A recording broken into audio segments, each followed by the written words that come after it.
Welcome to Sleep Audiobooks. If you would like our Better Sleep Quick Guide filled with proven techniques to improve sleep, sign up to our mailing list at sleepaudiobooks.com and we'll send the PDF as a thank you. Subscribing and leaving a comment helps this channel more than you know, so please feel free to offer suggestions for future audiobooks or to just say hi. Thank you for listening. We hope you have an excellent night's sleep. This is Sleep Audiobooks. The Master of the World by Jules Verne. This recording is by Mark Smith of Simpsonville, South Carolina. Chapter 1. What Happened in the Mountains. If I speak of myself in this story, it is because I have been deeply involved in its startling events doubtless among the most extraordinary which this 20th century will witness. Sometimes I even ask myself if all this has really happened, if its pictures dwell in truth in my memory, and not merely in my imagination. In my position as head inspector in the Federal Police Department at Washington, urged on moreover by the desire, which has always been very strong in me, to investigate and understand everything which is mysterious, I naturally became much interested in these remarkable occurrences.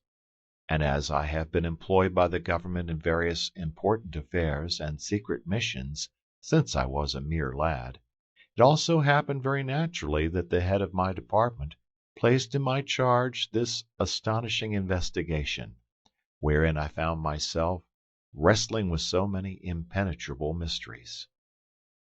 In the remarkable passages of the recital, it is important that you should believe my word. For some of the facts I can bring no other testimony than my own. If you do not wish to believe me, so be it. I can scarce believe it all myself. The strange occurrences began in the western part of our great American state of North Carolina.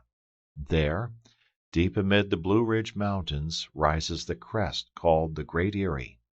Its huge rounded form is distinctly seen from the little town of Morganton on the Catawba River, and still more clearly as one approaches the mountains by way of the village of Pleasant Garden. Why the name of Great Erie was originally given this mountain by the people of the surrounding region, I am not quite sure. It rises rocky and grim and inaccessible, and under certain atmospheric conditions has a peculiarly blue and distant effect. But the idea one would naturally get from the name is of a refuge for birds of prey, eagles, condors, vultures, the home of vast numbers of the feathered tribes, wheeling and screaming above peaks beyond the reach of man. Now, the Great Erie did not seem particularly attractive to birds. On the contrary, the people of the neighborhood began to remark that on some days when birds approached its summit, they mounted still further, circled high above the crest, and then flew swiftly away, troubling the air with harsh cries. Why then the name Great Erie? Perhaps the mount might better have been called a crater, for in the center of those steep and rounded walls there might well be a huge deep basin.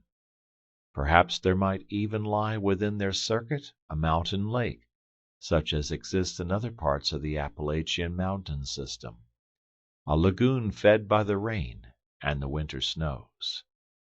In brief, was not this the site of an ancient volcano, one which had slept through ages, but whose inner fires might yet reawake? Might not the Great Erie reproduce in its neighborhood the violence of Mount Krakatoa, or the terrible disaster of Mount Pelée? If there were indeed a central lake, was there not danger that its waters, penetrating the strata beneath, would be turned to steam by the volcanic fires and tear their way forth in a tremendous explosion, deluging the fair plains of Carolina with an eruption such as that of 1902 in Martinique? Indeed, with regard to this last possibility, there had been certain symptoms recently observed which might well be due to volcanic action. Smoke had floated above the mountain, and once the country folk passing near had heard subterranean noises, unexplainable rumblings. A glow in the sky had crowned the height at night. When the wind blew the smoky cloud eastward toward Pleasant Garden, a few cinders and ashes drifted down from it. And finally, one stormy night, pale flames, reflected from the clouds above the summit, cast upon the district below a sinister warning light. In presence of these strange phenomena, it is not astonishing that the people of the surrounding district became seriously disquieted. And to the disquiet was joined an imperious need of knowing the true condition of the mountain. The Carolina newspapers had flaring headlines, "The Mystery of Great Erie." They asked if it was not dangerous to dwell in such a region. Their articles aroused curiosity and fear. Curiosity among those who, being in no danger themselves, were interested in the disturbance merely as a strange phenomenon of nature. Fear in those who were likely to be the victims if a catastrophe actually occurred. Those more immediately threatened were the citizens of Morganton, and even more the good folk of Pleasant Garden and the hamlets and farms yet closer to the mountain. Assuredly it was regrettable that mountain climbers had not previously attempted to ascend to the summit of the Great Erie. The cliffs of rock which surrounded it had never been scaled. Perhaps they might offer no path by which even the most daring climber could penetrate to the interior. Yet, if a volcanic eruption menaced all the western region of the Carolinas, then a complete examination of the mountain was become absolutely necessary.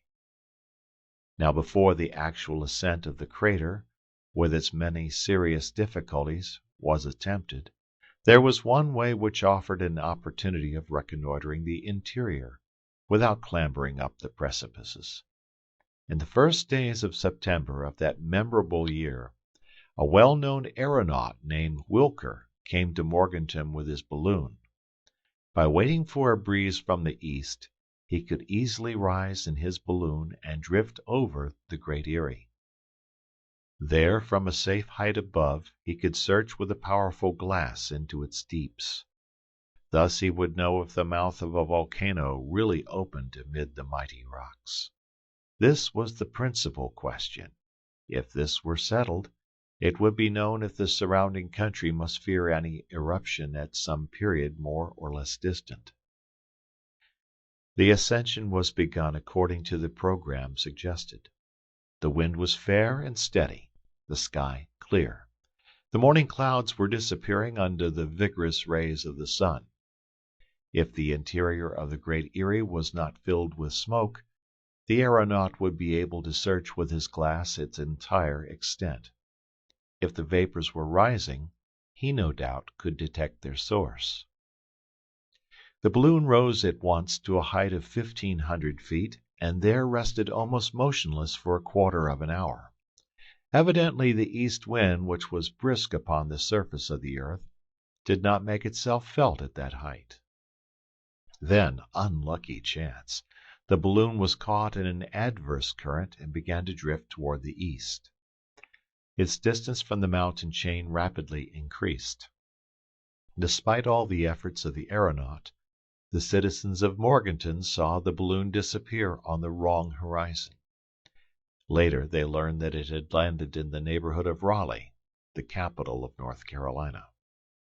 This attempt having failed, it was agreed that it should be tried again under better conditions. Indeed, fresh rumblings were heard from the mountain, accompanied by heavy clouds and wavering glimmerings of light at night. Folk began to realize that the Great Erie was a serious and perhaps imminent source of danger. Yes, the entire country lay under the threat of some seismic or volcanic disaster. During the first days of April of that year, these more or less vague apprehensions turned to actual panic. The newspapers gave prompt echo to the public terror. The entire district between the mountains and Morganton was sure that an eruption was at hand. The night of the 4th of April, the good folk of Pleasant Garden were awakened by a sudden uproar. They thought that the mountains were falling upon them. They rushed from their houses, ready for instant flight, fearing to see open before them some immense abyss, engulfing the farms and villages for miles around. The night was very dark. A weight of heavy clouds pressed down upon the plain. Even had it been day, the crest of the mountains would have been invisible. In the midst of this impenetrable obscurity, there was no response to the cries which arose from every side. Frightened groups of men, women, and children groped their ways along the black roads in wild confusion. From every quarter came the screaming voices, "It is an earthquake! It is an eruption! Whence comes it? From the great Erie!" Into Morganton sped the news that stones, lava, ashes were raining down upon the country. Shrewd citizens of the town, however, observed that if there were an eruption the noise would have continued and increased. The flames would have appeared above the crater, or at least their lurid reflections would have penetrated the clouds. Now, even these reflections were no longer seen. If there had been an earthquake, the terrified people saw that at least their houses had not crumbled beneath the shock. It was possible that the uproar had been caused by an avalanche, the fall of some mighty rock from the summit of the mountains. An hour passed without other incident. A wind from the west, sweeping over the long chain of the Blue Ridge, set the pines and the hemlocks wailing on the higher slopes. There seemed no new cause for panic, and folk began to return to their houses. All, however, awaited impatiently the return of day. Then, suddenly, toward 3 o'clock in the morning, another alarm. Flames leaped up above the rocky wall of the great Erie. Reflected from the clouds, they illuminated the atmosphere for a great distance. A crackling, as if of many burning trees, was heard. Had a fire spontaneously broken out? And to what cause was it due? Lightning could not have started the conflagration, for no thunder had been heard. True, there was plenty of material for fire. At this height the chain of the Blue Ridge is well wooded. But these flames were too sudden for any ordinary cause. An eruption! An eruption! The cry resounded from all sides. An eruption! The great Erie was then indeed the crater of a volcano buried in the bowels of the mountains. And after so many years, so many ages even, had it reawakened? Added to the flames, was a rain of stone and ashes about to follow? Were the lavas going to pour down torrents of molten fire, destroying everything in their passage, annihilating the towns, the villages, the farms, all this beautiful world of meadows, fields, and forests, even as far as Pleasant Garden and Morganton? This time the panic was overwhelming. Nothing could stop it. Women carrying their infants, crazed with terror, rushed along the eastward roads. Men, deserting their homes, made hurried bundles of their most precious belongings and set free their livestock, cows, sheep, pigs, which fled in all directions. What disorder resulted from this agglomeration, human and animal, under darkest night, amid forests, threatened by the fires of the volcano, along the border of marshes whose waters might be upheaved and overflow, with the earth itself threatening to disappear from under the feet of the fugitives? Would they be in time to save themselves if a cascade of glowing lava came rolling down the slope of the mountain across their route? Nevertheless, some of the chief and shrewder farm owners were not swept away in this mad flight, which they did their best to restrain. Venturing within a mile of the mountain, they saw that the glare of the flames was decreasing.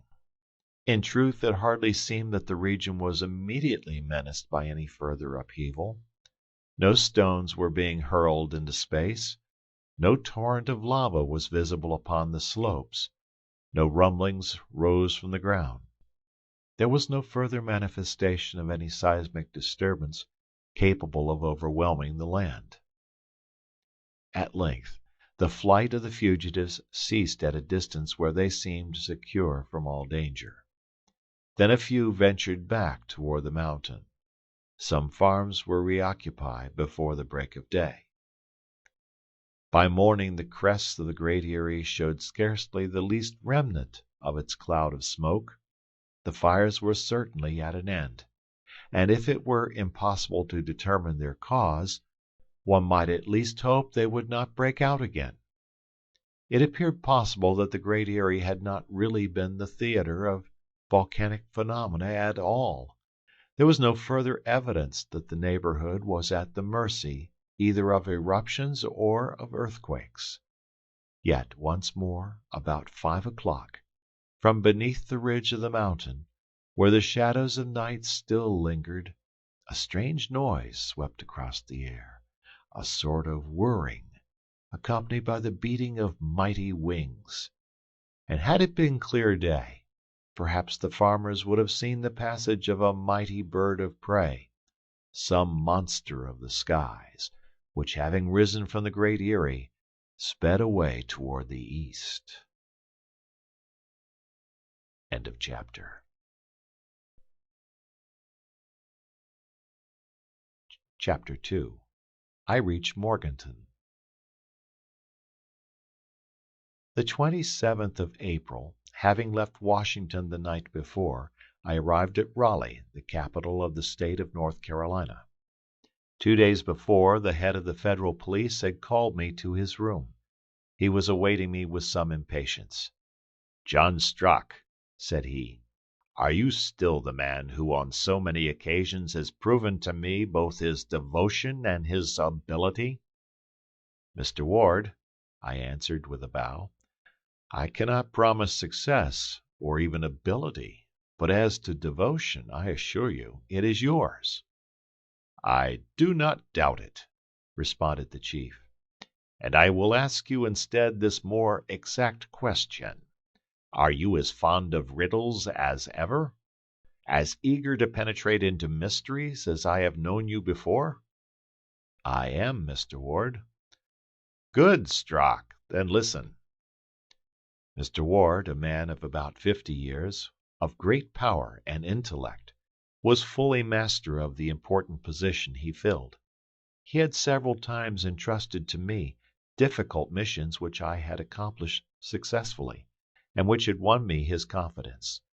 For several months past, however, he had found no occasion for my services. Therefore I awaited with impatience what he had to say. I did not doubt that his questioning implied a serious and important task for me. "Doubtless you know," said he, "what has happened down in the Blue Ridge Mountains near Morganton." "Surely, Mr. Ward, the phenomena reported from there have been singular enough to arouse anyone's curiosity." "They are singular, even remarkable, Strock. No doubt about that. But there is also reason to ask if these phenomena about the great Erie are not a source of continued danger to the people there, if they are not forerunners of some disaster as terrible as it is mysterious." "It is to be feared, sir." "So we must know, Strock, what is in sight of that mountain.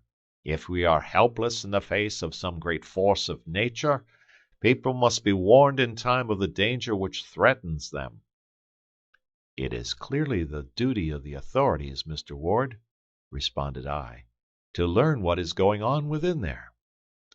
"True, Strock, but that presents great difficulties.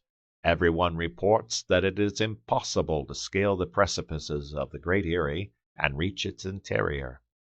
But has anyone ever attempted it with scientific appliances and under the best conditions?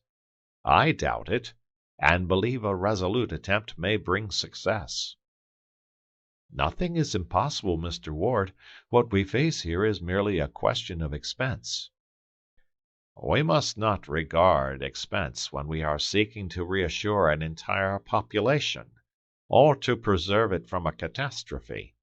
There is another suggestion I would make to you. Perhaps this great Erie is not so inaccessible as is supposed. Perhaps a band of malefactors have secreted themselves there, gaining access by ways known only to themselves. What? You suspect that robbers— Perhaps I am wrong, Strock, and these strange sights and sounds have all had natural causes. Well, that is what we have to settle, and as quickly as possible. I have one question to ask. Go ahead, Strock. When the Great Erie has been visited, when we know the source of these phenomena, if there really is a crater there and an eruption is imminent, can we avert it? No, Strock, but we can estimate the extent of the danger.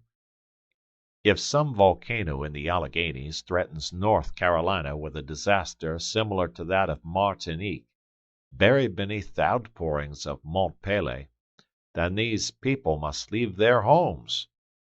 I hope, sir, there is no such widespread danger. I think not, Strock.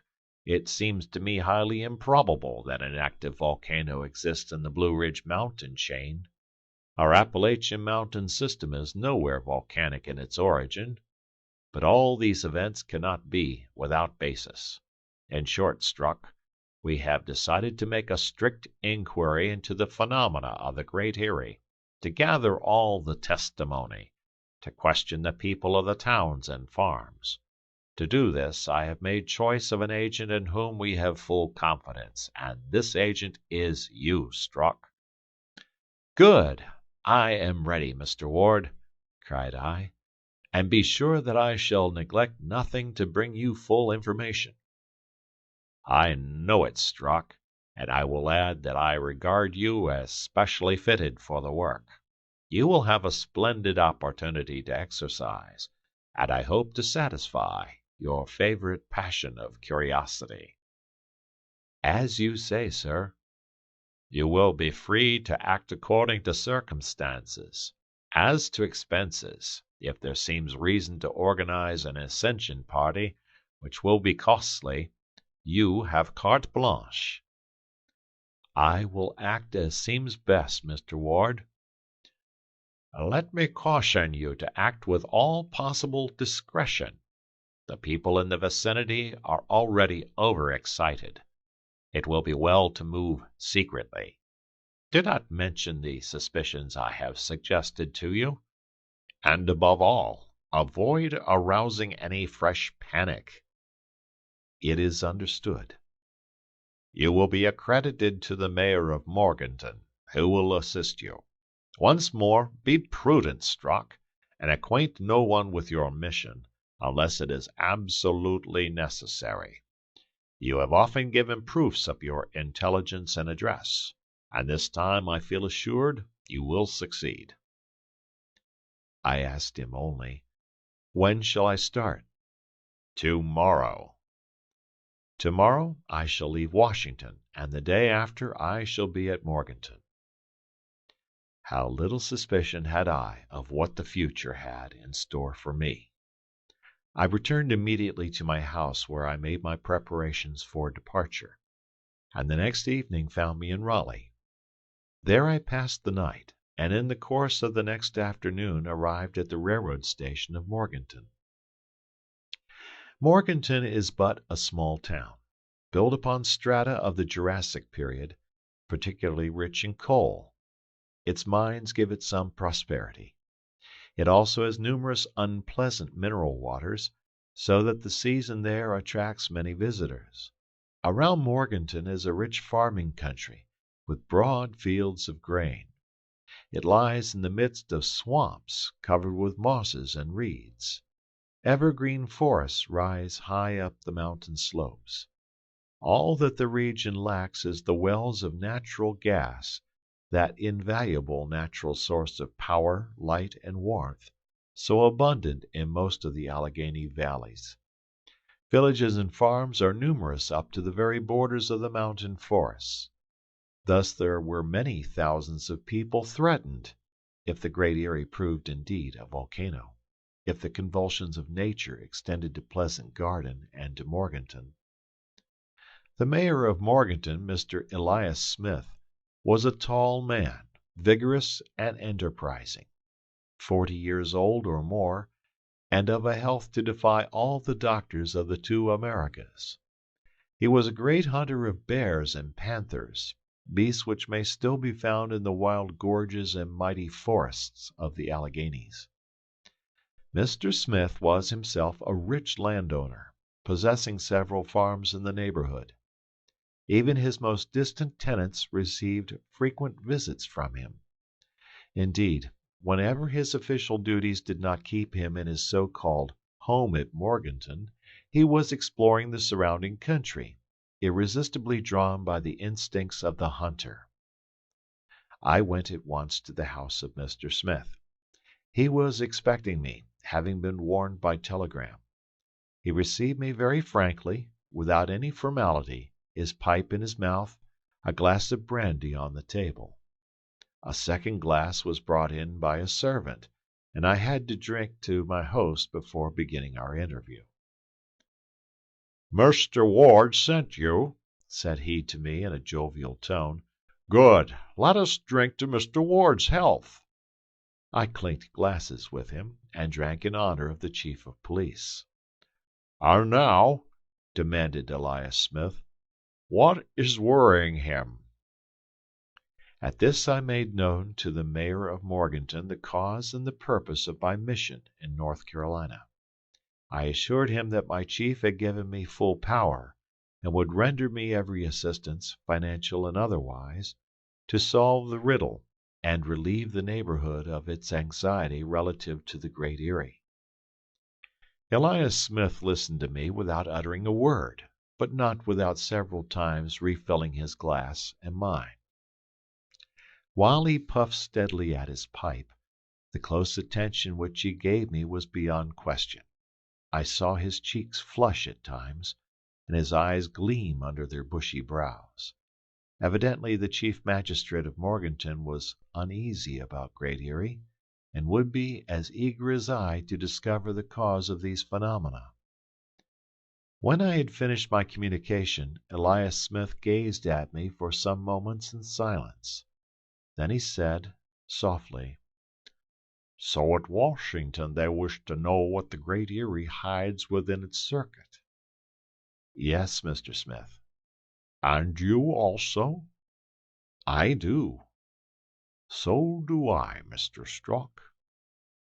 He and I were as one in our curiosity. "You will understand," added he, knocking the cinders from his pipe, "that as a landowner I am much interested in these stories of the Great Erie, and as mayor I wish to protect my constituents." "A double reason," I commented, "to stimulate you to discover the cause of these extraordinary occurrences. Without doubt, my dear Mr. Smith, they have appeared to you as inexplicable and as threatening as to your people." "Inexplicable, certainly, Mr. Strock. For on my part I do not believe it possible that the Great Erie can be a volcano. The Alleghanies are nowhere of volcanic origins.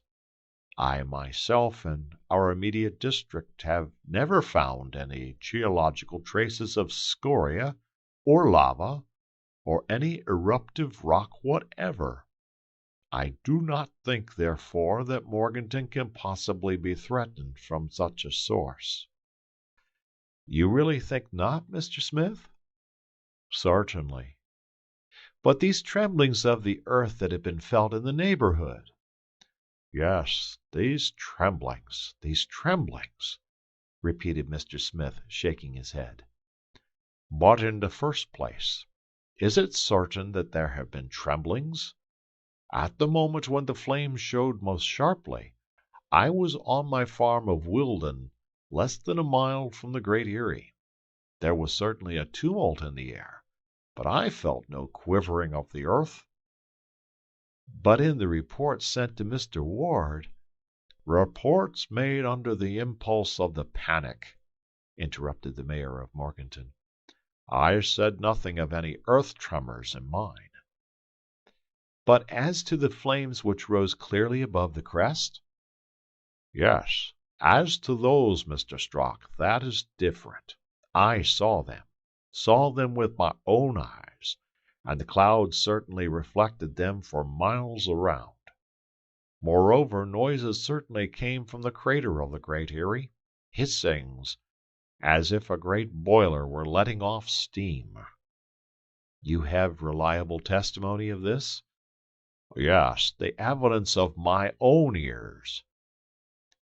And in the midst of all this noise, Mr. Smith, did you believe that you heard that most remarkable of all the phenomena, a sound like the flapping of great wings?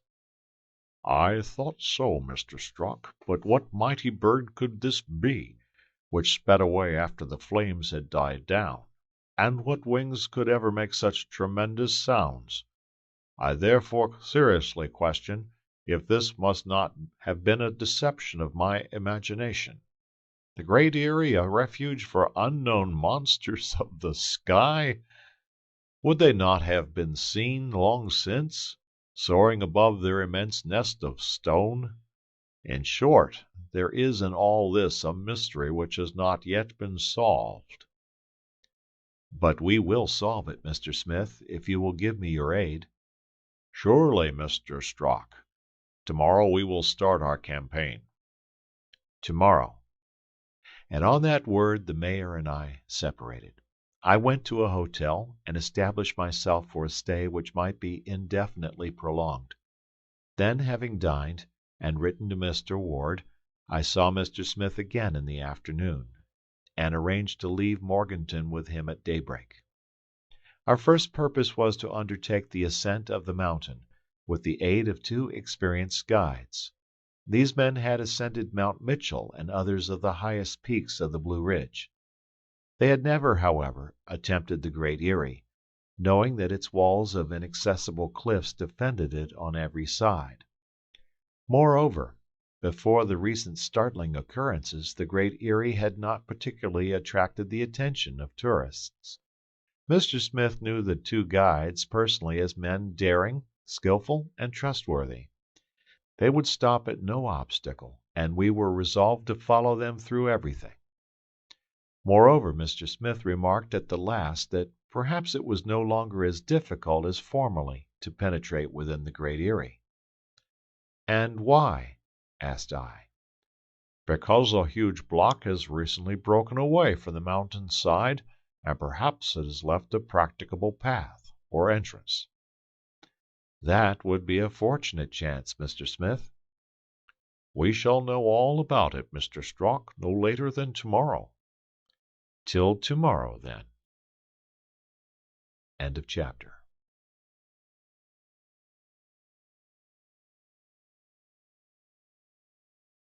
Chapter 3. The Great Erie. The next day at dawn, Elias Smith and I left Morganton by a road which, winding along the left bank of the Catawba River, led to the village of Pleasant Garden. The guides accompanied us, Harry Horn, a man of 30, and James Bruck, aged 25. They were both natives of the region and in constant demand among the tourists who climbed the peaks of the Blue Ridge and Cumberland Mountains. A light wagon with 2 good horses was provided to carry us to the foot of the range. It contained provisions for 2 or 3 days, beyond which our trip surely would not be protracted. Mr. Smith had shown himself a generous provider both in meats and in liquors. As to water, the mountain springs would furnish it in abundance, increased by the heavy rains frequent in that region during springtime. It is needless to ask that the mayor of Morganton, in his role of hunter, had brought along his gun and his dog Nisco, who gamboled joyously about the wagon. Nisco, however, was to remain behind at the farm at Wilden, when we attempted our ascent. He could not possibly follow us to the Great Erie with its cliffs to scale and its crevasses to cross. The day was beautiful. The fresh air in that climate is still cool of an April morning. A few fleecy clouds sped rapidly overhead, driven by a light breeze which swept across the long plains from the distant Atlantic. The sun peeping forth at intervals illumined all the fresh young verdure of the countryside. An entire world animated the woods through which we passed. From before our equipage fled squirrels, field mice, parakeets of brilliant colors and deafening loquacity. Opossums passed in hurried leaps, bearing their young in their pouches. Myriads of birds were scattered amid the foliage of banyans, palms, and masses of rhododendrons, so luxuriant that their thickets were impenetrable. We arrived that evening at Pleasant Garden, where we were comfortably located for the night with the mayor of the town, a particular friend of Mr. Smith. Pleasant Garden proved little more than a village, but its mayor gave us a warm and generous reception, and we supped pleasantly in his charming home, which stood beneath the shades of some giant beech trees. Naturally, the conversation turned upon our attempt to explore the interior of the Great Erie. "You were right," said our host. "Until we all know what is hidden within there, our people will remain uneasy." "Has nothing new occurred," I asked, "since the last appearance of flames above the Great Erie?" "Nothing, Mr. Strock. From Pleasant Garden we can see the entire crest of the mountain. Not a suspicious noise has come down to us. Not a spark has risen. If a legion of devils is in hiding there, they must have finished their infernal cookery and soared away to some other haunt." "Devils!" cried Mr. Smith. "Well, I hope they have not decamped without leaving some traces of their occupation, some parings of hoofs or horns or tails. We shall find them out." On the morrow, the 29th of April, we started again at dawn. By the end of this second day we expected to reach the farm of Wilden at the foot of the mountain. The country was much the same as before, except that our road led more steeply upward. Woods and marshes alternated, although the latter grew sparser, being drained by the sun as we approached the higher levels. The country was also less populous. There were only a few little hamlets, almost lost beneath the beech trees, a few lonely farms, abundantly watered by the many streams that rushed downward toward the Catawba River. The smaller birds and beasts grew yet more numerous. "I am much tempted to take my gun," said Mr. Smith, "and to go off with Nisko. This will be the first time that I have passed here without trying my luck with the partridges and hares. The good beasts will not recognize me, but not only have we plenty of provisions, but we have a bigger chase on hand today, the chase of a mystery. And let us hope," added I, "we do not come back disappointed hunters." In the afternoon, the whole chain of the Blue Ridge stretched before us at a distance of only 6 miles. The mountain crests were sharply outlined against the clear sky. Well wooded at the base, they grew more bare and showed only stunted evergreens toward the summit. There the scraggly trees, grotesquely twisted, gave to the rocky heights a bleak and bizarre appearance. Here and there the ridge rose in sharp peaks. On our right the Black Dome, nearly 7,000 feet high, reared its gigantic head, sparkling at times above the clouds. "Have you ever climbed that dome, Mr. Smith?" I asked. "No," answered he, "but I am told that it is a very difficult ascent. A few mountaineers have climbed it, but they report that it has no outlook commanding the crater of the Great Erie." "That is so," said the guide, Harry Horn. "I have tried it myself." "Perhaps," suggested I, "the weather was unfavorable." "On the contrary, Mr. Strock, it was unusually clear.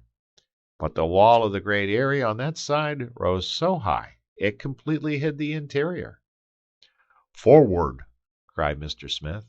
"I shall not be sorry to set foot where no person has ever stepped or even looked before. Certainly on this day the Great Erie looked tranquil enough. As we gazed upon it, there rose from its heights neither smoke nor flame. Toward 5 o'clock our expedition halted at the Wilden farm, where the tenants warmly welcomed their landlord. The farmer assured us that nothing notable had happened about the Great Erie for some time. We supped at a common table with all the people of the farm, and our sleep that night was sound and wholly untroubled by premonitions of the future. On the morrow, before break of day, we set out for the ascent of the mountain. The height of the Great Erie scarce exceeds 5,000 feet, a modest altitude, often surpassed in this section of the Alleghanies. As we were already more than 3,000 feet above sea level, the fatigue of the ascent could not be great. A few hours should suffice to bring us to the crest of the crater. Of course, difficulties might present themselves, precipices to scale, clefts and breaks in the ridge which might necessitate painful and even dangerous detours. This was the unknown, the spur to our attempt. As I said, our guides knew no more than we upon this point. What made me anxious was, of course, the common report that the Great Erie was wholly inaccessible. But this remained unproven, and then there was the new chance that a fallen block had left a breach in the rocky wall. "At last," said Mr. Smith to me, after lighting the first pipe of the 20 or more which he smoked each day, "we are well started. As to whether the ascent will take more or less time—" "In any case, Mr. Smith," interrupted I, "you and I are fully resolved to pursue our quest to the end." "Fully resolved, Mr. Strock." "My chief has charged me to snatch the secret from this demon of the Great Erie." "We will snatch it from him, willing or unwilling," vowed Mr. Smith, calling heaven to witness, "even if we have to search the very bowels of the mountain." "As it may happen, then," said I, "that our excursion will be prolonged beyond today, it will be well to look to our provisions." "Be easy, Mr. Strock. Our guides have food for 2 days in their knapsacks, besides what we carry ourselves. Moreover, though I left my brave Nisko at the farm, I have my gun. Game will be plentiful in the woods and gorges of the lower part of the mountain, and perhaps at the top we shall find a fire to cook it, already lighted." "Already lighted, Mr. Smith?" "And why not, Mr. Strock? These flames, these superb flames which have so terrified our country folk. Is their fire absolutely cold? Is no spark to be found beneath their ashes? And then, if this is truly a crater, is the volcano so wholly extinct that we cannot find there a single ember? Bah! This would be but a poor volcano if it hasn't enough fire even to cook an egg or roast a potato. Come, I repeat, we shall see. We shall see." At that point of the investigation I had, I confess, no opinion formed. I had my orders to examine the Great Erie. If it proved harmless I would announce it, and people would be reassured. But at heart, I must admit, I had the very natural desire of a man possessed by the demon of curiosity. I should be glad, both for my own sake and for the renown which would attach to my mission, if the Great Erie proved the center of the most remarkable phenomena, of which I would discover the cause. Our ascent began in this order. The 2 guides went in front to seek out the most practicable paths. Elias Smith and I followed more leisurely. We mounted by a narrow and not very steep gorge amid rocks and trees. A tiny stream trickled downward under our feet. During the rainy season, or after a heavy shower, the water doubtless bounded from rock to rock in tumultuous cascades. But it evidently was fed only by the rain, for now we could scarcely trace its course. It could not be the outlet of any lake within the Great Erie. After an hour of climbing, the slope became so steep that we had to turn, now to the right, now to the left, and our progress was much delayed. Soon the gorge became wholly impracticable. Its cliff-like sides offered no sufficient foothold. We had to cling by branches, to crawl upon our knees. At this rate the top would not be reached before sundown. "Faith!" cried Mr. Smith, stopping for breath. "I realize why the climbers of the Great Erie have been few, so few that it has never been ascended within my knowledge." "The fact is," I responded, "that it would be much toil for very little profit, and if we had not special reasons to persist in our attempt." "You have never said a truer word," declared Harry Horn. "My comrade and I have scaled the Black Dome several times, but we have never met such obstacles as these." "The difficulties seem almost impassable," added James Bruck. The question now was to determine to which side we should turn for a new route. To right, as to left, arose impenetrable masses of trees and bushes. In truth, even the scaling of cliffs would have been more easy. Perhaps if we could get above this wooded slope we could advance with surer foot. Now we could only go ahead blindly, and trust to the instincts of our two guides. James Bruck was especially useful. I believe that gallant lad would have equaled a monkey in lightness and a wild goat in agility. Unfortunately, neither Elias Smith nor I was able to climb where he could. However, when it is a matter of real need with me, I trust I shall never be backward, being resolute by nature and well trained in bodily exercise. Where James Bruck went, I was determined to go also, though it might cost me some uncomfortable falls. But it was not the same with the first magistrate of Morganton, less young, less vigorous, larger, stouter, and less persistent than we others. Plainly he made every effort not to retard our progress, but he panted like a seal, and soon I insisted on his stopping to rest. In short, it was evident that the ascent of the Great Erie would require far more time than we had estimated. We had expected to reach the foot of the rocky wall before 11 o'clock, but we now saw that midday would still find us several hundred feet below it. Toward 10 o'clock, after repeated attempts to discover some more practicable route, after numberless turnings and returnings, one of the guides gave the signal to halt. We found ourselves at last on the upper border of the heavy wood.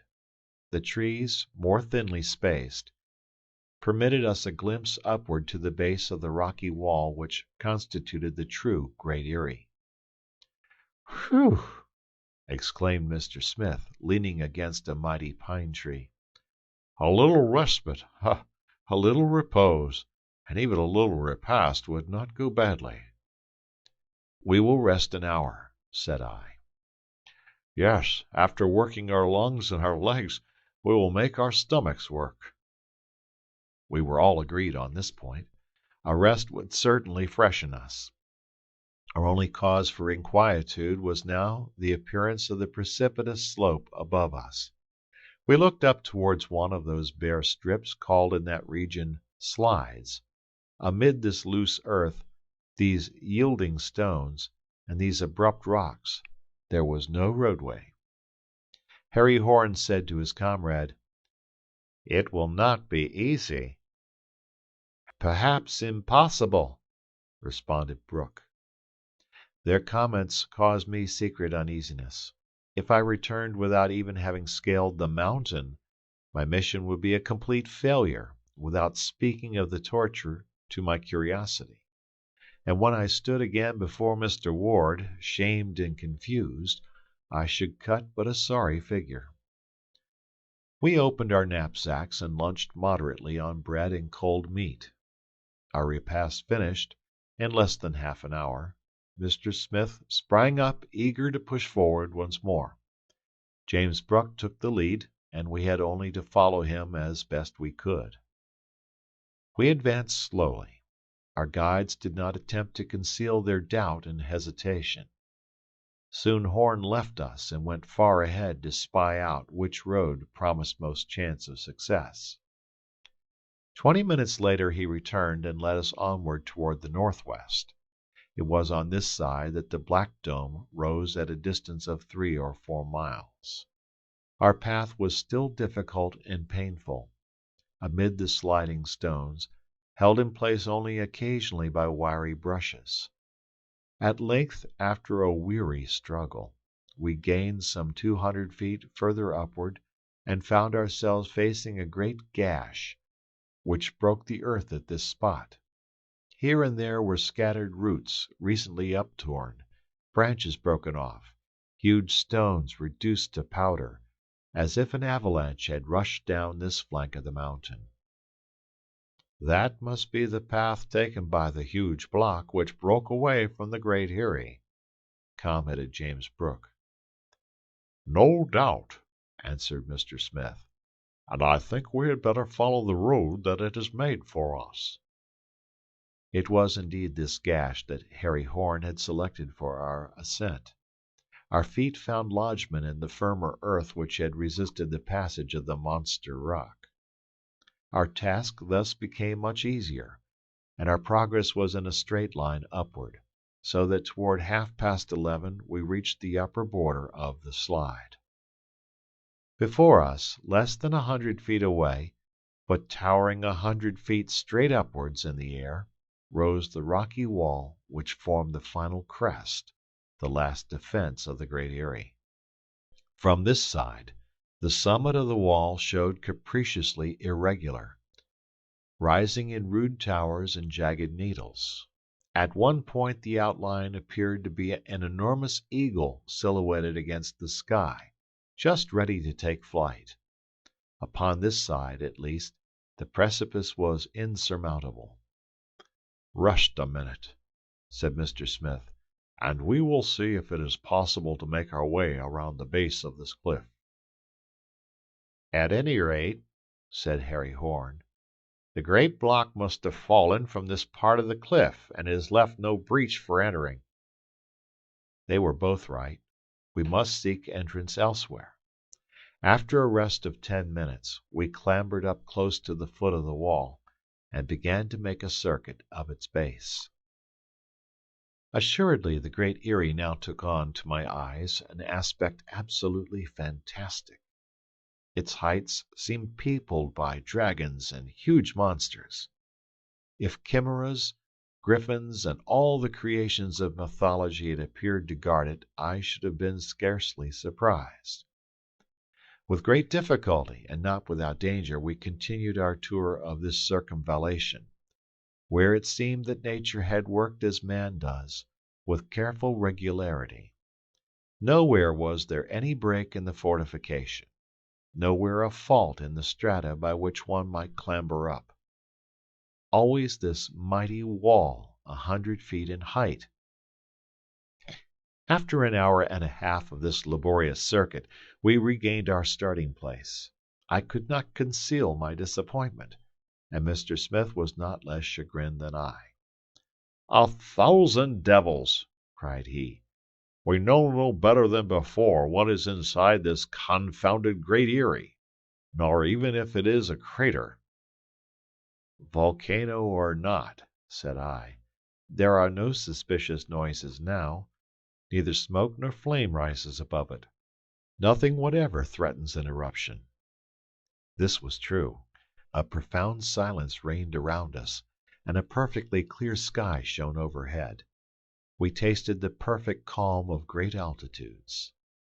It was worth noting that the circumference of the huge wall was about 12 or 1500 feet.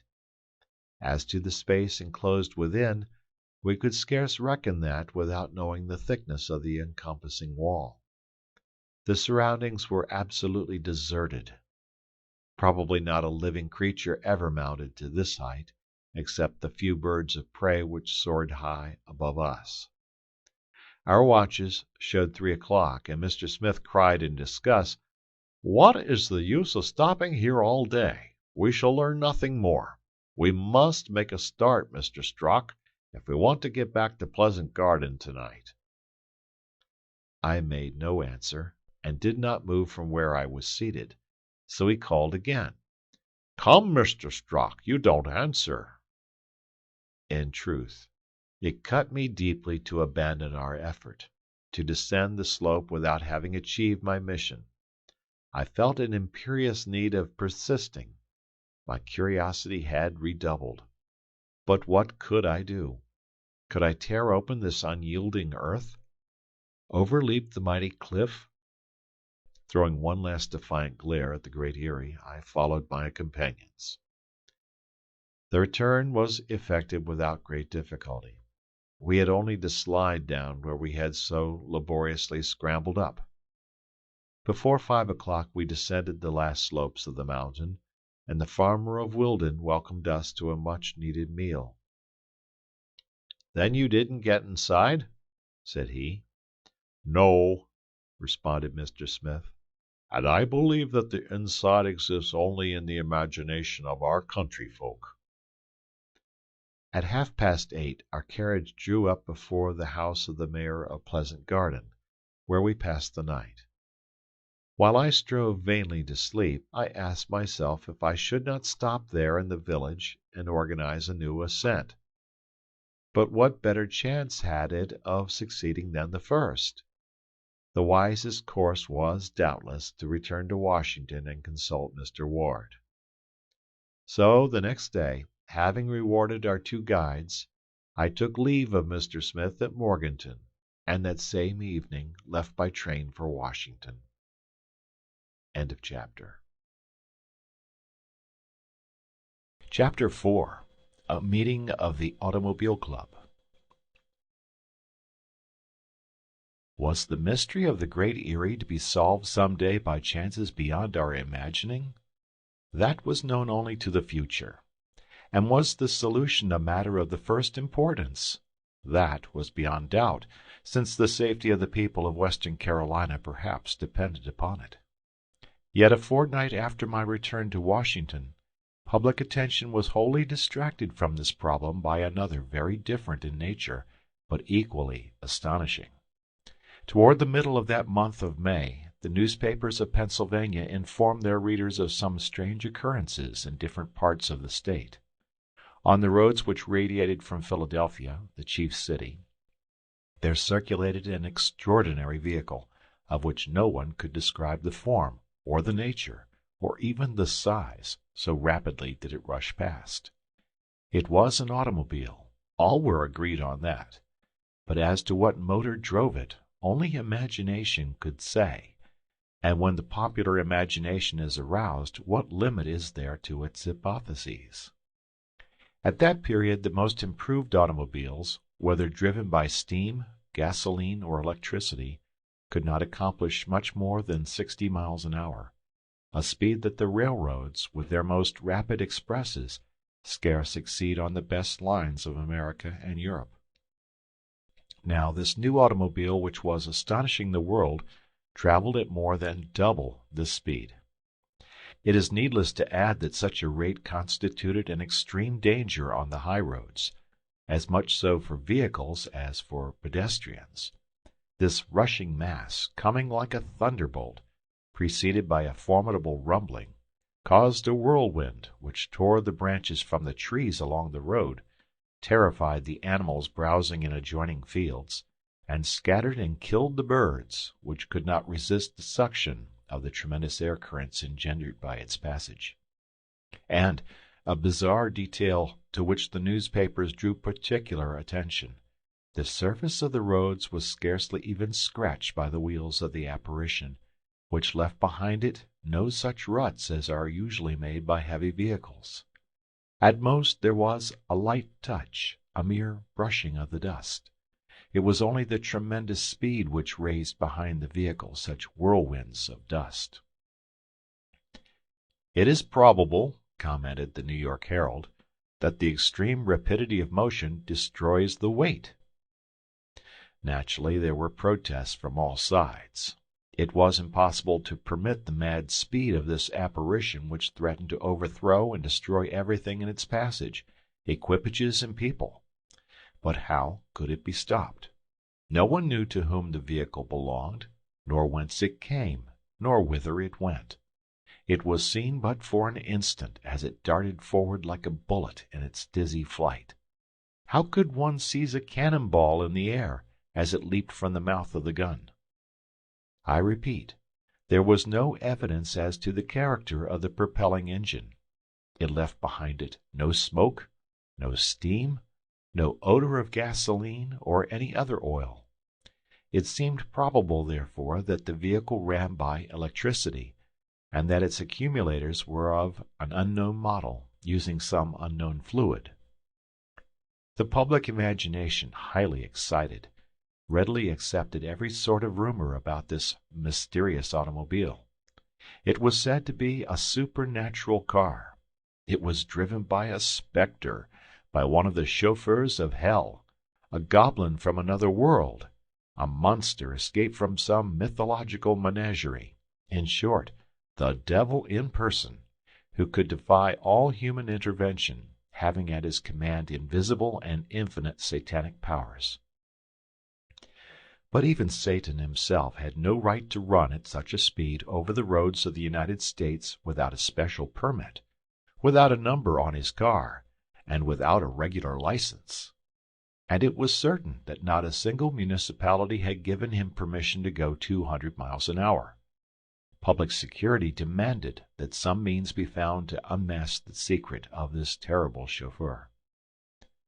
Moreover, it was not only Pennsylvania that served as the theater of his sportive eccentricities. The police reported his appearance in other states: in Kentucky near Frankfort, in Ohio near Columbus, in Tennessee near Nashville, in Missouri near Jefferson, and finally in Illinois in the neighborhood of Chicago. The alarm having been given, it became the duty of the authorities to take steps against this public danger. To arrest or even to halt an apparition moving at such a speed was scarcely practicable.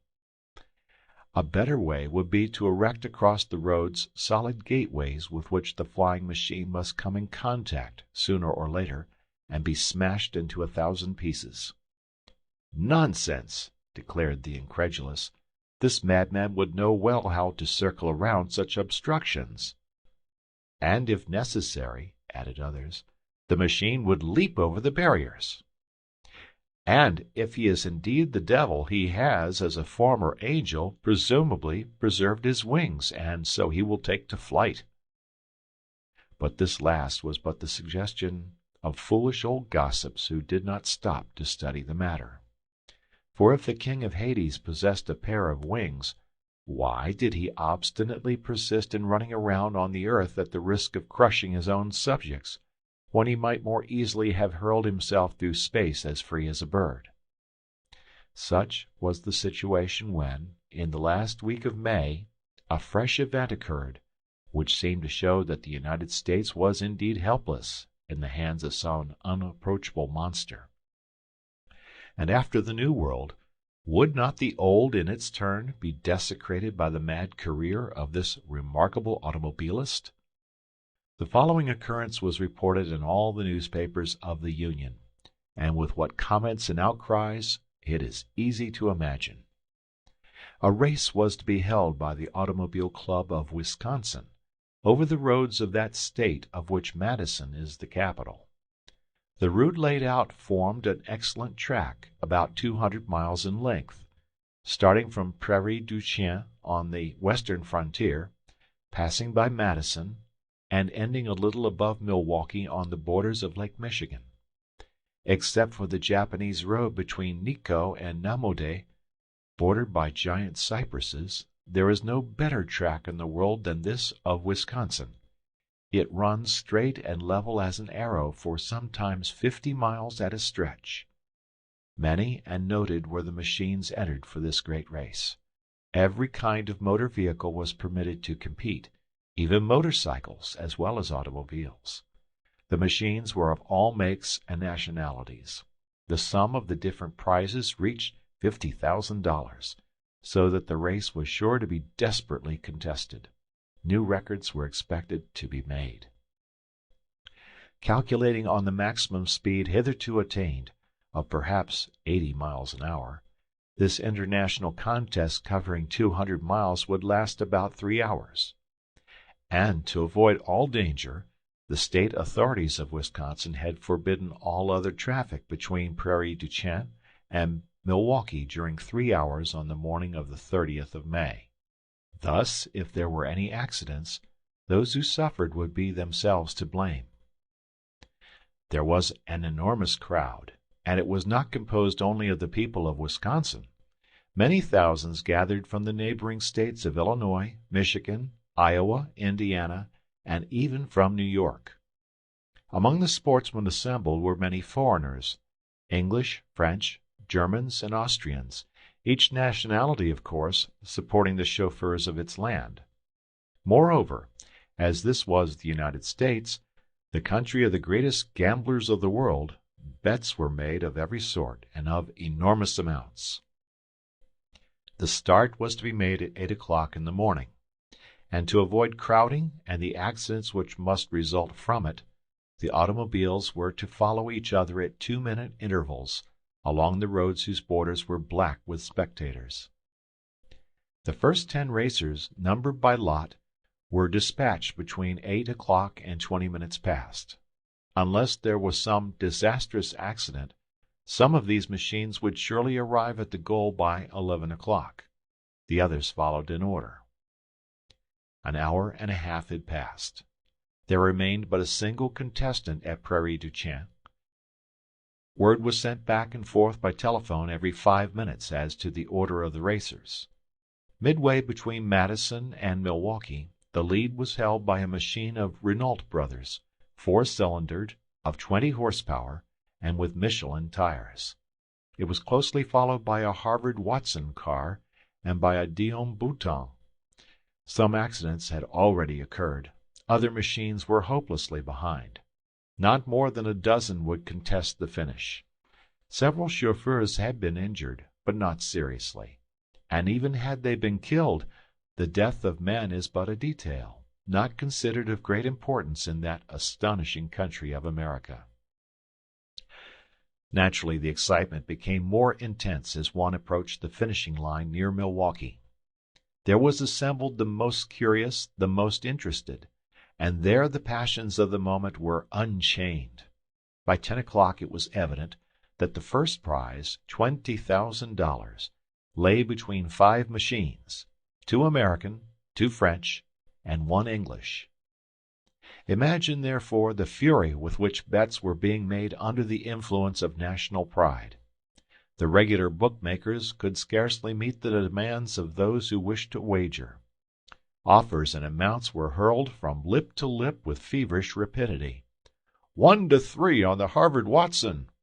1-2 on the Dion Bouton. Even money on the Renault. These cries rang along the line of spectators at each new announcement from the telephones. Suddenly, at 9:30 by the town clock of Prairie du Chien, 2 miles beyond that town was heard a tremendous noise and a rumbling which proceeded from the midst of a flying cloud of dust, accompanied by shrieks like those of a naval siren. Scarcely had the crowds time to draw to one side to escape a destruction which would have included hundreds of victims. The cloud swept by like a hurricane. No one could distinguish what it was that passed with such speed. There was no exaggeration in saying that its rate was at least 150 miles an hour. The apparition passed and disappeared in an instant, leaving behind it a long train of white dust, as an express locomotive leaves behind a train of smoke. Evidently it was an automobile with a most extraordinary motor. If it maintained this arrow-like speed, it would reach the contestants in the forefront of the race. It would pass them with this speed double their own. It would arrive first at the goal. And then from all parts arose an uproar as soon as the spectators had nothing more to fear. "It is that infernal machine!" "Yes, the one the police cannot stop." but has not been heard of for a fortnight." "But it was supposed to be done for, destroyed, gone forever." "It is a devil's car, driven by hellfire, and with Satan driving." In truth, if he were not the devil, who could this mysterious chauffeur be, driving with this unbelievable velocity his no less mysterious machine? At least it was beyond doubt that this was the same machine which had already attracted so much attention. If the police believed that they had frightened it away, that it was never to be heard of more, well, the police were mistaken, which happens in America as elsewhere. The first stunned moment of surprise having passed, many people rushed to the telephones to warn those further along the route of the danger which menaced, not only the people, but also the automobiles scattered along the road. When this terrible madman arrived like an avalanche, they would be smashed to pieces, ground into powder, annihilated. And from the collision might not the destroyer himself emerge safe and sound? He must be so adroit, this chauffeur of chauffeurs. He must handle his machine with such perfection of eye and hand, that he knew, no doubt, how to escape from every situation. Fortunately, the Wisconsin authorities had taken such precautions that the road would be clear except for contesting automobiles. But what right had this machine among them? And what said the racers themselves, who, warned by telephone, had to sheer aside from the road in their struggle for the grand prize? By their estimate, this amazing vehicle was going at least 130 miles an hour. Fast as was their speed, it shot by them at such a rate that they could hardly make out even the shape of the machine, a sort of lengthened spindle, probably not over 30 feet long. Its wheels spun with such velocity that they could scarce be seen. For the rest, the machine left behind it neither smoke nor scent.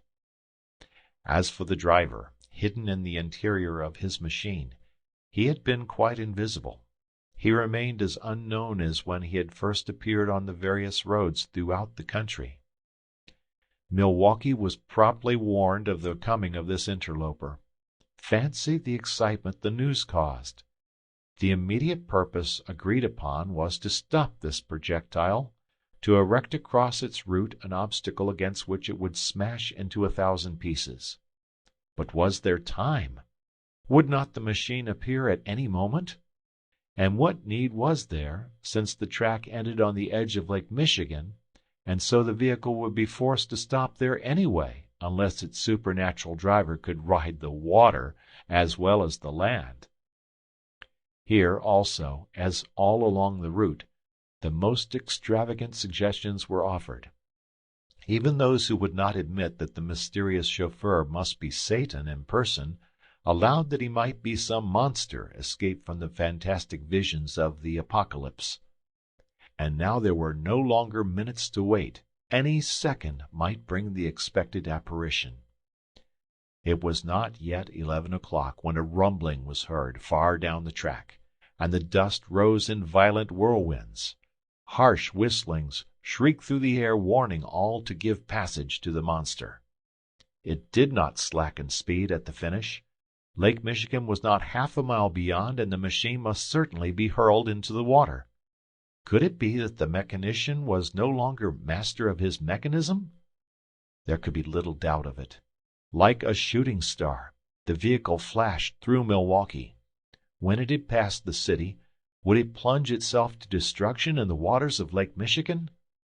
At any rate, when it disappeared at a slight bend in the road, no trace was to be found of its passage. End of chapter. Chapter 5.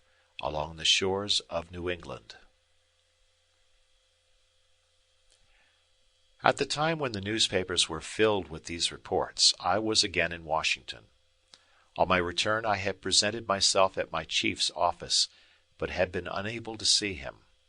Family affairs had suddenly called him away, to be absent some weeks. Mr. Ward, however, undoubtedly knew of the failure of my mission. The newspapers, especially those of North Carolina, had given full details of our ascent of the Great Erie. Naturally, I was much annoyed by this delay, which further fretted my restless curiosity. I could turn to no other plans for the future. Could I give up the hope of learning the secret of the Great Erie? No. I would return to the attack a dozen times, if necessary, and despite every failure. Surely, the winning of access within those walls was not a task beyond human power. A scaffolding might be raised to the summit of the cliff, or a tunnel might be pierced through its depth. Our engineers met problems more difficult every day. But in this case it was necessary to consider the expense, which might easily grow out of proportion to the advantages to be gained. A tunnel would cost many $1,000s, and what good would it accomplish beyond satisfying the public curiosity and my own? My personal resources were wholly insufficient for the achievement. Mr. Ward, who held the government's funds, was away. I even thought of trying to interest some millionaire. Oh, if I could but have promised one of them some gold or silver mines within the mountain! But such an hypothesis was not admissible. The chain of the Appalachians is not situated in a gold-bearing region like that of the Pacific Mountains, the Transvaal, or Australia. It was not until the 15th of June that Mr. Ward returned to duty. Despite my lack of success, he received me warmly. "Here is our poor Strock," cried he at my entrance. "Our poor Strock, who has failed." "No more, Mr. Ward, than if you had charged me to investigate the surface of the moon," answered I. We found ourselves face to face with purely natural obstacles, insurmountable with the forces then at our command. "I do not doubt that, Strock. I do not doubt that in the least. Nevertheless, the fact remains that you have discovered nothing of what is going on within the Great Erie." "Nothing, Mr. Ward." "You saw no sign of fire?" "None." "And you heard no suspicious noises whatever?" "None." "Then it is still uncertain if there is really a volcano there?" "Still uncertain, Mr. Ward. But if it is there, we have good reason to believe that it has sunk into a profound sleep." "Still," returned Mr. Ward, "there is nothing to show that it will not wake up again any day, Strock. It is not enough that a volcano should sleep. It must be absolutely extinguished, unless, indeed, all these threatening rumors have been born solely in the Carolinian imagination." "That is not possible, sir," I said. "Both Mr. Smith, the mayor of Morganton, and his friend, the mayor of Pleasant Garden, are reliable men, and they speak from their own knowledge in this matter. Flames have certainly risen above the Great Erie. Strange noises have issued from it. There can be no doubt whatever of the reality of these phenomena." "Granted," declared Mr. Ward. "I admit that the evidence is unassailable. So the deduction to be drawn is that the Great Erie has not yet given up its secret." "If we are determined to know it, Mr. Ward, the solution is only a solution of expense. Pickaxes and dynamite would soon conquer those walls." "No doubt," responded the chief. "But such an undertaking hardly seems justified, since the mountain is now quiet. We will wait a while. Perhaps nature herself will disclose her mystery." "Mr. Ward, believe me that I regret deeply that I have been unable to solve the problem you entrusted to me," I said. "Nonsense! Do not upset yourself, Strock. Take your defeat philosophically. We cannot always be successful, even in the police. How many criminals escape us? I believe we should never capture one of them, if they were a little more intelligent and less imprudent, and if they did not compromise themselves so stupidly. Nothing, it seems to me, would be easier than to plan a crime, a theft or an assassination, and to execute it without arousing any suspicions, or leaving any traces to be followed. You understand, Strock, I do not want to give our criminals lessons. I much prefer to have them remain as they are. Nevertheless, there are many whom the police will never be able to track down." On this matter I shared absolutely the opinion of my chief. It is among rascals that one finds the most fools. For this very reason I had been much surprised that none of the authorities had been able to throw any light upon the recent performances of the demon automobile. And when Mr. Ward brought up this subject, I did not conceal from him my astonishment. He pointed out that the vehicle was practically unpursuable, that in its earlier appearances it had apparently vanished from all roads even before a telephone message could be sent ahead. Active and numerous police agents had been spread throughout the country, but no one of them had encountered the delinquent. He did not move continuously from place to place, even at his amazing speed, but seemed to appear only for a moment and then to vanish into thin air. True, he had at length remained visible along the entire route from Prairie du Chien to Milwaukee, and he had covered in less than an hour and a half this track of 200 miles. But since then there had been no news whatever of the machine. Arrived at the end of the route, driven onward by its own impetus, unable to stop, had it indeed been engulfed within the waters of Lake Michigan? Must we conclude that the machine and its driver had both perished, that there was no longer any danger to be feared from either? The great majority of the public refused to accept this conclusion. They fully expected the machine to reappear. Mr. Ward frankly admitted that the whole matter seemed to him most extraordinary, and I shared his view. Assuredly, if this infernal chauffeur did not return, his apparition would have to be placed among those superhuman mysteries which it is not given to man to understand. We had fully discussed this affair, the chief and I thought that our interview was at an end when, after pacing the room for a few moments, he said abruptly, "Yes, what happened there at Milwaukee was very strange. But here is something no less so."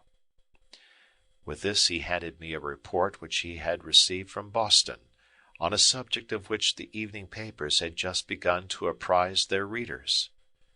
While I read it, Mr. Ward was summoned from the room.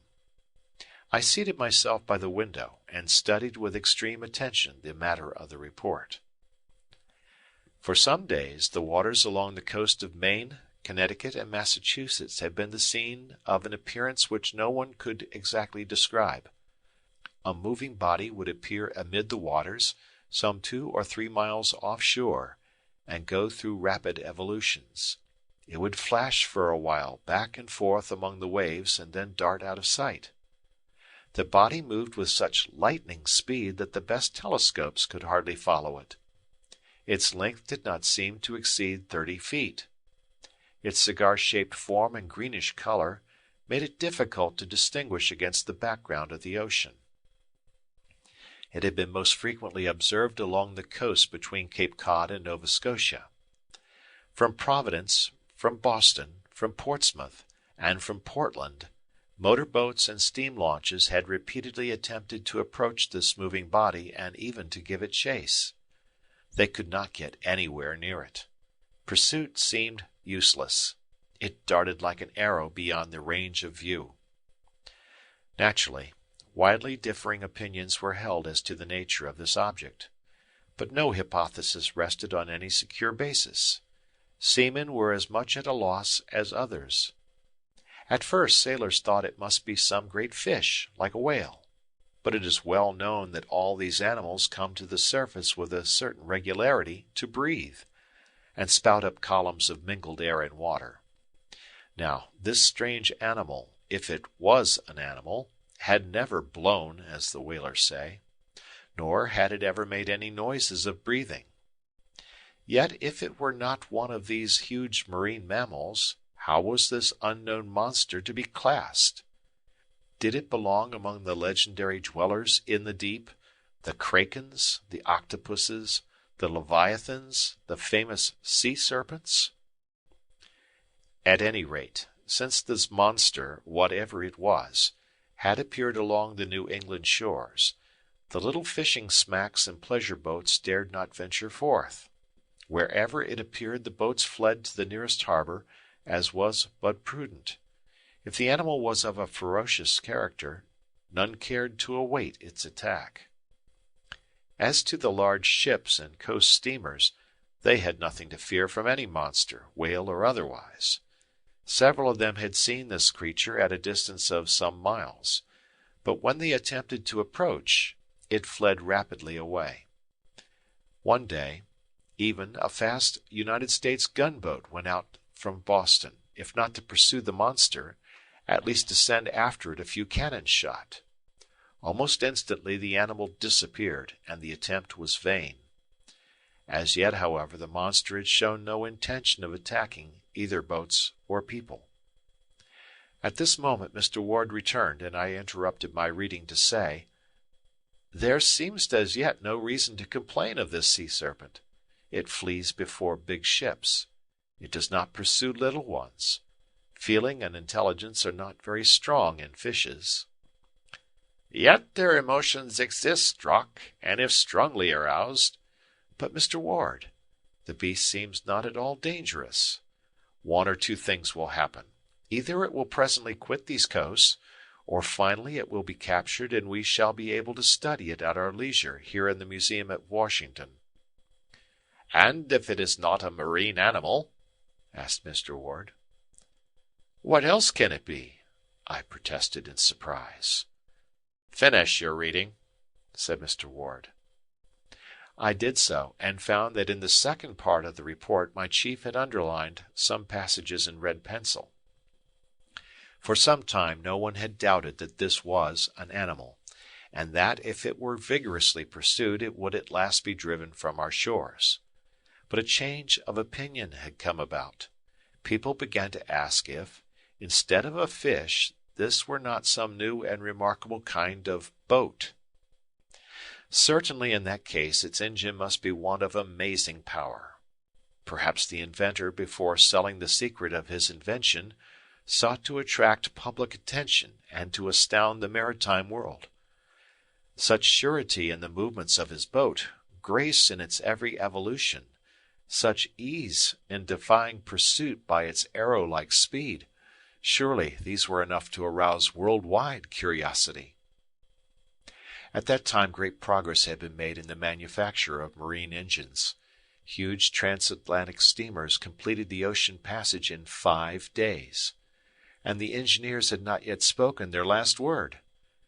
Neither were the navies of the world behind. The cruisers, the torpedo boats, the torpedo destroyers could match the swiftest steamers of the Atlantic and Pacific, or of the Indian trade. If, however, this were a boat of some new design, there had as yet been no opportunity to observe its form. As to the engines which drove it, they must be of a power far beyond the fastest known.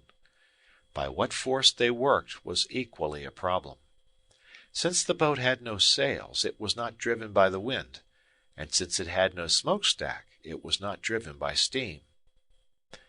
At this point in the report I again paused in my reading and considered the comment I wished to make. "What are you puzzling over, Strock?" demanded my chief. "It is this, Mr. Ward. The motive power of this so-called boat must be as tremendous and as unknown as that of the remarkable automobile which has so amazed us all." "So that is your idea, is it, Strock?" "Yes, Mr. Ward." There was but one conclusion to be drawn. If the mysterious chauffeur had disappeared, if he had perished with his machine in Lake Michigan, it was equally important now to win the secret of this no less mysterious navigator, and it must be won before he in his turn plunged into the abyss of the ocean. Was it not the interest of the inventor to disclose his invention?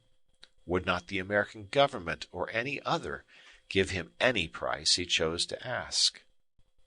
Yet, unfortunately, since the inventor of the terrestrial apparition had persisted in preserving his incognito, was it not to be feared that the inventor of the marine apparition would equally preserve his? Even if the first machine still existed, it was no longer heard from, and would not the second, in the same way, after having disclosed its powers, disappear in its turn without a single trace? What gave weight to this probability was that since the arrival of this report at Washington 24 hours before, the presence of the extraordinary boat hadn't been announced from anywhere along the shore. Neither had it been seen on any other coast, though of course the assertion that it would not reappear at all would have been hazardous, to say the least. I noted another interesting and possibly important point. It was a singular coincidence which indeed Mr. Ward suggested to me, at the same moment that I was considering it. This was that only after the disappearance of the wonderful automobile had the no less wonderful boat come into view. Moreover, their engines both possessed a most dangerous power of locomotion. If both should go rushing at the same time over the face of the world, the same danger would threaten mankind everywhere, in boats, in vehicles, and on foot. Therefore it was absolutely necessary that the police should in some manner interfere to protect the public ways of travel. That is what Mr. Ward pointed out to me, and our duty was obvious. But how could we accomplish this task? We discussed the matter for some time, and I was just about to leave when Mr. Ward made one last suggestion.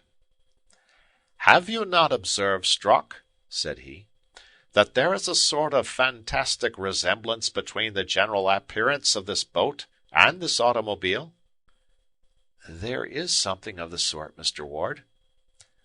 "Well, is it not possible that the two are one?" End of chapter. Chapter 6. The First Letter. After leaving Mr. Ward, I returned to my home in Long Street. There I had plenty of time to consider this strange case uninterrupted by either wife or children. My household consisted solely of an ancient servant, who, having been formerly in the service of my mother, had now continued for 15 years in mine. 2 months before, I had obtained a leave of absence. It had still 2 weeks to run, unless indeed some unforeseen circumstance interrupted it, some mission which could not be delayed. This leave, as I have shown, had already been interrupted for 4 days by my exploration of the Great Erie. And now was it not my duty to abandon my vacation and endeavor to throw light upon the remarkable events of which the road to Milwaukee and the shore of New England had been in turn the scene?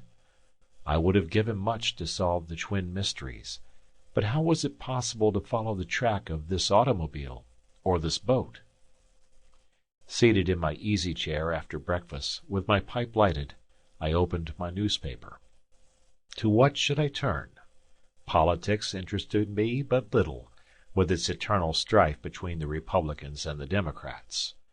Neither did I care for the news of society, nor for the sporting page. You will not be surprised, then, that my first idea was to see if there was any news from North Carolina about the Great Erie. There was little hope of this, however, for Mr. Smith had promised to telegraph me at once if anything occurred. I felt quite sure that the mayor of Morganton was as eager for information and as watchful as could have been myself. The paper told me nothing new. It dropped idly from my hand, and I remained deep in thought. What most frequently recurred to me was the suggestion of Mr. Ward that perhaps the automobile and the boat which had attracted our attention were in reality one and the same.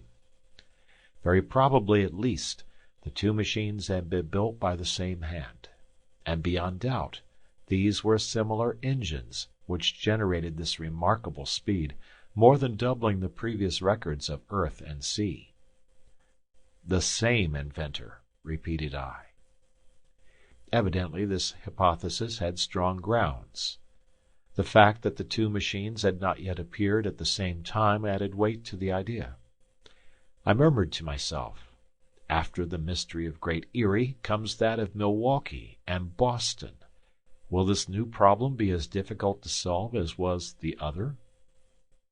I noted idly that this new affair had a general resemblance to the other, since both menaced the security of the general public. To be sure, only the inhabitants of the Blue Ridge region had been in danger from an eruption or possible earthquake at Great Erie. while now, on every road of the United States, or along every league of its coasts and harbors, every inhabitant was in danger from this vehicle or this boat, with its sudden appearance and insane speed. I found that, as was to be expected, the newspapers not only suggested, but enlarged upon the dangers of the case. Timid people everywhere were much alarmed.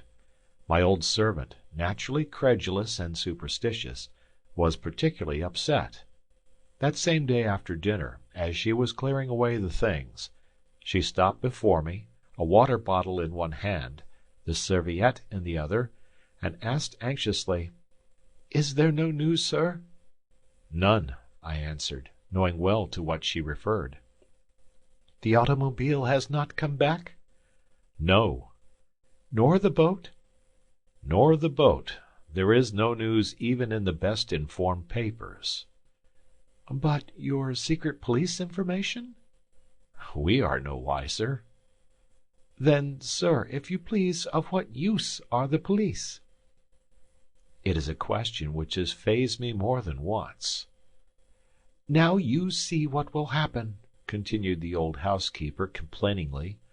"Some fine morning he will come without warning, this terrible chauffeur, and rush down our street here and kill us all." "Good! When that happens there will be some chance of catching him." "He will never be arrested, sir." "Why not?" "Because he is the devil himself, and you can't arrest the devil." Decidedly, thought I, the devil has many uses, and if he did not exist we would have to invent him, to give people some way of explaining the inexplicable. It was he who lit the flames of the Great Erie. It was he who smashed the record in the Wisconsin race. It is he who is scurrying along the shores of Connecticut and Massachusetts. But putting to one side this evil spirit who is so necessary for the convenience of the ignorant, there was no doubt that we were facing a most bewildering problem. Had both of these machines disappeared forever? They had passed like a meteor, like a star shooting through space, and in 100 years the adventure would become a legend, much to the taste of the gossips of the next century. For several days the newspapers of America and even those of Europe continued to discuss these events. Editorials crowded upon editorials. Rumors were added to rumors. Story-tellers of every kind crowded to the front. The public of two continents was interested. In some parts of Europe there was even jealousy that America should have been chosen as the field of such an experience. If these marvelous inventors were American, then their country, their army and navy, would have a great advantage over others. The United States might acquire an incontestable superiority.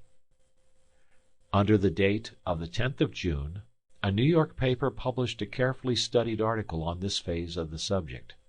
Comparing the speed of the swiftest known vessels with the smallest minimum of speed which could possibly be assigned to the new boat, the article demonstrated that if the United States secured this secret, Europe would be but 3 days away from her, while she would still be 5 days from Europe. If our own police had searched diligently to discover the mystery of the Great Erie, the Secret Service of every country in the world was now interested in these new problems. Mr. Ward referred to the matter each time I saw him. Our chat would begin by his rallying me about my ill success in Carolina, and I would respond by reminding him that success there was only a question of expense. "Never mind, my good Strock," said he. "There will come a chance for our clever inspector to regain his laurels. Take now this affair of the automobile and the boat. If you could clear that up in advance of all the detectives of the world, what an honor it would be to our department! What glory for you!" "It certainly would, Mr. Ward, and if you put the matter in my charge—" "Who knows, Strock? Let us wait a while. Let us wait." Matters stood thus when, on the morning of June 15th, my old servant brought me a letter from the letter carrier, a registered letter for which I had to sign. I looked at the address. I did not know the handwriting. The postmark, dating from 2 days before, was stamped at the post office of Morganton. Morganton! Here at last was, no doubt, news from Mr. Elias Smith. "Yes," exclaimed I, speaking to my old servant for lack of another, "it must be from Mr. Smith at last. I know no one else in Morganton, and if he writes, he has news." "Morganton," said the old woman. "Isn't that the place where the demons set fire to their mountain?" "Exactly." "Oh, sir, I hope you don't mean to go back there." "Because you will end by being burned up in that furnace of the Great Erie, and I wouldn't want you buried that way, sir." "Cheer up, and let us see if it is not better news than that." The envelope was sealed with red sealing wax, and stamped with a sort of coat of arms, surmounted with 3 stars. The paper was thick and very strong. I broke the envelope, and drew out the letter. It was a single sheet, folded in 4, and written on one side only. My first glance was for the signature. There was no signature. Nothing but 3 initials at the end of the last line. "The letter is not from the mayor of Morganton," said I. "Then from whom?" asked the old servant, doubly curious in her quality as a woman and as an old gossip. Looking again at the 3 initials of the signature, I said, "I know no one for whom these letters would stand, neither at Morganton nor elsewhere." The handwriting was bold, both upstrokes and downstrokes very sharp, about 20 lines in all. Here is the letter, of which I, with good reason, retained an exact copy.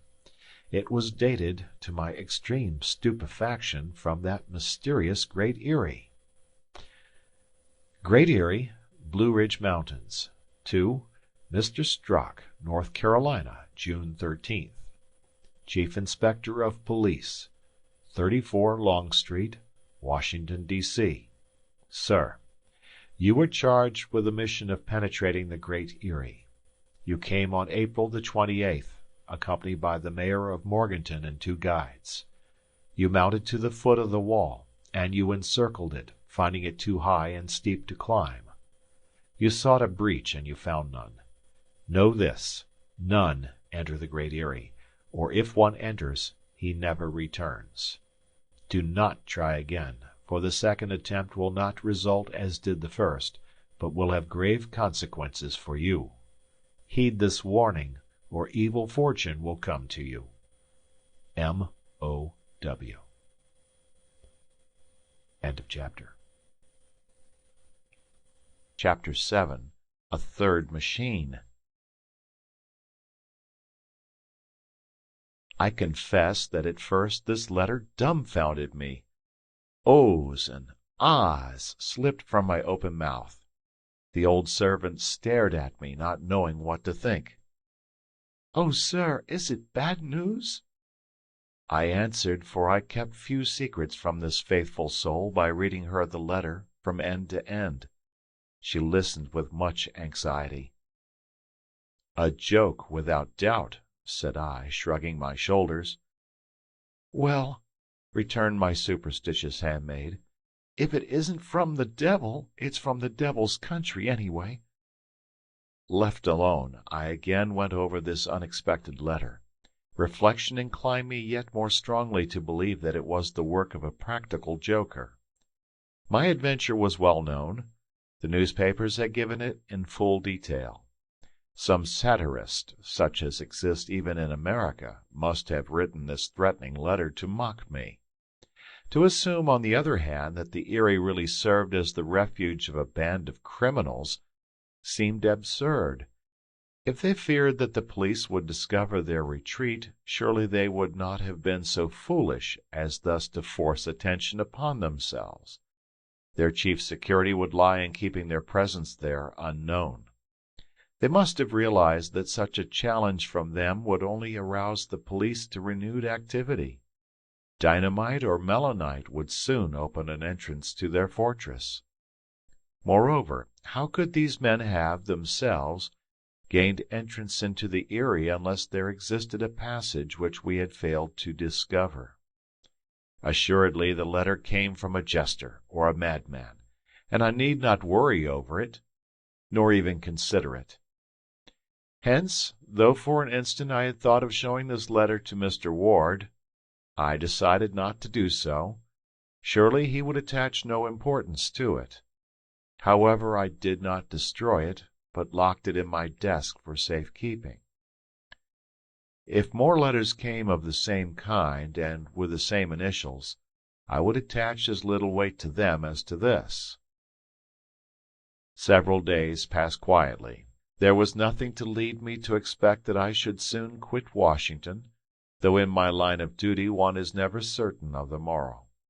At any moment I might be sent speeding from Oregon to Florida, from Maine to Texas, and this unpleasant thought haunted me frequently. If my next mission were no more successful than that to the Great Erie, I might as well give up and hand in my resignation from the force. Of the mysterious chauffeur or chauffeurs, nothing more was heard. I knew that our own government agents, as well as foreign ones, were keeping keen watch over all the roads and rivers, all the lakes and the coasts of America. Of course, the size of the country made any close supervision impossible, but these twin inventors had not before chosen secluded and unfrequented spots in which to appear. The main highway of Wisconsin on a great race day, the harbor of Boston, incessantly crossed by thousands of boats, these were hardly what would be called hiding places. If the daring driver had not perished, of which there was always strong probability, then he must have left America. Perhaps he was in the waters of the Old World, or else resting in some retreat known only to himself, and in that case— "Ah!" I repeated to myself many times, "for such a retreat, as secret as inaccessible, this fantastic personage could not find one better than the Great Erie." But of course a boat could not get there, any more than an automobile. Only high-flying birds of prey, eagles or condors, could find refuge there. The 19th of June I was going to the police bureau when, on leaving my house, I noticed two men who looked at me with a certain keenness. Not knowing them, I took no notice, and if my attention was drawn to the matter, it was because my servant spoke of it when I returned. For some days, she said, she had noticed that two men seemed to be spying upon me in the street. They stood constantly, perhaps 100 steps from my house, and she suspected that they followed me each time I went up the street. "You are sure?" I asked. "Yes, sir, and no longer ago than yesterday, when you came into the house, these men came slipping along in your footsteps, and then went away as soon as the door was shut behind you." "You must be mistaken." "I am not, sir." "And if you met these two men, you would know them?" "I would." "Good!" I cried, laughing. "I see you have the very spirit for a detective. I must engage you as a member of our force." "Joke if you like, sir, but I have still 2 good eyes, and I don't need spectacles to recognize people. Someone is spying on you, that's certain, and you should put some of your men to track them in turn." "All right, I promise to do so," I said to satisfy her. "And when my men get after them, we shall soon know what these mysterious fellows want of me." In truth, I did not take the good soul's excited announcement very seriously. I added, however, "When I go out, I will watch the people around me with great care." "That will be best, sir." My poor old housekeeper was always frightening herself at nothing. "If I see them again," she added, "I will warn you before you set foot out of doors." "Agreed." And I broke off the conversation, knowing well that if I allowed her to run on, she would end by being sure that Beelzebub himself and one of his chief attendants were at my heels. The 2 following days there was certainly no one spying on me, either at my exits or entrances, so I concluded my old servant had made much of nothing, as usual. But on the morning of the 22nd of June, after rushing upstairs as rapidly as her age would permit, the devoted old soul burst into my room and in a half-whisper gasped, "Sir! Sir!" "What is it?" "They are there!" "Who?" I queried, my mind on anything but the web she had been spinning about me. "The 2 spies." "Ah, those wonderful spies!" "Themselves, in the street, right in front of our windows, watching the house, waiting for you to go out." I went to the window, and raising just an edge of the shade, so as not to give any warning, I saw 2 men on the pavement. They were rather fine-looking men, broad-shouldered and vigorous, aged somewhat under 40, dressed in the ordinary fashion of the day, with slouched hats, heavy woolen suits, stout walking shoes, and sticks in hand. Undoubtedly they were staring persistently at my apparently unwatchful house. Then, having exchanged a few words, they strolled off a little way and returned again. "Are you sure these are the same men you saw before?" "Yes, sir." Evidently I could no longer dismiss her warning as an hallucination, and I promised myself to clear up the matter. As to following the men myself, I was presumably too well known to them. To address them directly would probably be of no use. But that very day one of our best men should be put on watch, and if the spies returned on the morrow, they should be tracked in their turn and watched until their identity was established. At the moment they were waiting to follow me to police headquarters?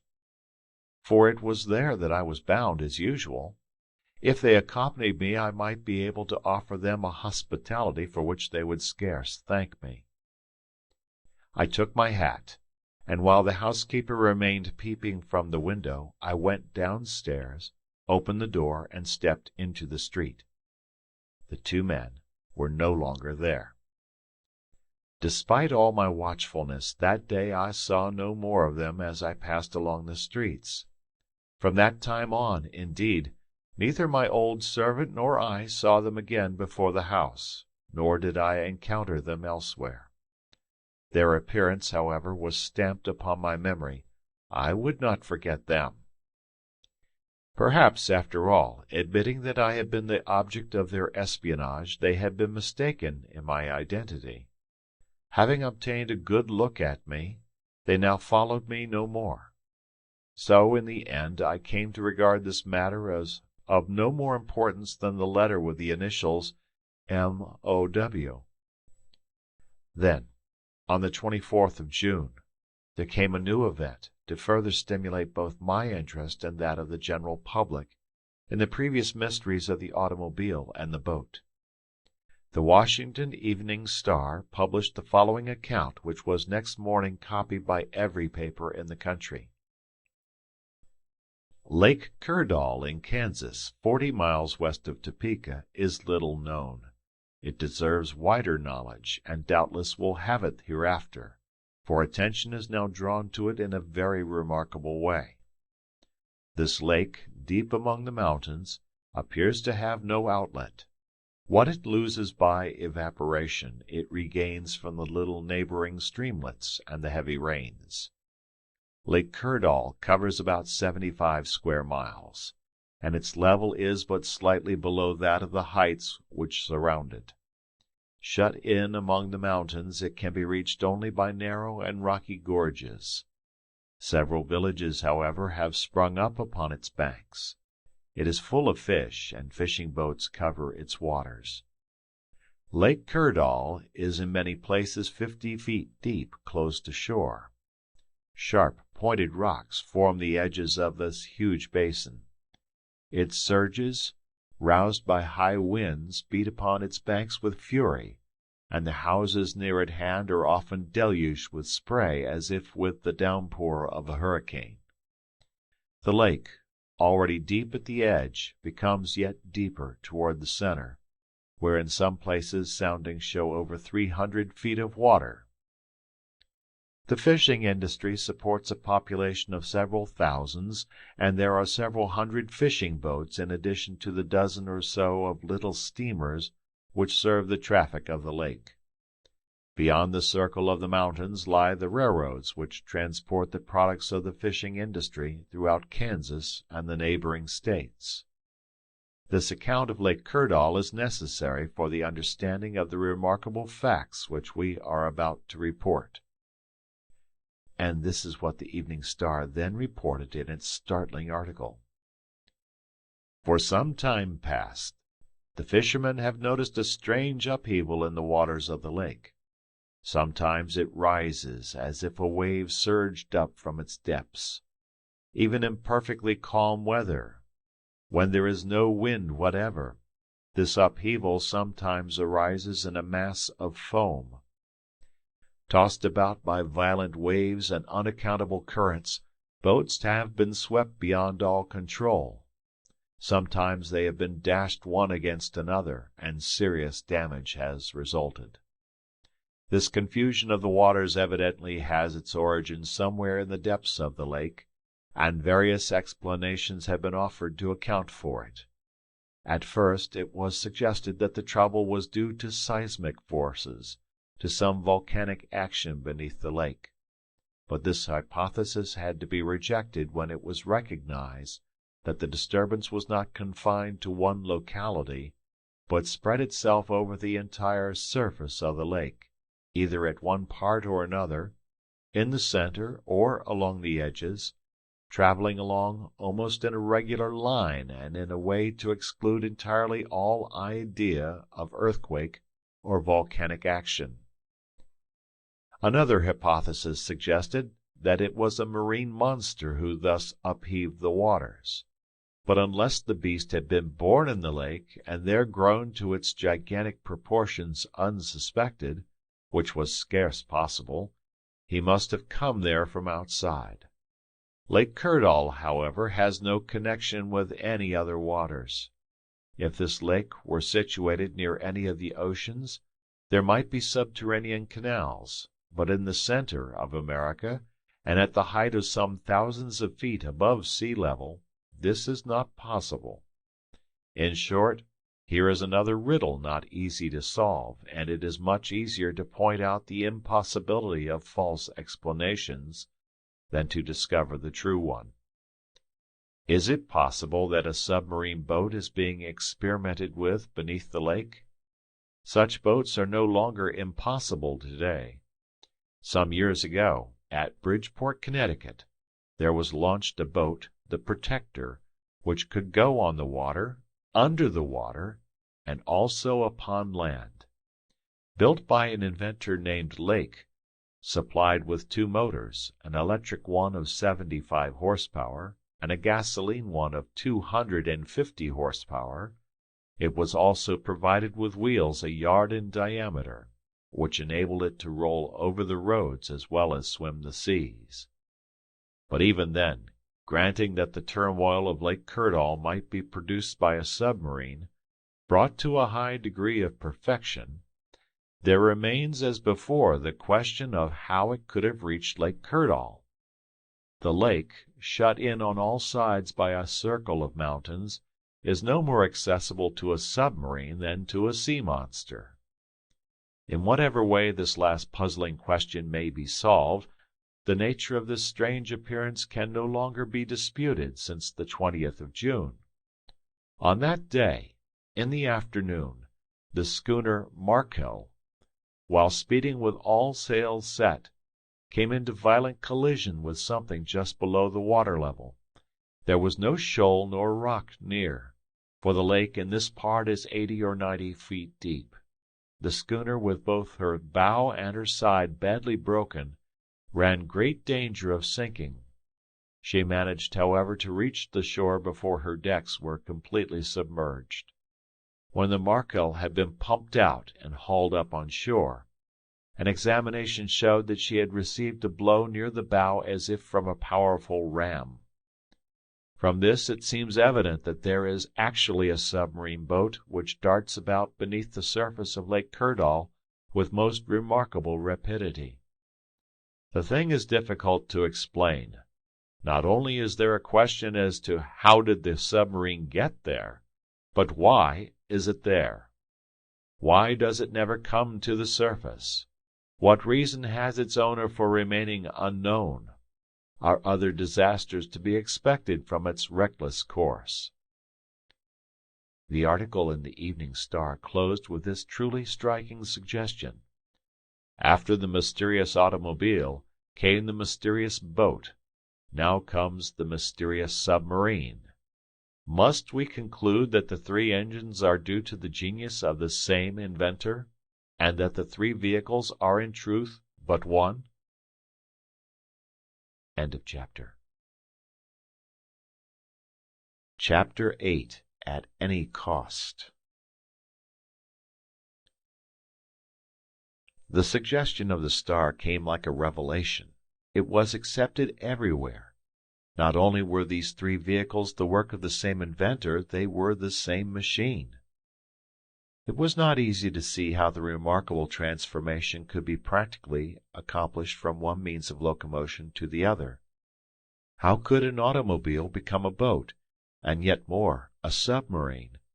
All the machine seemed to lack was the power of flying through the air. Nevertheless, everything that was known of the three different machines, as to their size, their shape, their lack of odor or of steam, and above all their remarkable speed, seemed to imply their identity. The public, grown blasé with so many excitements, found in this new marvel a stimulus to reawaken their curiosity. The newspapers dwelt now chiefly on the importance of the invention.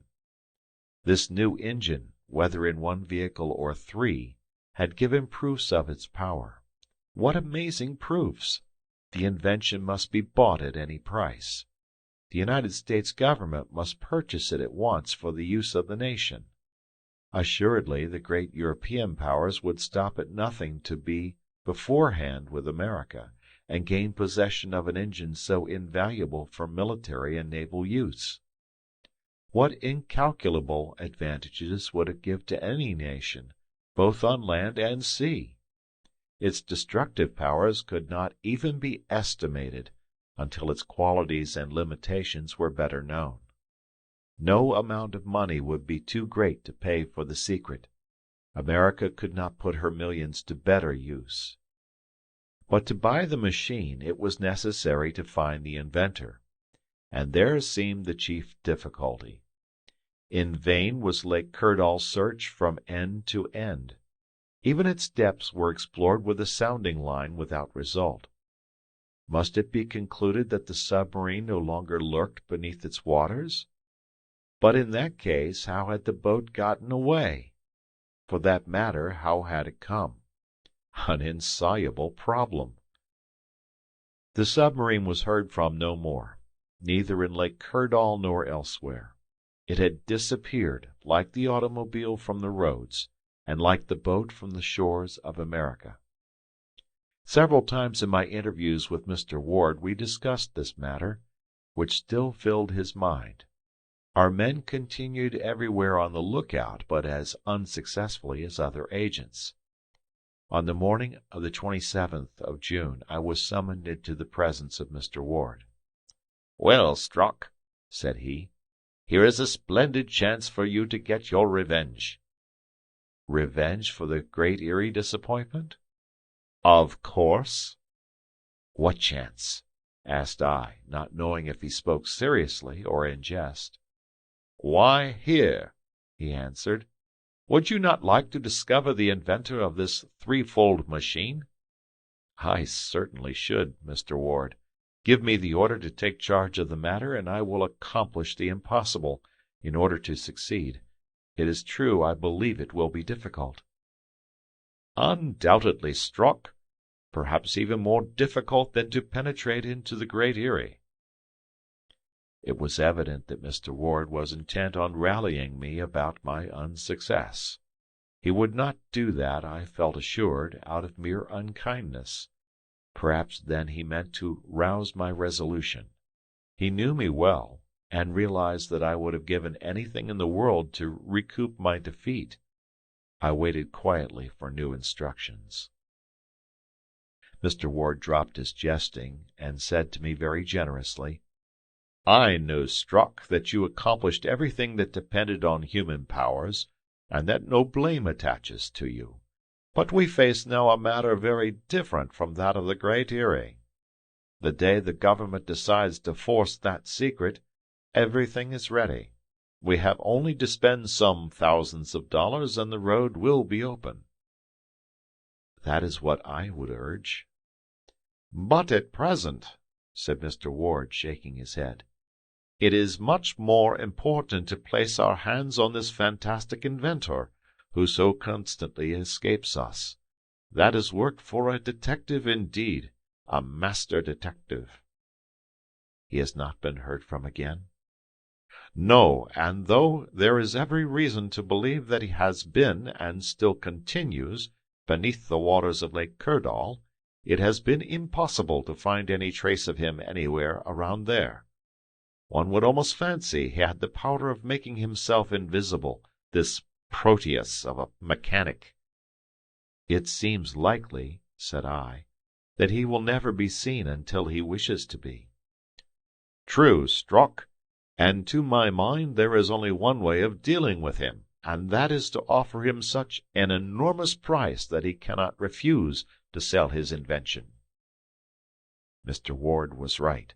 Indeed, the government had already made the effort to secure speech with this hero of the day, than whom surely no human being has ever better merited the title. The press had widely spread the news, and this extraordinary individual must assuredly know what the government desired of him, and how completely he could name the terms he wished. "Surely," added Mr. Ward, "this invention can be of no personal use to the man? That he should hide it from the rest of us, there is every reason why he should sell it. Can this unknown be already some dangerous criminal who, thanks to his machine, hopes to defy all pursuit?" My chief then went on to explain that it had been decided to employ other means in search of the inventor. It was possible, after all, that he had perished with his machine in some dangerous maneuver. If so, the ruined vehicle might prove itself almost as valuable and instructive to the mechanical world as the man himself. But since the accident to the schooner Markel on Lake Kirdall, no news of him whatever had reached the police.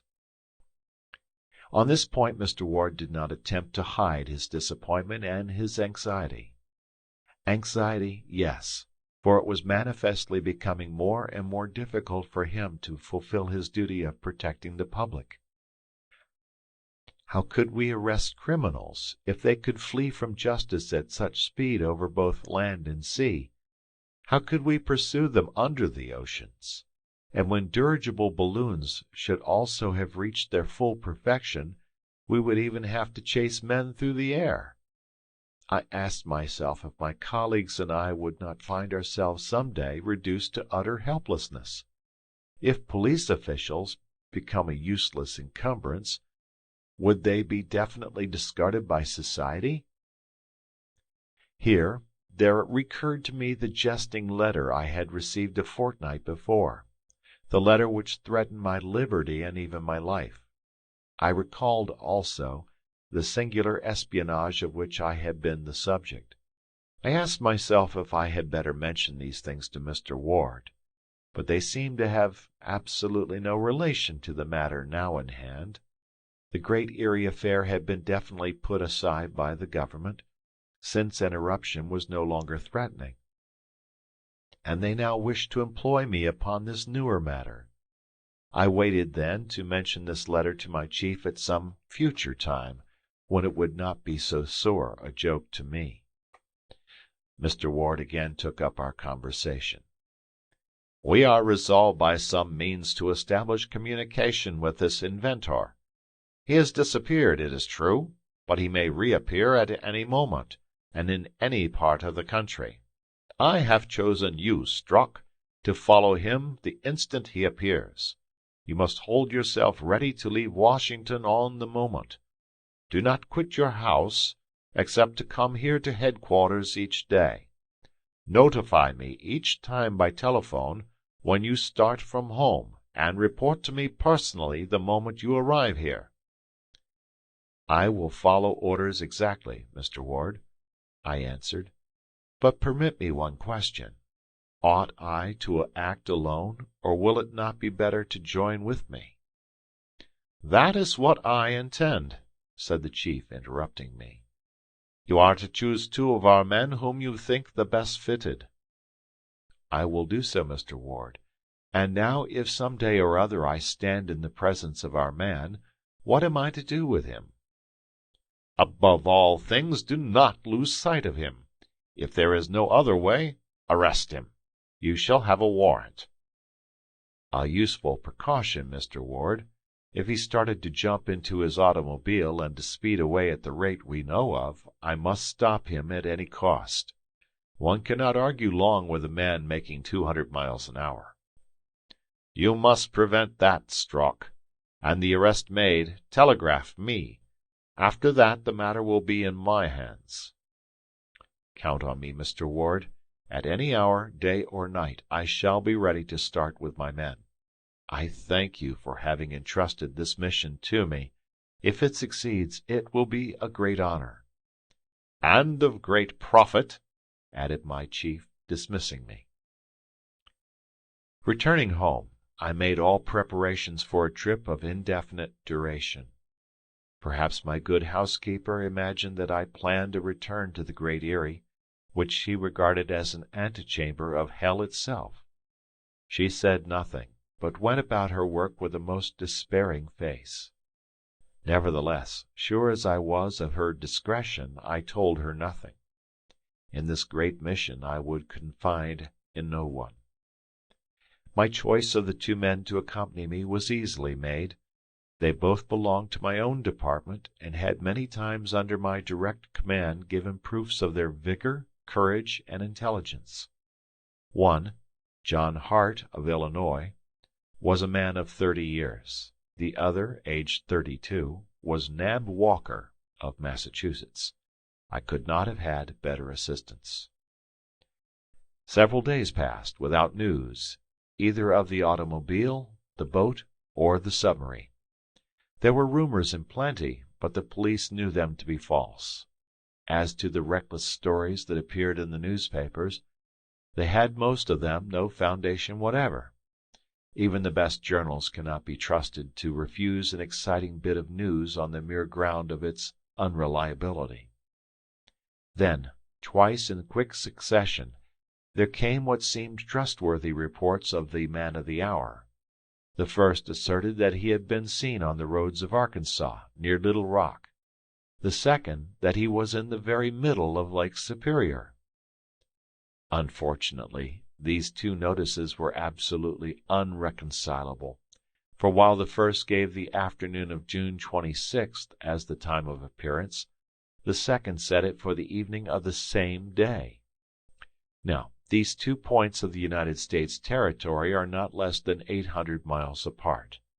Even granting the automobile this unthinkable speed, greater than any it had yet shown, how could it have crossed all the intervening country unseen? How could it traverse the states of Arkansas, Missouri, Iowa, and Wisconsin, from end to end without any one of our agents giving us warning, without any interested person rushing to a telephone? After these 2 momentary appearances, if appearances they were, the machine again dropped out of knowledge. Mr. Ward did not think it worth while to dispatch me and my men to either point whence it had been reported. Yet since this marvelous machine seemed still in existence, something must be done. The following official notice was published in every newspaper of the United States under July 3rd. It was couched in the most formal terms.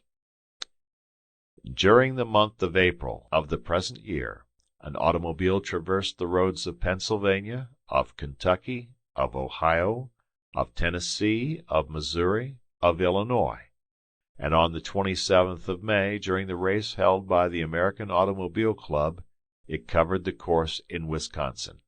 Then it disappeared. During the first week of June, a boat maneuvering at great speed appeared off the coast of New England between Cape Cod and Cape Sable, and more particularly around Boston. Then it disappeared. In the second fortnight of the same month, a submarine boat was run beneath the waters of Lake Kerdal in Kansas. Then it disappeared. Everything points to the belief that the same inventor must have built these three machines, or perhaps that they are the same machine, constructed so as to travel both on land and water. A proposition is therefore addressed to the said inventor, whoever he be, with the aim of acquiring the said machine. He is requested to make himself known and to name the terms upon which he will treat with the United States government. He is also requested to answer as promptly as possible to the Department of Federal Police, Washington, D.C., United States of America. Such was the notice printed in large type on the front page of every newspaper. Surely it could not fail to reach the eye of him for whom it was intended, wherever he might be. He would read it. He could scarce fail to answer it in some manner. And why should he refuse such an unlimited offer?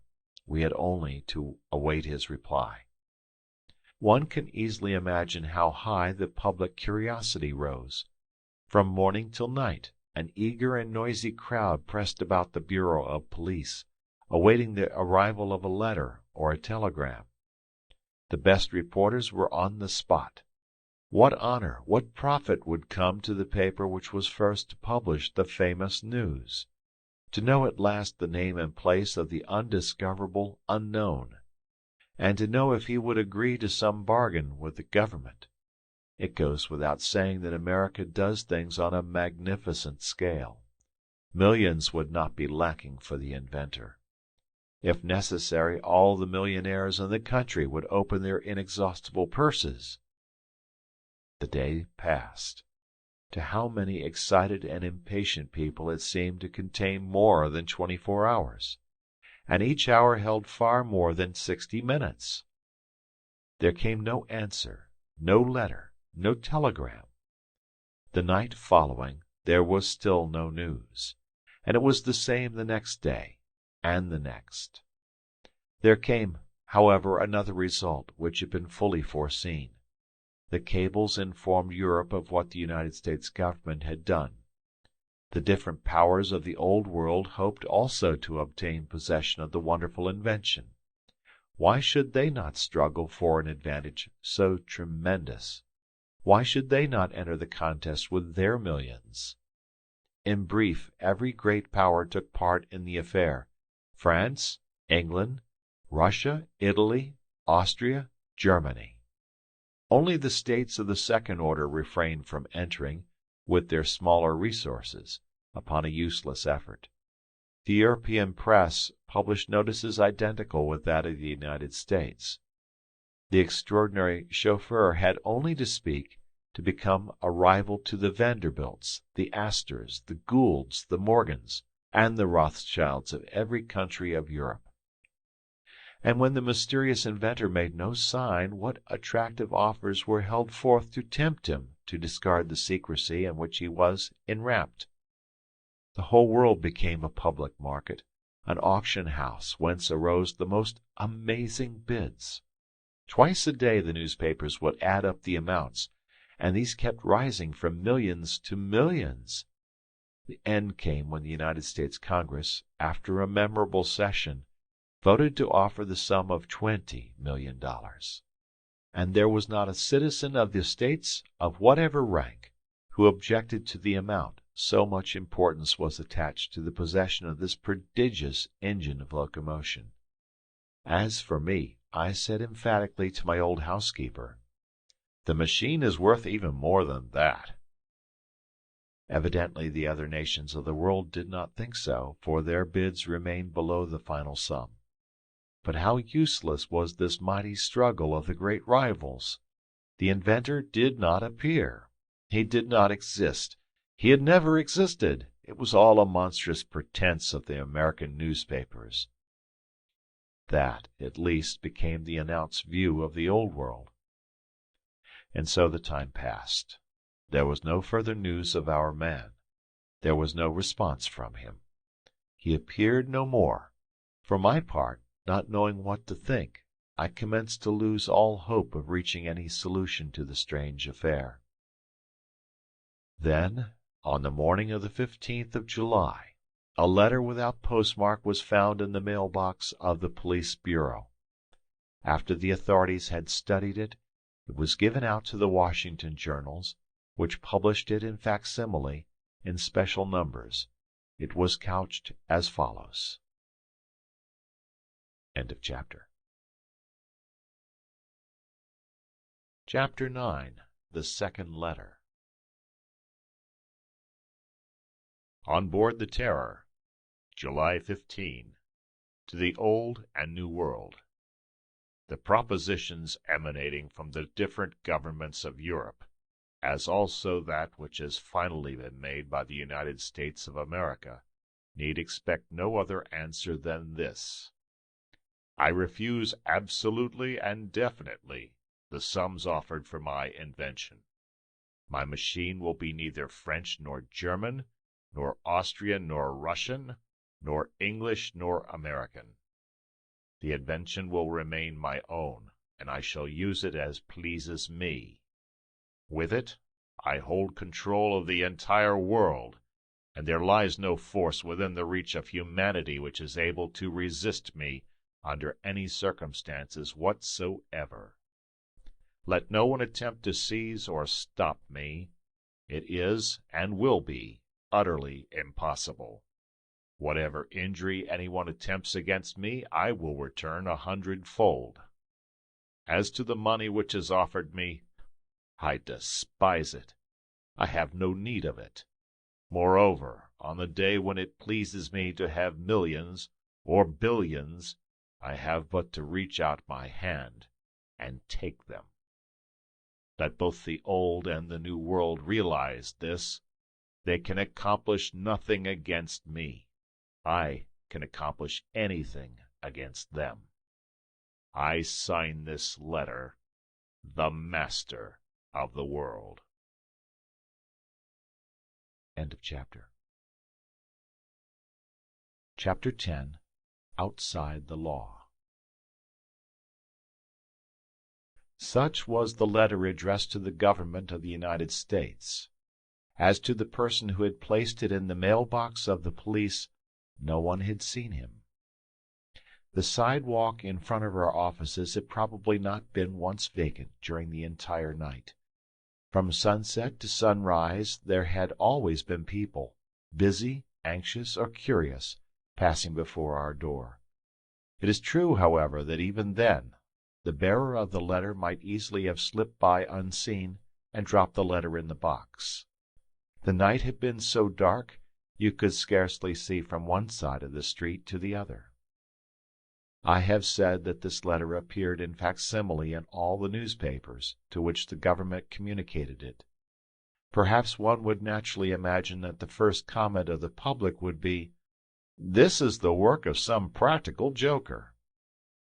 It was in that way that I had accepted my letter from the Great Erie 5 weeks before. But this was not the general attitude toward the present letter, neither in Washington nor in the rest of America. To the few who would have maintained that the document should not be taken seriously, an immense majority would have responded, "This letter has not the style nor the spirit of a jester. Only one man could have written it, and that is the inventor of this unapproachable machine." To most people, this conclusion seemed indisputable, owing to a curious state of mind easily explainable. For all the strange facts of which the key had hitherto been lacking, this letter furnished an explanation. The theory now almost universally accepted was as follows. The inventor had hidden himself for a time, only in order to reappear more startlingly in some new light. Instead of having perished in an accident, he had concealed himself in some retreat where the police were unable to discover him. Then, to assert positively his attitude toward all governments, he had written this letter.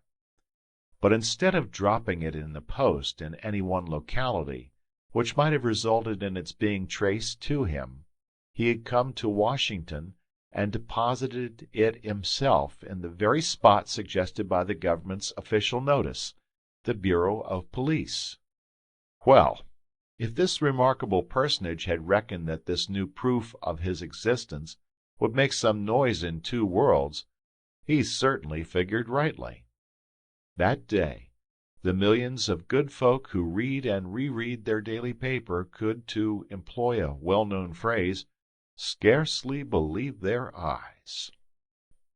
As for myself, I studied carefully every phrase of the defiant document. The handwriting was black and heavy.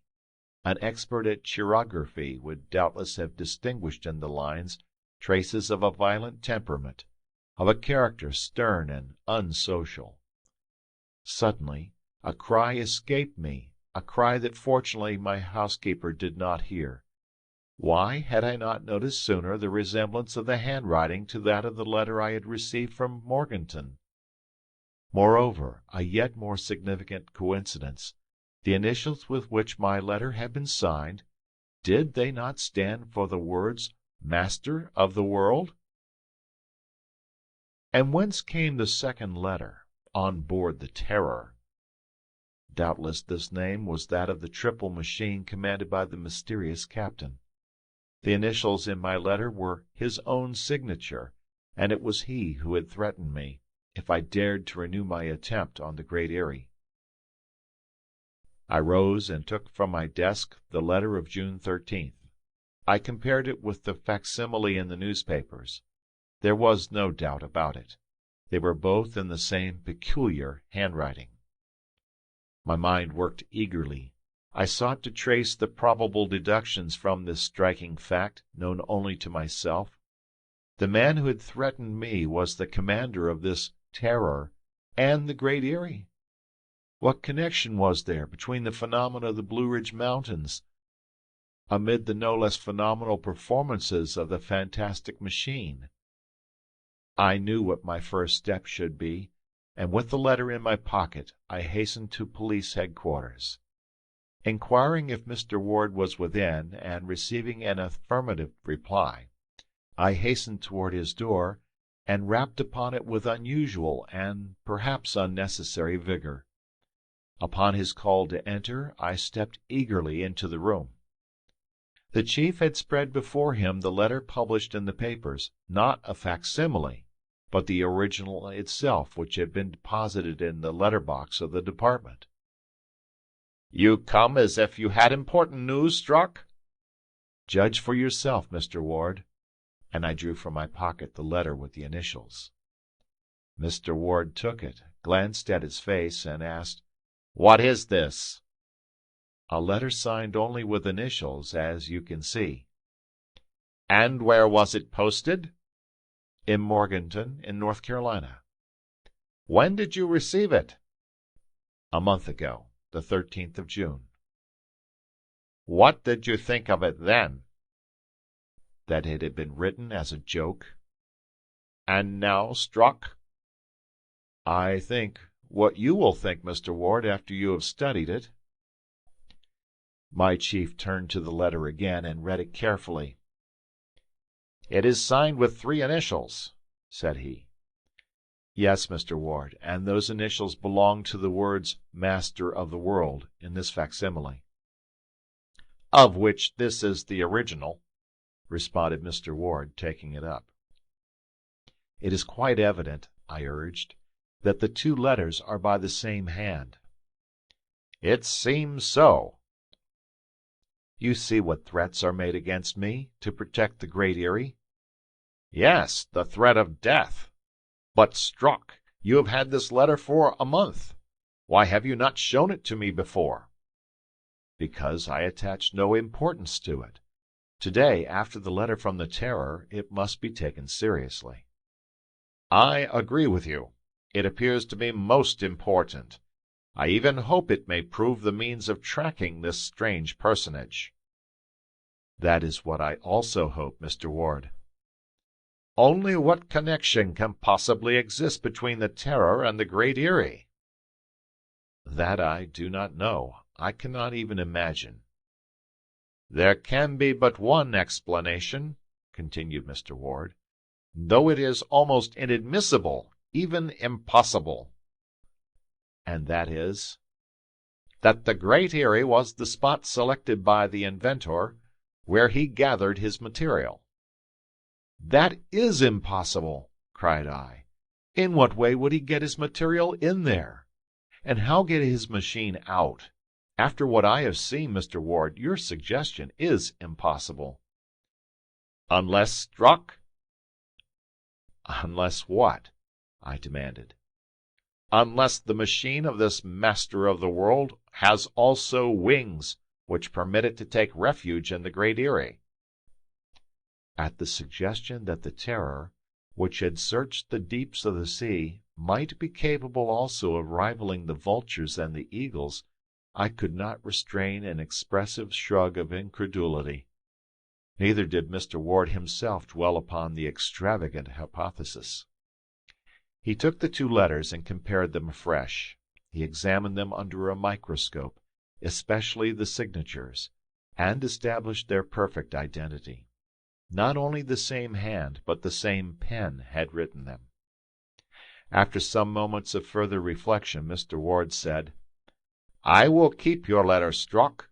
Decidedly, I think, that you are fated to play an important part in this strange affair, or rather in these two affairs. What thread attaches them I cannot yet see, but I am sure the thread exists. You have been connected with the first, and it will not be surprising if you have a large part in the second." "I hope so, Mr. Ward. You know how inquisitive I am." "I do, Strock. That is understood. Now, I can only repeat my former order. Hold yourself in readiness to leave Washington at a moment's warning." All that day, the public excitement caused by the defiant letter mounted steadily higher.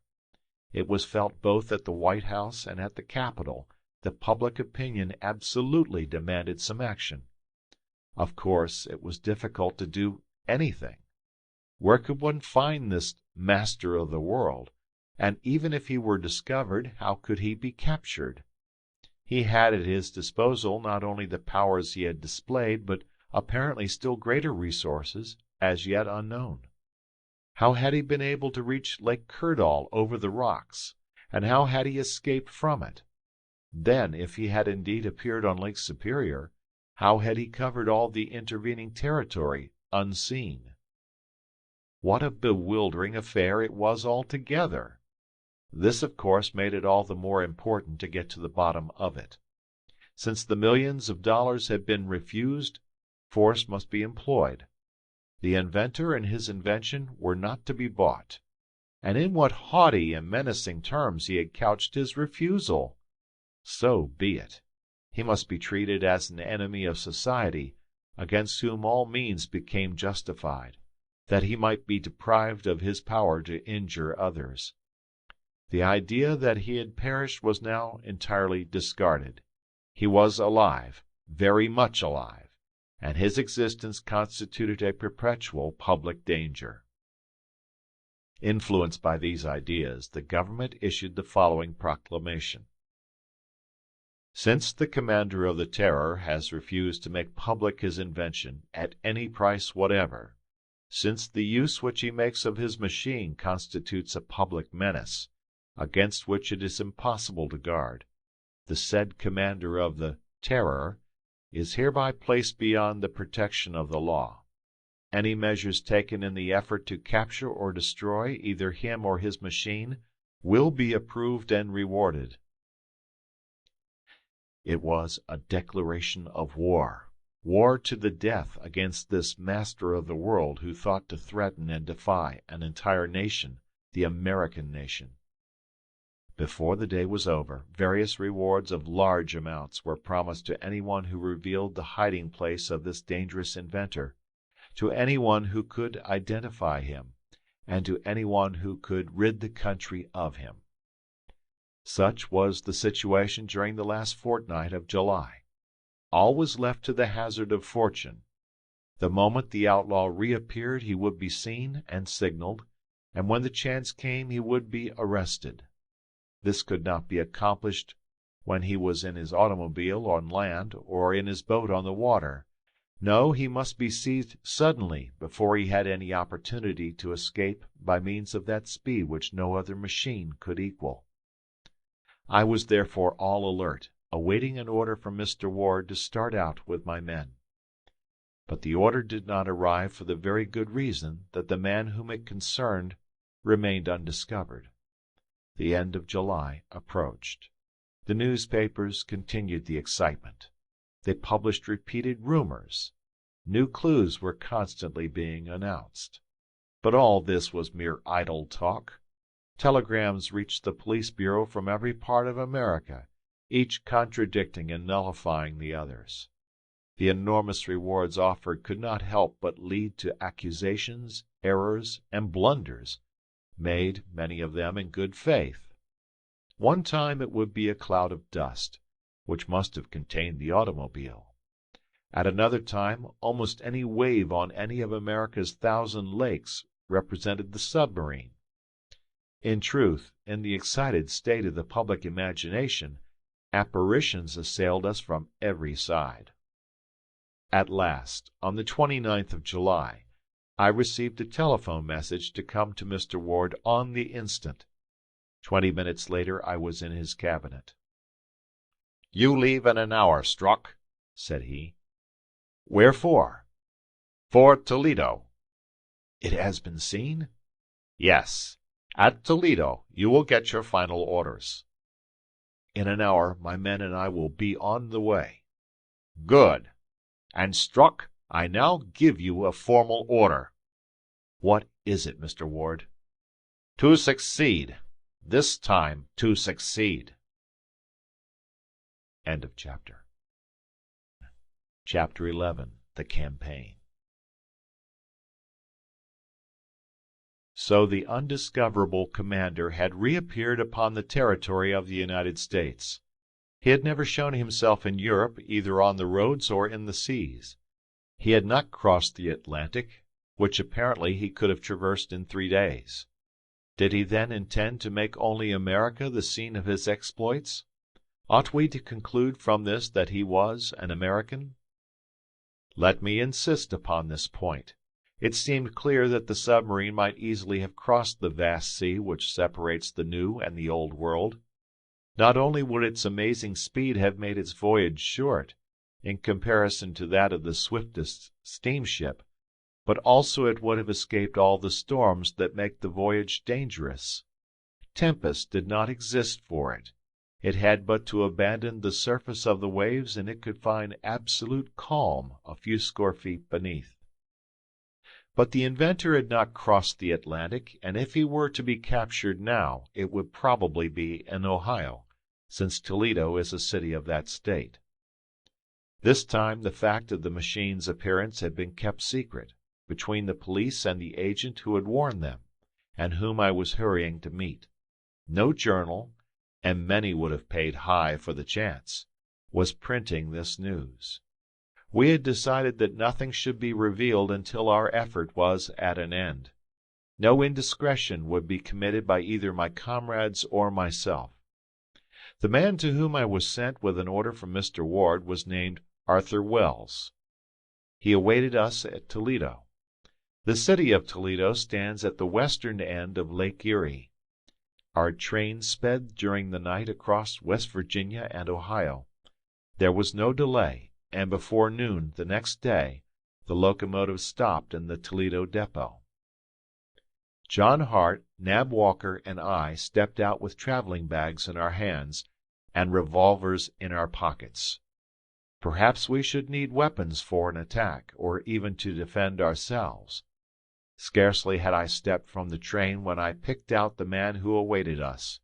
He was scanning the arriving passengers impatiently, evidently as eager and full of haste as I. I approached him. "Mr. Wells," said I. "Mr. Strock?" asked he. "Yes, I am at your command," said Mr. Wells. "Are we to stop any time in Toledo?" I asked. "No, with your permission, Mr. Strock.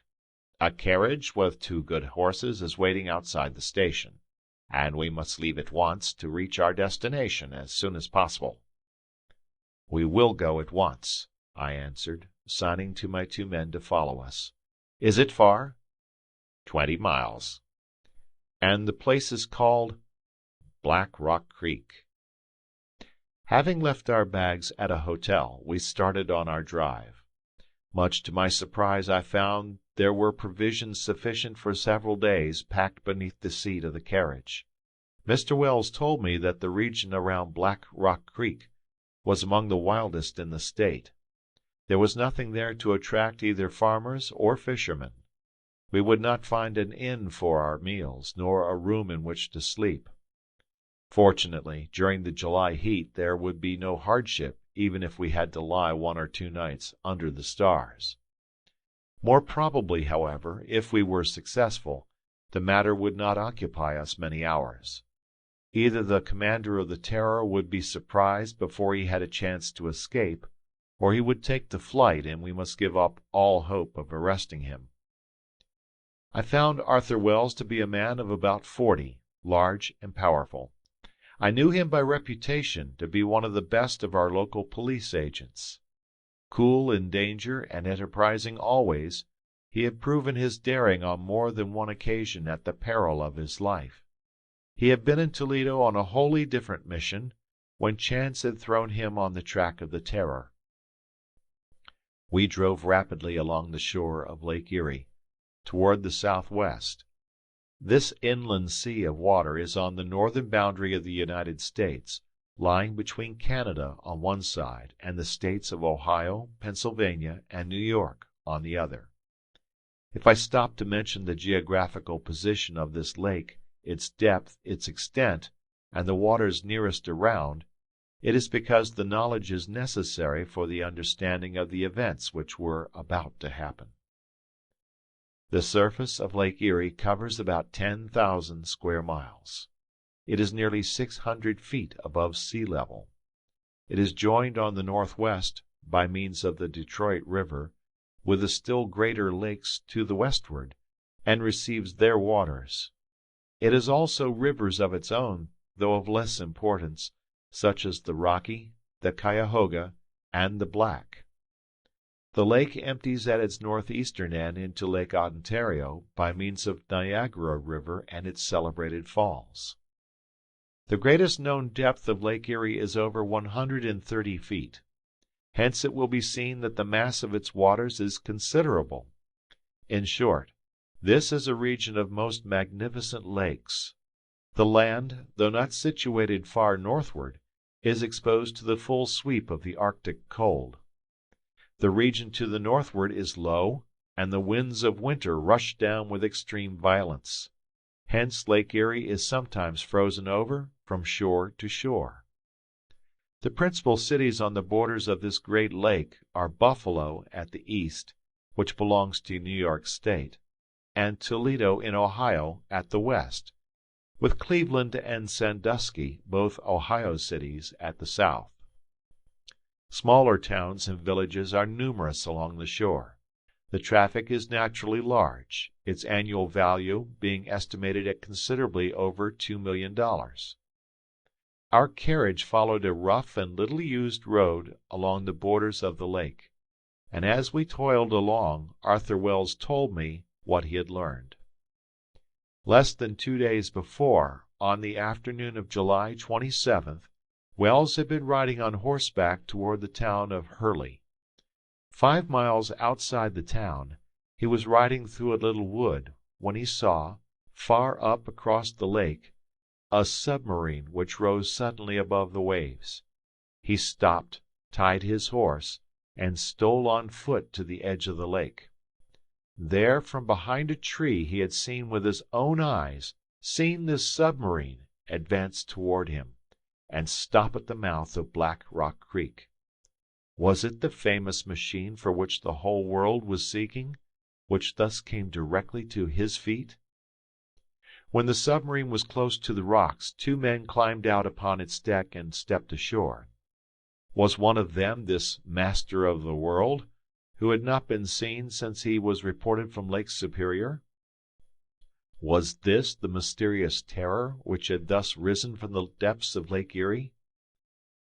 "I was alone," said Wells, "alone on the edge of the creek.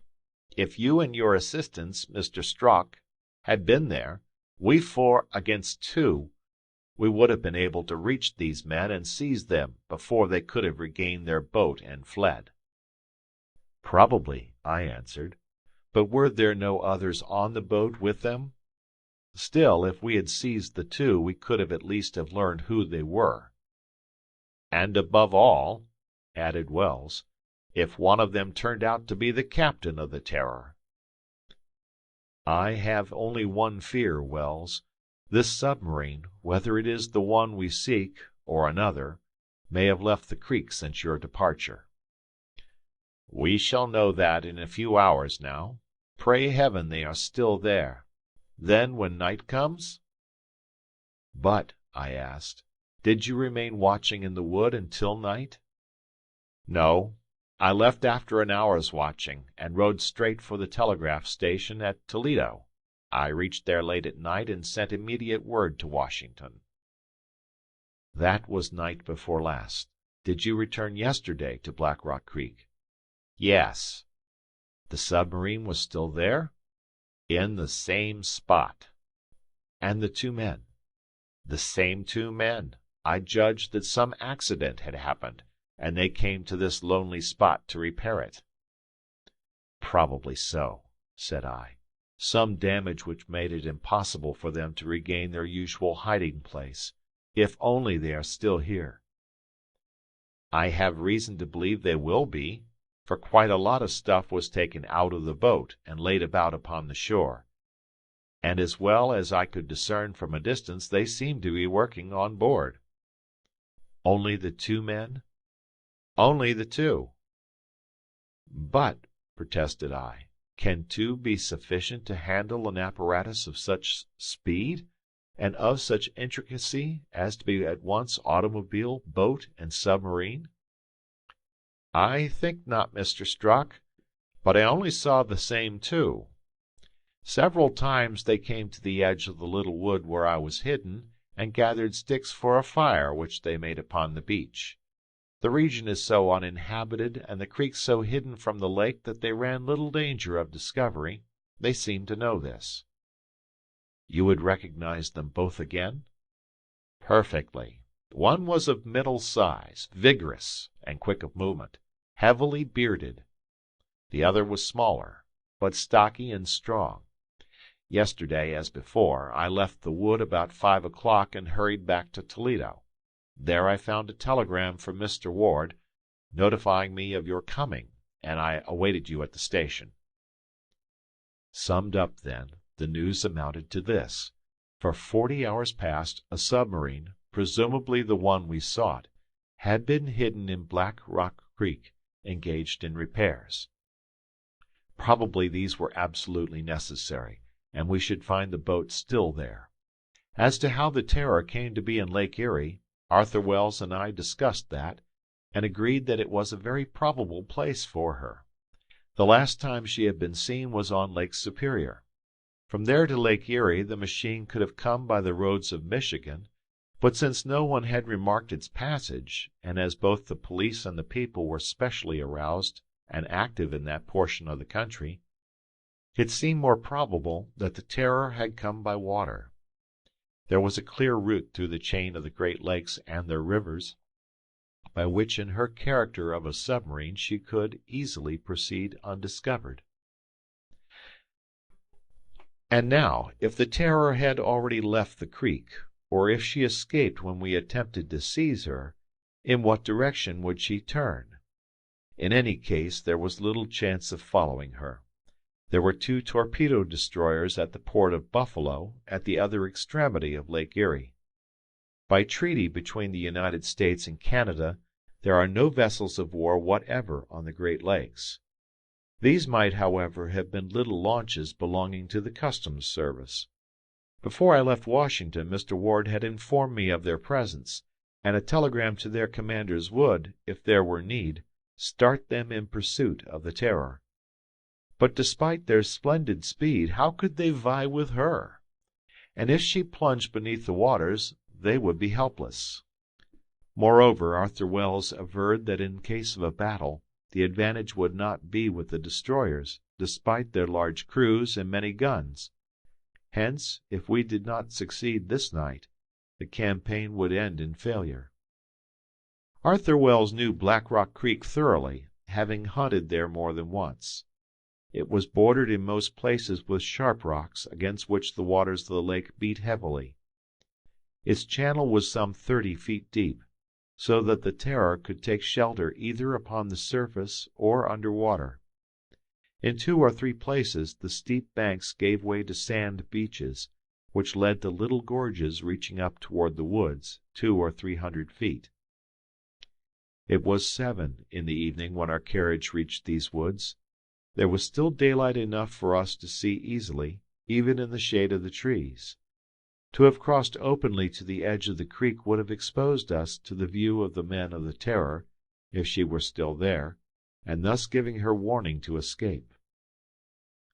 "Had we better stop here?" I asked Wells, as our rig drew up to the edge of the woods. "No, Mr. Strock," said he.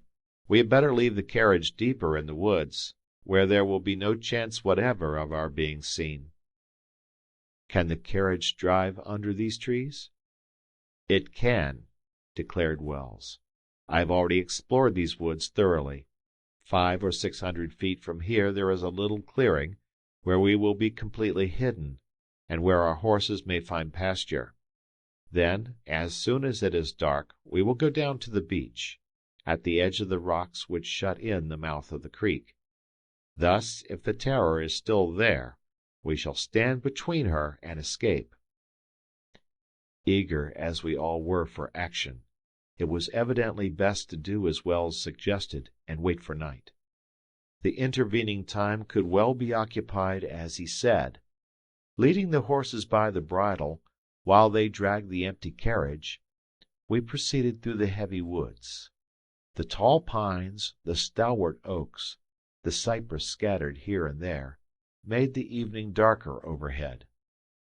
Beneath our feet spread a carpet of scattered herbs, pine needles, and dead leaves.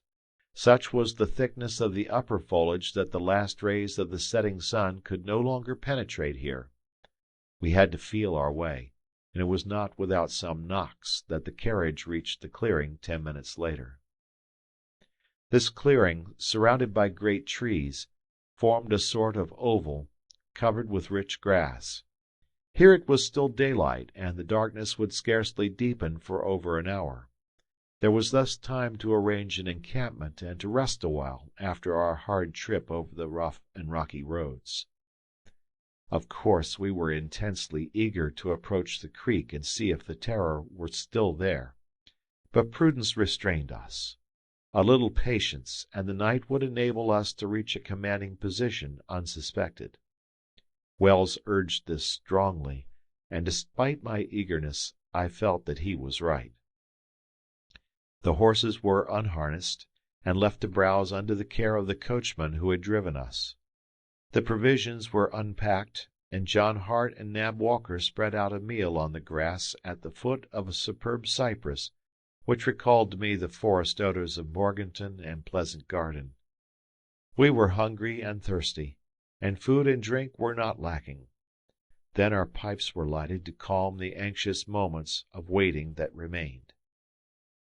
Silence reigned within the wood. The last song of the birds had ceased. With the coming of night the breeze fell, little by little, and the leaves scarcely quivered even at the tops of the highest branches. The sky darkened rapidly after sundown, and twilight deepened into obscurity.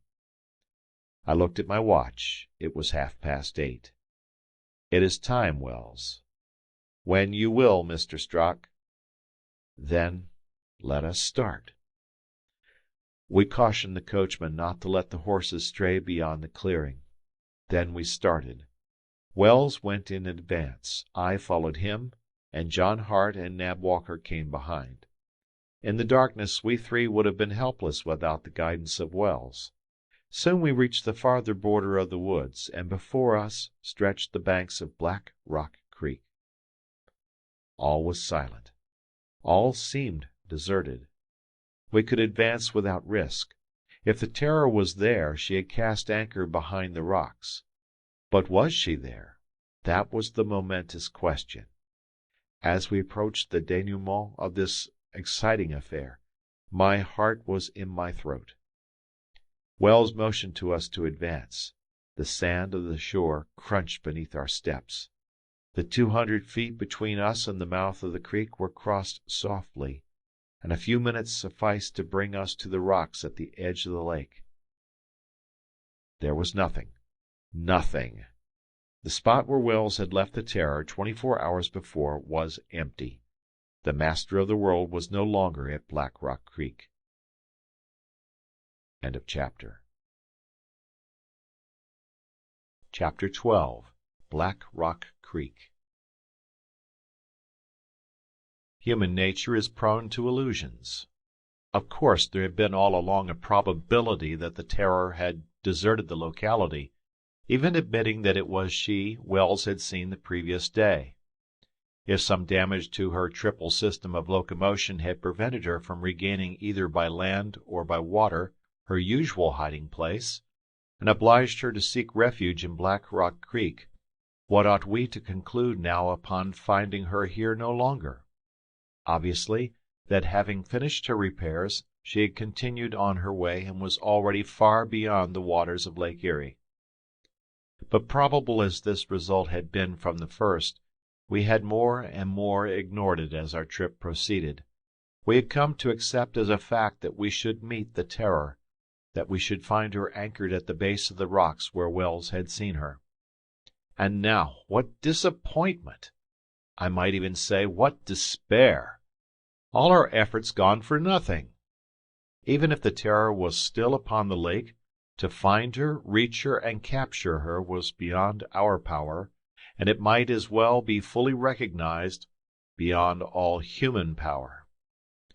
We stood there, Wells and I, completely crushed, while John Hart and Nab Walker, no less chagrined, went tramping along the banks of the creek, seeking any trace that had been left behind.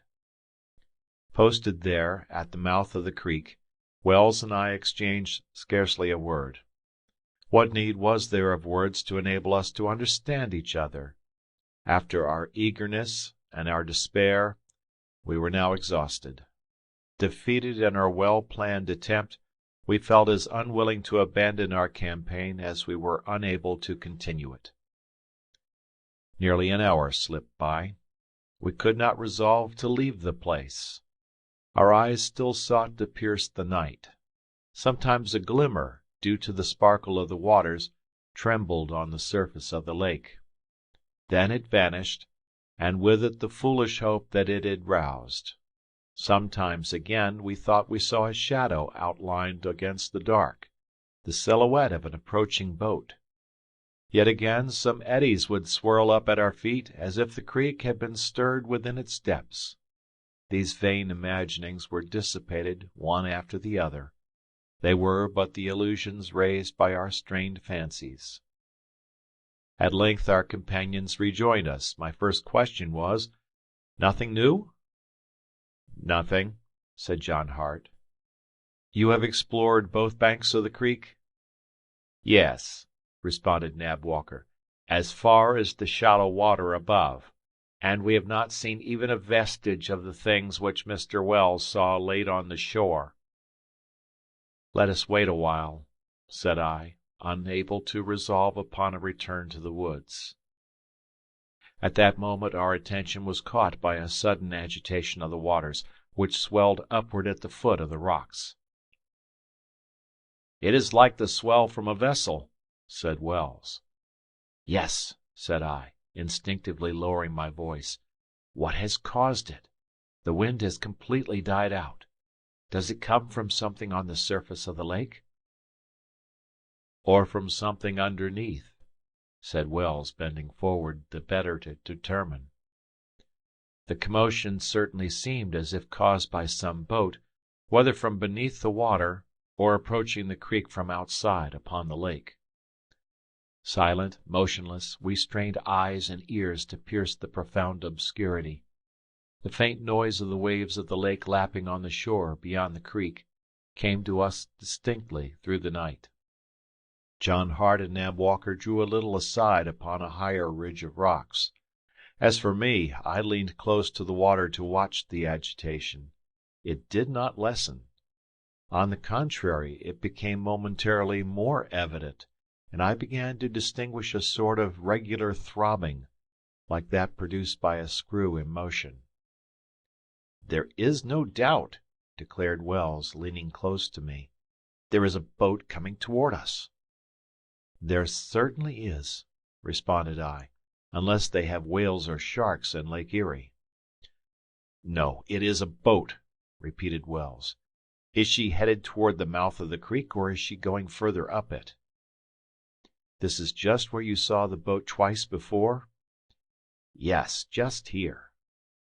"Then if this is the same one, and it can be no other, she will probably return to the same spot." "There!" whispered Wells, extending his hand toward the entrance of the creek. Our companions rejoined us, and all four, crouching low upon the bank, peered in the direction he pointed. We vaguely distinguished a black mass moving through the darkness. It advanced very slowly, and was still outside the creek, upon the lake, perhaps a cable's length to the northeast. We could scarcely hear even now the faint throbbing of its engines. Perhaps they had stopped, and the boat was only gliding forward under their previous impulse. It seemed then that this was indeed the submarine which Wells had watched, and it was returning to pass this night, like the last, within the shelter of the creek. Why had it left the anchorage, if only to return? Had it suffered some new disaster, which again impaired its power? Or had it been before compelled to leave, with its repairs still unfinished? What cause constrained it to return here? Was there some imperious reason why it could no longer be turned into an automobile and go darting away across the roads of Ohio? To all these questions which came crowding upon me, I could give no answer. Furthermore, both Wells and I kept reasoning under the assumption that this was really the Terror, commanded by the Master of the World, who had dated from it his letter of defiance to the government. Yet this premise was still unproven, no matter how confident we might feel of it. Whatever boat this was that stole so softly through the night, it continued to approach us. Assuredly its captain must know perfectly the channels and shores of Black Rock Creek, since he ventured here in such darkness. Not a light showed upon the deck. Not a single ray from within the cabin glimmered through any crevice. A moment later, we heard some machinery moving very softly. The swell of the eddies grew stronger, and in a few moments the boat touched the quay. This word quay, only used in that region, exactly describes the spot. The rocks at our feet formed a level 5 or 6 feet above the water, and descending to it perpendicularly, exactly like a landing wharf. "We must not stop here," whispered Wells, seizing me by the arm. "No," I answered. "They might see us. We must lie crouched upon the beach. Or we might hide in some crevice of the rocks." "We will follow you." There was not a moment to lose. The dark mass was now close at hand, and on its deck, but slightly raised above the surface of the water, we could trace the silhouettes of 2 men. Were there, then, really only 2 on board? We stole softly back to where the ravines rose toward the woods above. Several niches in the rocks were at hand. Wells and I crouched down in one, my 2 assistants in another. If the men on the Terror landed, they could not see us, but we could see them, and would be able to act as opportunity offered. There were some slight noises from the boat, a few words exchanged in our own language. It was evident that the vessel was preparing to anchor. Then, almost instantly, a rope was thrown out, exactly on the point of the quay where we had stood. Leaning forward, Wells could discern that the rope was seized by one of the mariners, who had leaped ashore. Then we heard a grappling iron scrape along the ground. Some moments later, steps crunched upon the sand. 2 men came up the ravine and went onward toward the edge of the woods, guiding their steps by a ship lantern. Where were they going? Was Black Rock Creek a regular hiding place of the Terror? Had her commander a depot here for stores or provisions? Did they come here to restock their craft, when the whim of their wild voyaging brought them to this part of the continent? Did they know this deserted, uninhabited spot so well that they had no fear of ever being discovered here? "What shall we do?" whispered Wells. "Wait till they return, and then—" My words were cut short by a surprise. The men were not 30 feet from us when, one of them chancing to turn suddenly, the light of their lantern fell full upon his face. He was one of the 2 men who had watched before my house in Long Street. I could not be mistaken. I recognized him as positively as my old servant had done. It was he. It was assuredly one of the spies of whom I had never been able to find any further traces. There was no longer any doubt. My warning letter had come from them. It was therefore from the Master of the World. It had been written from the Terror, and this was the Terror. Once more I asked myself what could be the connection between this machine and the Great Erie. In whispered words, I told Wells of my discovery. His only comment was, "It is all incomprehensible." Meanwhile, the 2 men had continued on their way to the woods, and were gathering sticks beneath the trees. "What if they discover our encampment?" murmured Wells. "No danger, if they do not go beyond the nearest trees. But if they do discover it, they will hurry back to their boat, and we shall be able to cut off their retreat." Toward the creek, where their craft lay, there was no further sound. I left my hiding place. I descended the ravine to the quay. I stood on the very spot where the grappling iron was fast among the rocks. The Terror lay there, quiet at the end of its cable. Not a light was on board, not a person visible, either on the deck or on the bank. Was not this my opportunity? Should I leap on board and there await the return of the 2 men? "Mr. Strock!" It was Wells who called to me softly from close at hand. I drew back in all haste and crouched down beside him. Was it too late to take possession of the boat, or would the attempt perhaps result in disaster from the presence of others watching on board? At any rate, the 2 men with the lantern were close at hand, returning down the ravine. Plainly they suspected nothing. Each carrying a bundle of wood, they came forward and stopped upon the quay. Then one of them raised his voice, though not loudly. "Hullo, Captain!" "All right," answered a voice from the boat. Wells murmured in my ear, "There are 3." "Perhaps 4," I answered. "Perhaps 5 or 6." The situation grew more complicated. Against a crew so numerous, what ought we to do? The least imprudence might cost us dear. Now that the 2 men had returned, would they re-embark with their faggots? Then would the boat leave the creek, or would it remain anchored until day? If it withdrew, would it not be lost to us? It could leave the waters of Lake Erie and cross any of the neighboring states by land, or it could retrace its road by the Detroit River, which would lead it to Lake Huron and the Great Lakes above. Would such an opportunity as this, in the narrow waters of Black Rock Creek, ever occur again? "At least," said I to Wells, "we are 4. They do not expect attack. They will be surprised. The result is in the hands of Providence." I was about to call our 2 men, when Wells again seized my arm. "Listen," said he. One of the men hailed the boat, and it drew close up to the rocks. We heard the captain say to the two men ashore, "Everything is all right up there?" "Everything, Captain." "There are still 2 bundles of wood left there?" "2." "Then one more trip will bring them all on board the Terror." The Terror! It was she!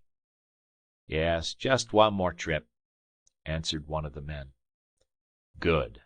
Then we will start off again at daybreak." Were there then but 3 of them on board? The captain, this master of the world, and these 2 men? Evidently they planned to take aboard the last of their wood. Then they would withdraw within their machine and go to sleep. Would not that be the time to surprise them, before they could defend themselves? Rather than to attempt to reach and capture the ship in face of this resolute captain who was guarding it, Wells and I agreed that it was better to let his men return unassailed, and wait till they were all asleep. It was now half an hour after 10. Steps were once more heard upon the shore. The man with a lantern and his companion again remounted the ravine toward the woods.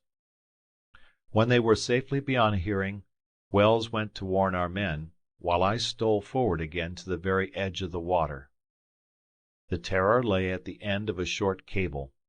As well as I could judge, she was long and slim, shaped like a spindle, without chimney, without masts, without rigging, such a shape as had been described when she was seen on the coast of New England. I returned to my place, with my men in the shelter of the ravine, and we looked to our revolvers, which might well prove of service. 5 minutes had passed since the men reached the woods, and we expected their return at any moment.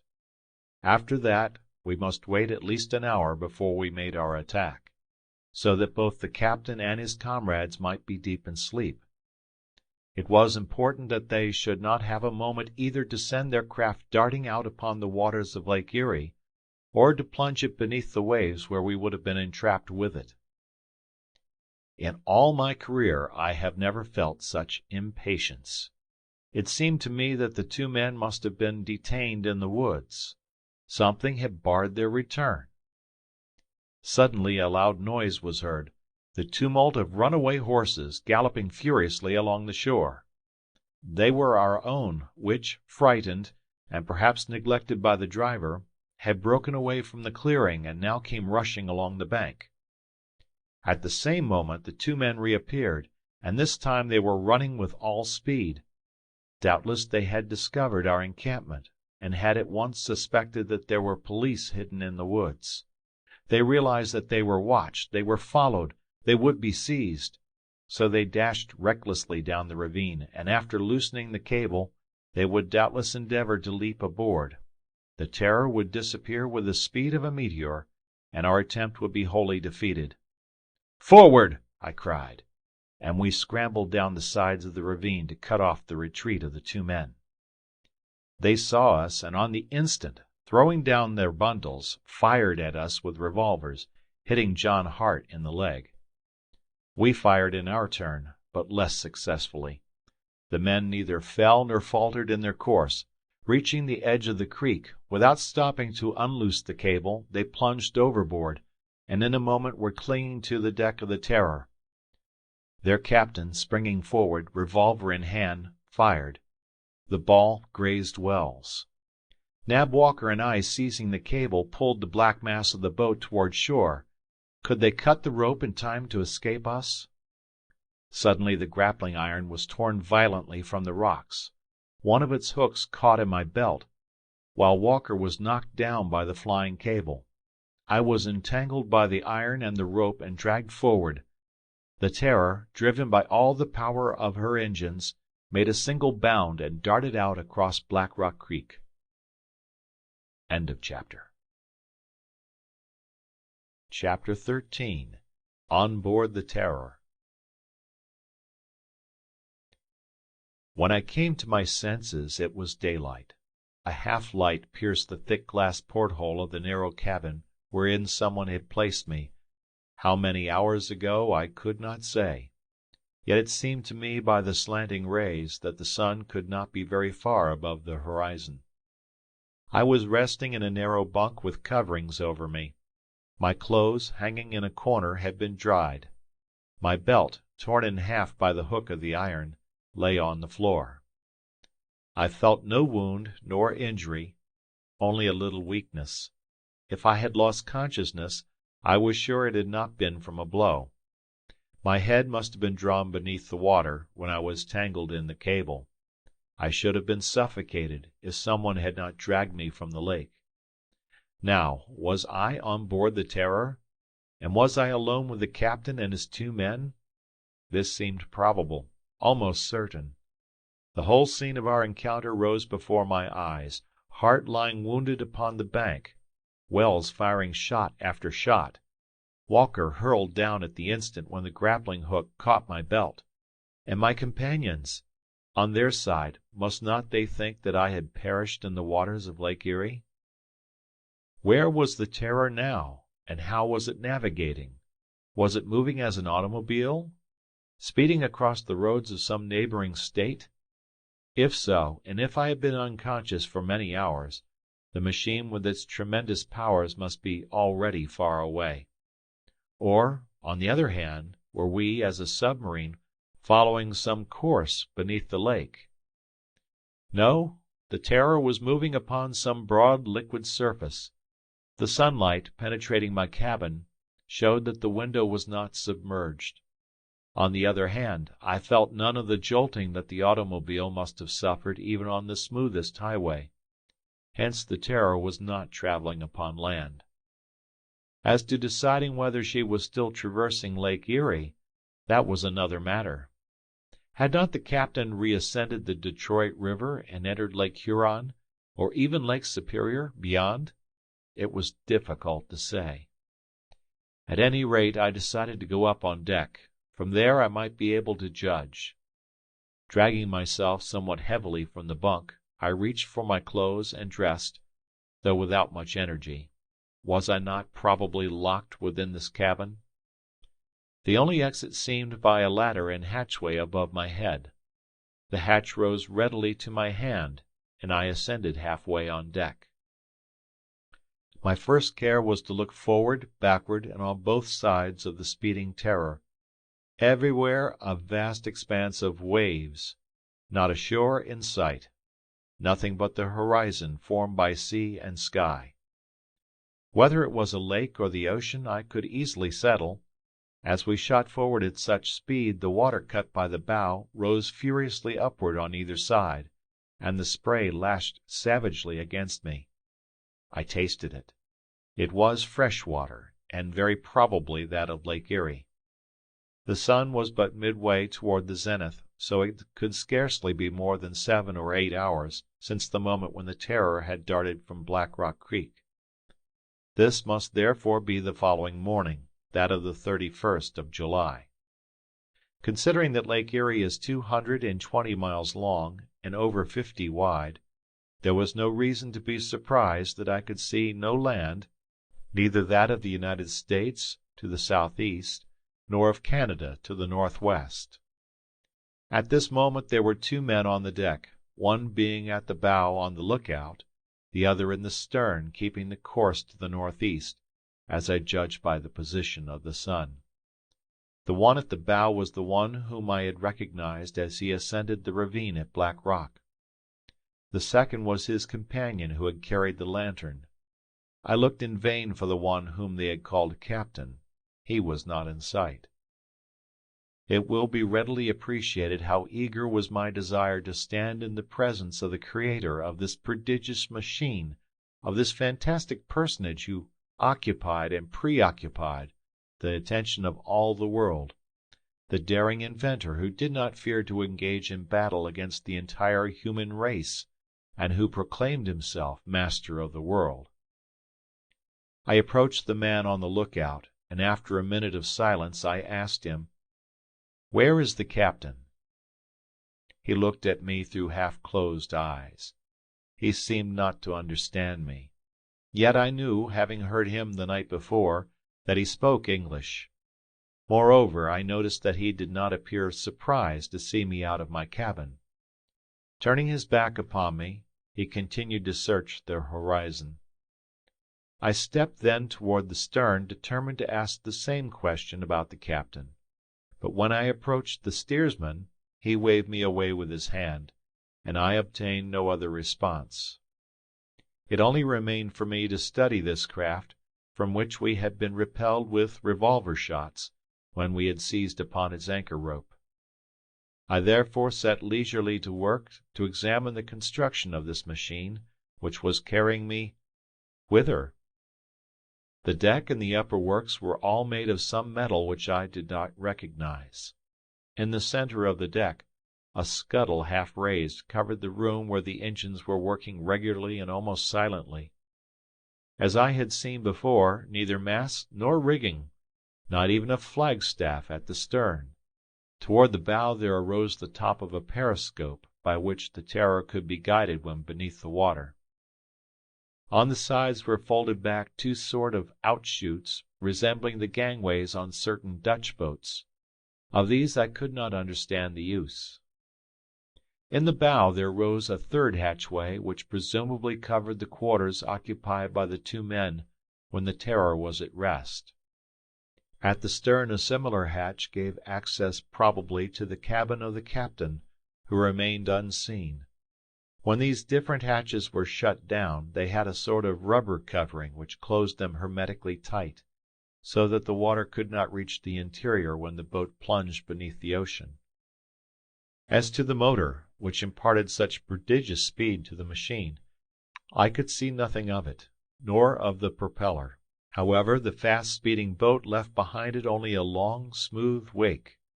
The extreme fineness of the lines of the craft caused it to make scarcely any waves, and enabled it to ride lightly over the crest of the billows even in a rough sea.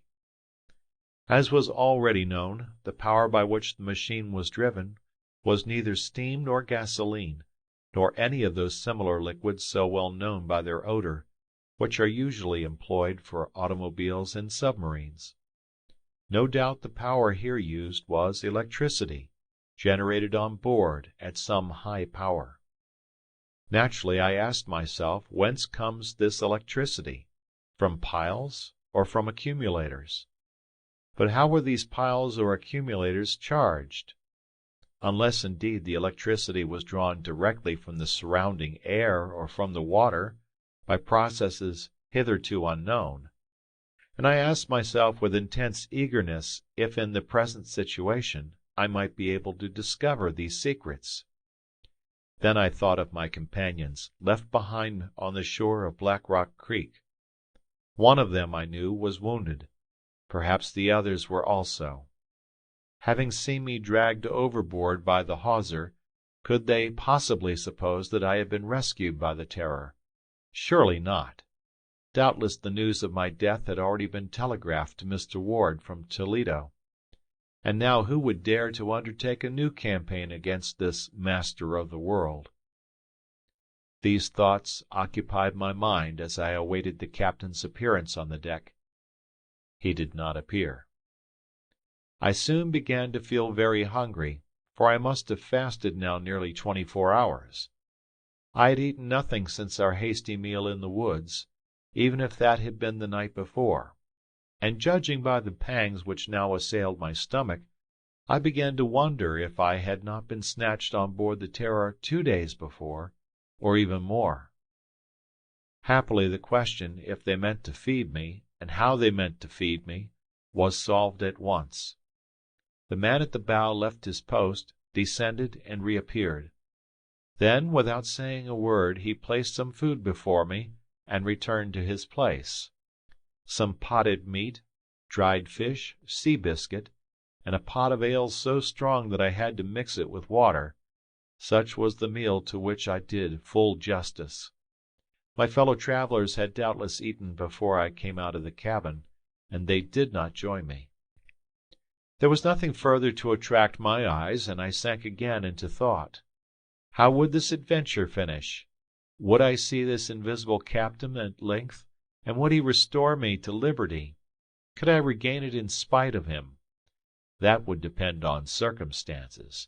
But if the Terror kept thus far away from the shore, or if she traveled beneath the water, how could I escape from her? Unless we landed, and the machine became an automobile, must I not abandon all hope of escape? Moreover, why should I not admit it? To escape without having learned anything of the Terror's secrets would not have contented me at all.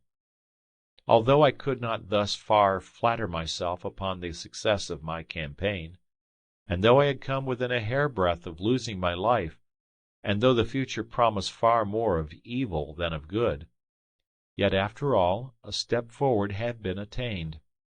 To be sure, if I was never to be able to re-enter into communication with the world, if, like this master of the world who had voluntarily placed himself outside the law, I was now placed outside humanity, then the fact that I had reached the Terror would have little value. The craft continued headed to the northeast, following the longer axis of Lake Erie. She was advancing at only half speed, for, had she been doing her best, she must some hours before have reached the northeastern extremity of the lake. At this end, Lake Erie has no other outlet than the Niagara River, by which it empties into Lake Ontario. Now, this river is barred by the famous cataract some 15 miles beyond the important city of Buffalo. Since the Terror had not retreated by the Detroit River, down which she had descended from the upper lakes, how was she to escape from these waters, unless indeed she crossed by land? The sun passed the meridian. The day was beautiful, warm but not unpleasantly so, thanks to the breeze made by our passage. The shores of the lake continued invisible on both the Canadian and the American side. Was the captain determined not to show himself? Had he some reason for remaining unknown? Such a precaution would indicate that he intended to set me at liberty in the evening, when the Terror could approach the shore unseen. Toward 2 o'clock, however, I heard a slight noise. The central hatchway was raised. The man I had so impatiently awaited appeared on deck. I must admit he paid no more attention to me than his men had done. Going to the stern, he took the helm. The man whom he had relieved, after a few words in a low tone, left the deck, descending by the forward hatchway. The captain, having scanned the horizon, consulted the compass and slightly altered our course. The speed of the Terror increased. This man, so interesting both to me and to the world, must have been some years over 50. He was of middle height, with powerful shoulders still very erect, a strong head, with thick hair rather gray than white, smooth-shaven cheeks, and a short crisp beard. His chest was broad, his jaw prominent, and he had that characteristic sign of tremendous energy, bushy eyebrows drawn sharply together. Assuredly he possessed a constitution of iron, splendid health, and warm red blood beneath his sunburned skin. Like his companions, the captain was dressed in sea clothes covered by an oilskin coat, and with a woolen cap which could be pulled down to cover his head entirely when he so desired. Need I add that the captain of the Terror was the other of the two men who had watched my house in Long Street? Moreover, if I recognized him, he also must recognize me as Chief Inspector Strock, to whom had been assigned the task of penetrating the great Erie. I looked at him curiously. On his part, while he did not seek to avoid my eyes, he showed at least a singular indifference to the fact that he had a stranger on board. As I watched him, the idea came to me, a suggestion which I had not connected with the first view of him in Washington, that I had already seen this characteristic figure. Was it in one of the photographs held in the police department, or was it merely a picture in some shop window? But the remembrance was very vague. Perhaps I merely imagined it. Well, though his companions had not had the politeness to answer me, perhaps he would be more courteous. He spoke the same language as I, although I could not feel quite positive that he was of American birth. He might indeed have decided to pretend not to understand me, so as to avoid all discussion while he held me prisoner. In that case, what did he mean to do with me? Did he intend to dispose of me without further ceremony? Was he only waiting for night to throw me overboard? Did even the little which I knew of him make me a danger of which he must rid himself? But in that case he might better have left me at the end of his anchor line. That would have saved him the necessity of drowning me over again. I turned. I walked to the stern. I stopped full in front of him. Then, at length, he fixed full upon me a glance that burned like a flame. "Are you the captain?" I asked. He was silent. "This boat, is it really the Terror?" To this question also there was no response. Then I reached toward him. I would have taken hold of his arm. He repelled me without violence, but with a movement that suggested tremendous restrained power. Planting myself again before him, I demanded in a louder tone, "What do you mean to do with me?" Words seemed almost ready to burst from his lips, which he compressed with visible irritation. As though to check his speech, he turned his head aside. His hand touched a regulator of some sort, and the machine rapidly increased its speed. Anger almost mastered me. I wanted to cry out, "So be it, keep your silence. I know who you are, just as I know your machine, recognized at Madison, at Boston, at Lake Kerdall. Yes, it is you, who have rushed so recklessly over our roads, our seas, and our lakes. Your boat is the Terror, and you, her commander, wrote that letter to the government. It is you who fancy you can fight the entire world, you who call yourself the master of the world." And how could he have denied it? I saw at that moment the famous initials inscribed upon the helm. Fortunately, I restrained myself, and despairing of getting any response to my questions, I returned to my seat near the hatchway of my cabin. For long hours I patiently watched the horizon in the hope that land would soon appear. Yes, I sat waiting, for I was reduced to that, waiting. No doubt, before the day closed, the Terror must reach the end of Lake Erie, since she continued her course steadily to the northeast. End of chapter. Chapter 14. Niagara. The hours passed, and the situation did not change. The steersman returned on deck, and the captain, descending, watched the movement of the engines. Even when our speed increased, these engines continued working without noise, and with remarkable smoothness. There was never one of those inevitable breaks with which in most motors the pistons sometimes miss a stroke. I concluded that the Terror, in each of its transformations, must be worked by rotary engines, but I could not assure myself of this. For the rest, our direction did not change. Always we headed toward the northeast end of the lake, and hence toward Buffalo. Why, I wondered, did the captain persist in following this route? He could not intend to stop at Buffalo, in the midst of a crowd of boats and shipping of every kind. If he meant to leave the lake by water, there was only the Niagara River to follow, and its falls would be impassable, even to such a machine as this.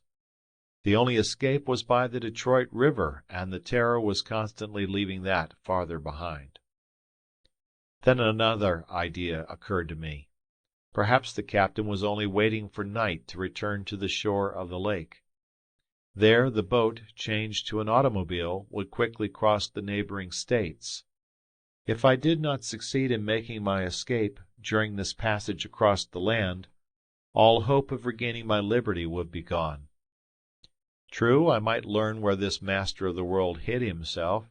I might learn what no one had yet been able to discover, assuming always that he did not dispose of me at one time or another. And what I expected his disposal would be is easily comprehended. I knew the northeast end of Lake Erie well, having often visited that section of New York State which extends westward from Albany to Buffalo. 3 years before, a police mission had led me to explore carefully the shores of the Niagara River, both above and below the cataract and its suspension bridge. I had visited the two principal islands between Buffalo and the little city of Niagara Falls.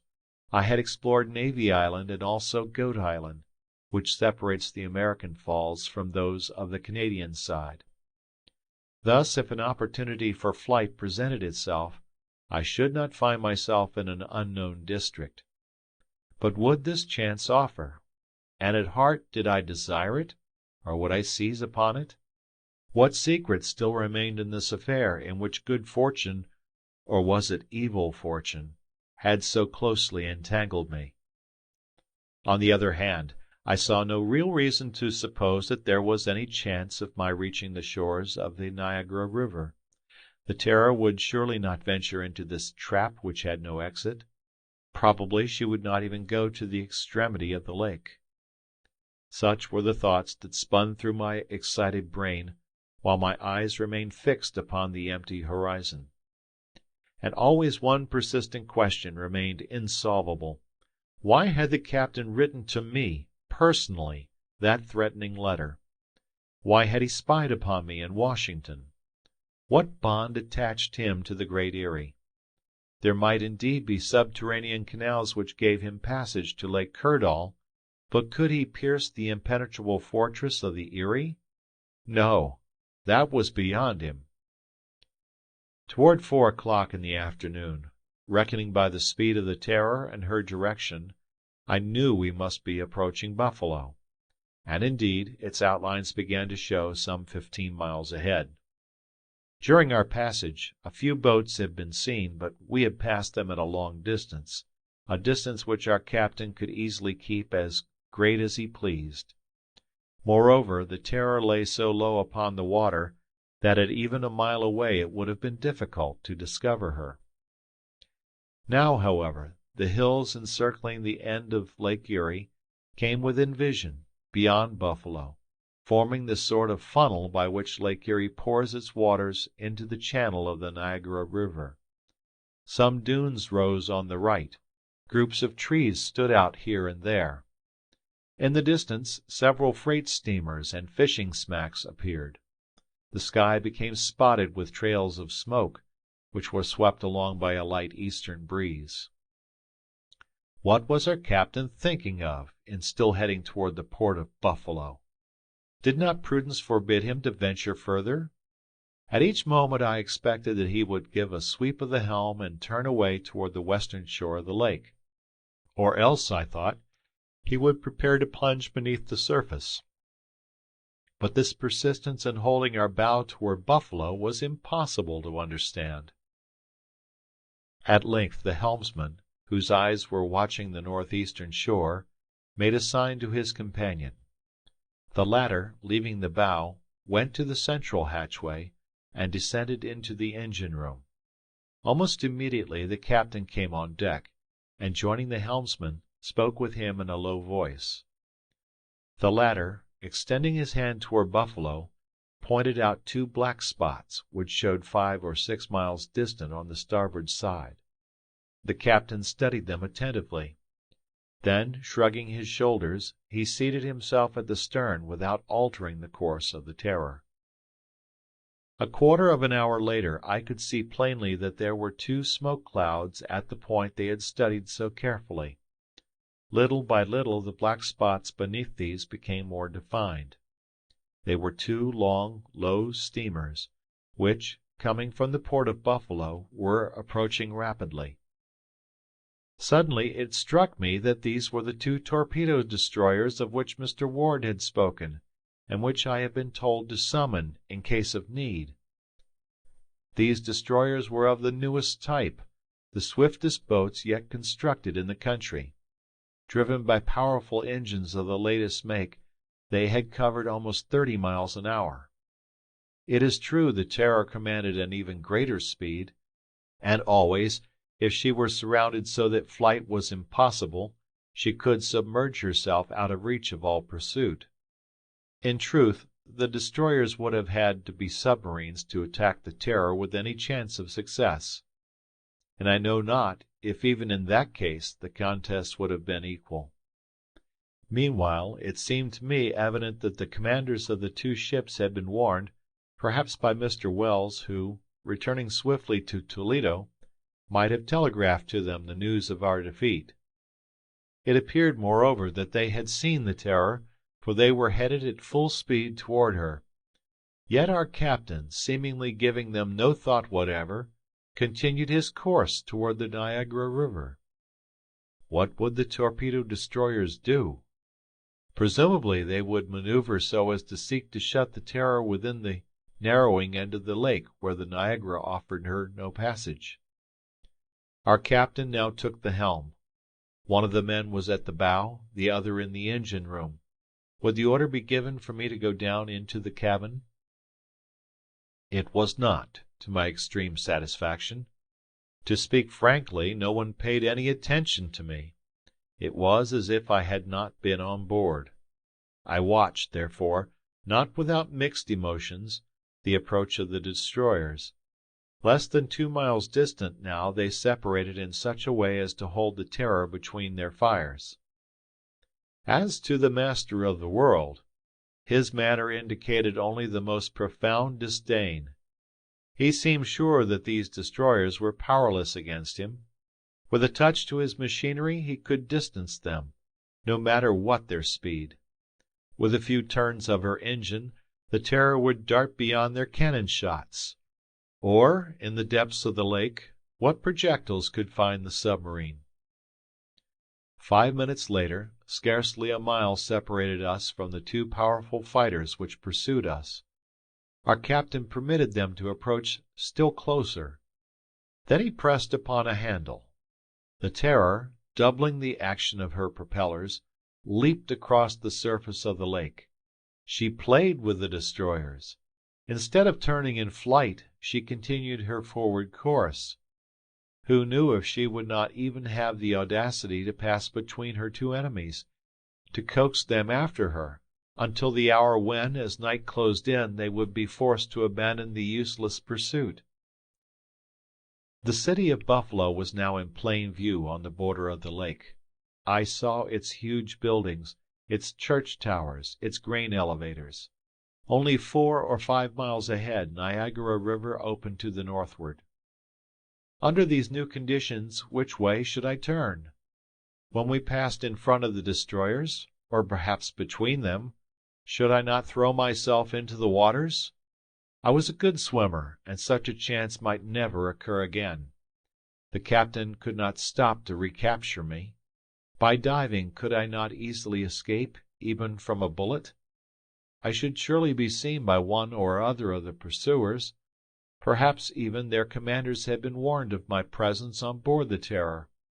Would not a boat be sent to rescue me? Evidently my chance of success would be even greater if the Terror entered the narrow waters of Niagara River. At Navy Island I would be able to set foot on territory that I knew well. But to suppose that our captain would rush into this river where he might be swept over the great cataract, that seemed impossible. I resolved to await the destroyer's closest approach, and at the last moment I would decide. Yet my resolution to escape was but half-hearted.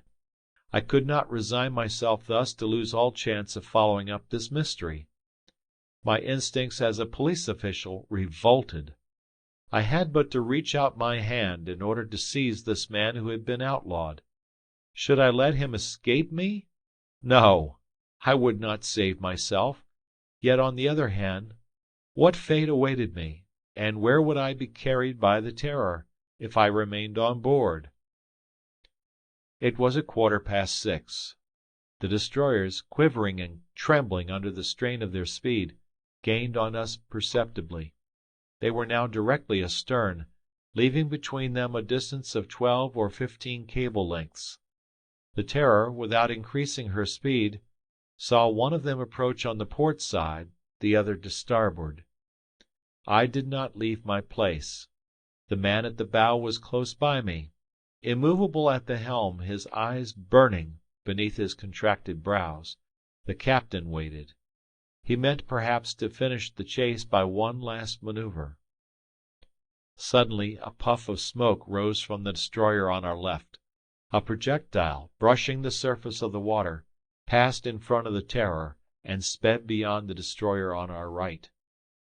I glanced around anxiously. Standing by my side, the lookout seemed to await a sign from the captain.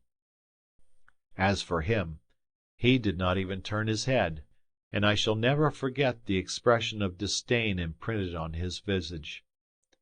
At this moment I was pushed suddenly toward the hatchway of my cabin, which was fastened above me. At the same instant the other hatchways were closed. The deck became watertight. I heard a single throb of the machinery, and the plunge was made. The submarine disappeared beneath the waters of the lake. Cannon shot still boomed above us. Their heavy echo reached my ear. Then everything was peace. Only a faint light penetrated through the porthole into my cabin. The submarine, without the least rolling or pitching, sped silently through the deeps. I had seen with what rapidity and also with what ease the transformation of the Terror had been made. No less easy and rapid, perhaps, would be her change to an automobile. And now, what would this master of the world do? Presumably he would change his course, unless, indeed, he preferred to speed to land and there continue his route along the roads. It still seemed more probable, however, that he would turn back toward the west, and after distancing the destroyers, regain the Detroit River.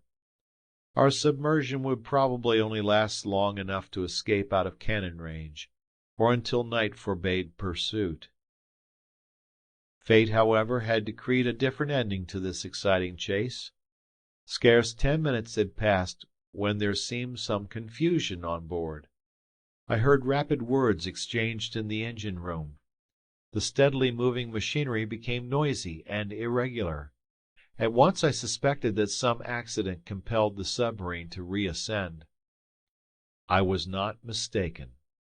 In a moment the semi-obscurity of my cabin was pierced by sunshine. The Terror had risen above water. I heard steps on the deck, and the hatchways were reopened, including mine. I sprang up the ladder. The captain had resumed his place at the helm, while the two men were busy below. I looked to see if the destroyers were still in view. Yes, only a quarter of a mile away. The Terror had already been seen, and the powerful vessels which enforced the mandates of our government were swinging into position to give chase. Once more the Terror sped in the direction of Niagara River. I must confess I could make nothing of this maneuver. Plunging into a cul-de-sac, no longer able to seek the depths because of the accident, the Terror might indeed temporarily distance her pursuers, but she must find her path barred by them when she attempted to return. Did she intend to land? And if so, could she hope to outrun the telegrams which would warn every police agency of her approach? We were now not half a mile ahead. The destroyers pursued us at top speed. Though being now directly behind, they were in poor position for using their guns. Our captain seemed content to keep this distance, though it would have been easy for him to increase it, and then at nightfall to dodge back behind the enemy. Already Buffalo had disappeared on our right, and a little after 7 o'clock the opening of the Niagara River appeared ahead. If he entered there, knowing that he could not return, our captain must have lost his mind. And in truth, was he not insane, this man who proclaimed himself, who believed himself, master of the world? I watched him there, calm, impassive, not even turning his head to note the progress of the destroyers, and I wondered at him. This end of the lake was absolutely deserted. Freight steamers bound for the towns on the banks of the upper Niagara were not numerous, as its navigation is dangerous. Not one was in sight. Not even a fishing boat crossed the path of the Terror. Even the two destroyers would soon be obliged to pause in their pursuit, if we continued our mad rush through these dangerous waters. I have said that the Niagara River flows between New York and Canada. Its width, of about 3/4 of a mile, narrows as it approaches the falls. Its length, from Lake Erie to Lake Ontario, is about 15 leagues. It flows in a northerly direction until it empties the waters of Lake Superior, Michigan, Huron, and Erie into Ontario, the last lake of this mighty chain. The celebrated falls, which occur in the midst of this great river, have a height of over 150 feet. They are called sometimes the Horseshoe Falls, because they curve inward like the iron shoe. The Indians have given them the name of Thunder of Waters, and in truth a mighty thunder roars from them without cessation, and with a tumult which is heard for several miles away. Between Lake Erie and the little city of Niagara Falls, two islands divide the current of the river: Navy Island, a league above the cataract, and Goat Island, which separates the American and the Canadian falls. Indeed, on the lower point of this latter isle stood once that terrapin tower, so daringly built in the midst of the plunging waters on the very edge of the abyss. It has been destroyed, for the constant wearing away of the stone beneath the cataract makes the ledge move with the ages slowly up the river, and the tower has been drawn into the gulf. The town of Fort Erie stands on the Canadian shore at the entrance of the river. Two other towns are set along the banks above the falls, Schlosser on the right bank and Chippewa on the left, located on either side of Navy Island. It is at this point that the current, bound within a narrower channel, begins to move at tremendous speed, to become 2 miles further on the celebrated cataract. The Terror had already passed Fort Erie. The sun in the west touched the edge of the Canadian horizon, and the moon, faintly seen, rose above the mists of the south. Darkness would not envelop us for another hour. The destroyers, with huge clouds of smoke streaming from their funnels, followed us a mile behind. They sped between banks green with shade trees and dotted with cottages which lay among lovely gardens. Obviously the Terror could no longer turn back. The destroyers shut her in completely. It is true their commanders did not know, as I did, that an accident to her machinery had forced her to the surface, and that it was impossible for her to escape them by another plunge. Nevertheless, they continued to follow, and would assuredly maintain their pursuit to the very last. I marveled at the intrepidity of their chase through these dangerous waters. I marveled still more at the conduct of our captain. Within a half-hour now, his course would be barred by the cataract. No matter how perfect his machine, it could not escape the power of the great falls. If the current once mastered our engines, we should inevitably disappear in the gulf nearly 200 feet deep, which the waters have dug at the base of the falls. Perhaps, however, our captain had still power to turn to one of the shores and flee by the automobile routes. In the midst of this excitement, what action should I take personally? Should I attempt to gain the shores of Navy Island, if we indeed advanced that far? If I did not seize this chance, after what I had learned of his secrets, never would the master of the world restore me to liberty. I suspected, however, that my flight was no longer possible. If I was not confined within my cabin, I no longer remained unwatched. While the captain retained his place at the helm, his assistant by my side never removed his eyes from me. At the first movement I should be seized and locked within my room. For the present, my fate was evidently bound up with that of the Terror. The distance which separated us from the two destroyers was now growing rapidly less. Soon they were but a few cable lengths away. Could the motor of the Terror, since the accident, no longer hold its speeds? Yet the captain showed not the least anxiety, and made no effort to reach land. We could hear the hissing of the steam which escaped from the valves of the destroyers, to mingle with the streamers of black smoke. But we heard even more plainly the roar of the cataract, now less than 3 miles away. The Terror took the left branch of the river in passing Navy Island. At this point she was within easy reach of the shore, yet she shot ahead. 5 minutes later we could see the first trees of Goat Island. The current became more and more irresistible. If the Terror did not stop, the destroyers could not much longer follow her. If it pleased our accursed captain to plunge us into the vortex of the falls, surely they did not mean to follow into the abyss. Indeed, at this moment they signaled each other and stopped the pursuit. They were scarce more than 600 feet from the cataract. Then their thunders burst on the air, and several cannon shots swept over the Terror without hitting its low-lying deck. The sun had set, and through the twilight the moon's rays shone upon us from the south. The speed of our craft, doubled by the speed of the current, was prodigious. In another moment we should plunge into that black hollow which forms the very center of the Canadian Falls. With an eye of horror, I saw the shores of Goat Island flashed by. Then came the Isles of the Three Sisters, drowned in the spray from the abyss. I sprang up. I started to throw myself into the water, in the desperate hope of gaining this last refuge. One of the men seized me from behind. Suddenly a sharp noise was heard from the mechanism which throbbed within our craft.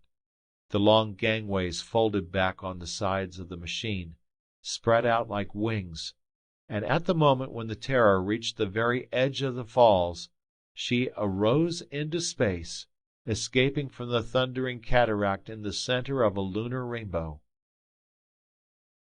End of chapter. Chapter 15. The Eagle's Nest. On the morrow, when I awoke after a sound sleep, our vehicle seemed motionless. It seemed to me evident that we were not running upon land, yet neither were we rushing through or beneath the waters, nor yet soaring across the sky. Had the inventor regained that mysterious hiding place of his, where no human being had ever set foot before him? And now, since he had not disembarrassed himself of my presence, was his secret about to be revealed to me? It seemed astonishing that I had slept so profoundly during most of our voyage through the air. It puzzled me, and I asked if this sleep had not been caused by some drug mixed with my last meal, the captain of the Terror having wished thus to prevent me from knowing the place where we landed. All that I can recall of the previous night is the terrible impression made upon me by that moment when the machine, instead of being caught in the vortex of the cataract, rose under the impulse of its machinery like a bird with its huge wings beating with tremendous power. So this machine actually fulfilled a fourfold use. It was at the same time automobile, boat, submarine, and airship. Earth, sea, and air, it could move through all three elements. And with what power? With what speed? A few instants sufficed to complete its marvelous transformations. The same engine drove it along all its courses, and I had been a witness of its metamorphoses. But that of which I was still ignorant, and which I could perhaps discover, was the source of the energy which drove the machine, and above all, who was the inspired inventor who, after having created it in every detail, guided it with so much ability and audacity. At the moment when the Terror rose above the Canadian Falls, I was held down against the hatchway of my cabin. The clear, moonlit evening had permitted me to note the direction taken by the airship. It followed the course of the river and passed the suspension bridge 3 miles below the falls. It is here that the irresistible rapids of the Niagara River begin, where the river bends sharply to descend toward Lake Ontario. On leaving this point, I was sure that we had turned toward the east. The captain continued at the helm. I had not addressed a word to him. What good would it do? He would not have answered. I noted that the Terror seemed to be guided in its course through the air with surprising ease. Assuredly the roads of the air were as familiar to it as those of the seas and of the lands. In the presence of such results, could one not understand the enormous pride of this man who proclaimed himself master of the world? Was he not in control of a machine infinitely superior to any that had ever sprung from the hand of man, and against which men were powerless? In truth, why should he sell this marvel? Why should he accept the millions offered him? Yes, I comprehended now that absolute confidence in himself which was expressed in his every attitude, and where might not his ambition carry him, if by its own excess it mounted some day into madness? A half-hour after the Terror soared into the air, I had sunk into complete unconsciousness without realizing its approach. I repeat, it must have been caused by some drug. Without doubt, our commander did not wish me to know the road he followed. Hence I cannot say whether the aviator continued his flight through space, or whether the mariner sailed the surface of some sea or lake, or the chauffeur sped across the American roads. No recollection remains with me of what passed during that night of July 31st. Now, what was to follow from this adventure? And especially concerning myself, what would be its end? I have said that at the moment when I awoke from my strange sleep, the Terror seemed to me completely motionless. I could hardly be mistaken. Whatever had been her method of progress, I should have felt some movement, even in the air. I lay in my berth in the cabin, where I had been shut in without knowing it, just as I had been on the preceding night when I had passed on board the Terror on Lake Erie. My business now was to learn if I would be allowed to go on deck here, where the machine had landed. I attempted to raise the hatchway. It was fastened. "Ah," said I, "am I to be kept here until the Terror recommences its travels? Was not that, indeed, the only time when escape was hopeless?" My impatience and anxiety may be appreciated. I knew not how long this halt might continue. I had not a quarter of an hour to wait. A noise of bars being removed came to my ear. The hatchway was raised from above. A wave of light and air penetrated my cabin. With one bound I reached the deck. My eyes in an instant swept round the horizon. The Terror, as I had thought, rested quiet on the ground. She was in the midst of a rocky hollow measuring from 15 to 1800 feet in circumference. A floor of yellow gravel carpeted its entire extent, unrelieved by a single tuft of herbage. This hollow formed an almost regular oval, with its longer diameter extending north and south. As to the surrounding wall, what was its height, what the character of its crest, I could not judge. Above us was gathered a fog so heavy that the rays of the sun had not yet pierced it. Heavy trails of cloud drifted across the sandy floor. Doubtless the morning was still young, and this mist might later be dissolved. It was quite cold here, although this was the first day of August. I concluded, therefore, that we must be far in the north, or else high above sea level.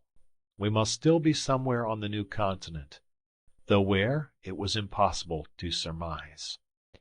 Yet no matter how rapid our flight had been, the airship could not have traversed either ocean in the dozen hours since our departure from Niagara. At this moment I saw the captain come from an opening in the rocks, probably a grotto, at the base of this cliff hidden in the fog.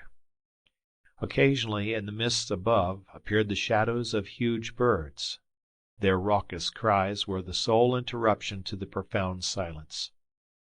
Who knows if they were not affrighted by the arrival of this formidable winged monster, which they could not match either in might or speed. Everything led me to believe that it was here that the master of the world withdrew in the intervals between his prodigious journeys. Here was the garage of his automobile, the harbor of his boat, the hangar of his airship.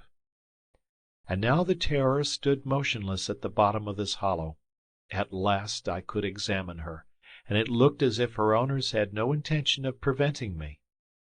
The truth is that the commander seemed to take no more notice of my presence than before. His two companions joined him, and the three did not hesitate to enter together into the grotto I had seen. What a chance to study the machine, at least its exterior. As to its inner parts, probably I should never get beyond conjecture. In fact, except for that of my cabin, the hatchways were closed, and it would be vain for me to attempt to open them. At any rate, it might be more interesting to find out what kind of propeller drove the Terror in these many transformations.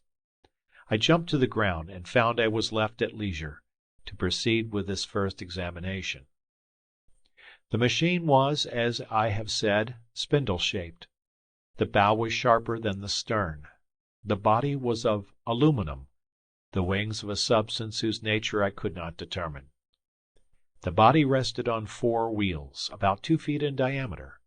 These had pneumatic tires so thick as to assure ease of movement at any speed.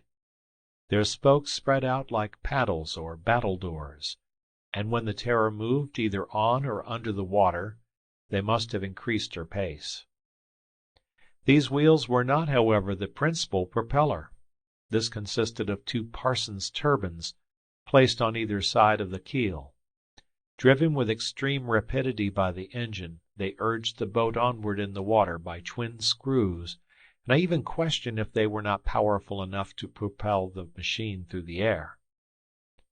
The chief aerial support, however, was that of the great wings, now again in repose and folded back along the sides.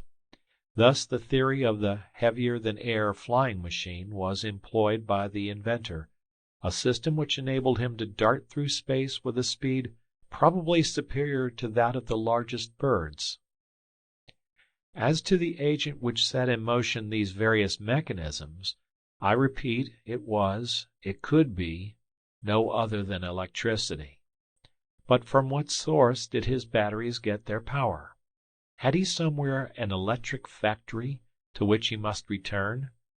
Were the dynamos perhaps working in one of the caverns of this hollow? The result of my examination was that, while I could see that the machine used wheels and turbine screws and wings, I knew nothing of either its engine nor of the force which drove it. To be sure, the discovery of this secret would be of little value to me. To employ it I must first be free, and after what I knew, little as that really was, the master of the world would never release me. There remained, it is true, the chance of escape. But would an opportunity ever present itself? If there could be none during the voyages of the Terror, might there possibly be while we remained in this retreat? The first question to be solved was the location of this hollow. What communication did it have with the surrounding region? Could one only depart from it by a flying machine? And in what part of the United States were we? Was it not reasonable to estimate that our flight through the darkness had covered several hundred leagues? There was one very natural hypothesis which deserved to be considered, if not actually accepted. What more natural harbor could there be for the Terror than the great Erie? Was it too difficult a flight for our aviator to reach the summit? Could he not soar anywhere that the vultures and the eagles could? Did not that inaccessible Erie offer to the master of the world just such a retreat as our police have been unable to discover, one in which he might well believe himself safe from all attacks? Moreover, the distance between Niagara Falls and this part of the Blue Ridge Mountains did not exceed 450 miles, a flight which would have been easy for the Terror. Yes, this idea more and more took possession of me. It crowded out 100 other unsupported suggestions, Did not this explain the nature of the bond which existed between the Great Erie and the letter which I had received with our commander's initials, and the threats against me if I renewed the ascent, and the espionage to which I had been subjected?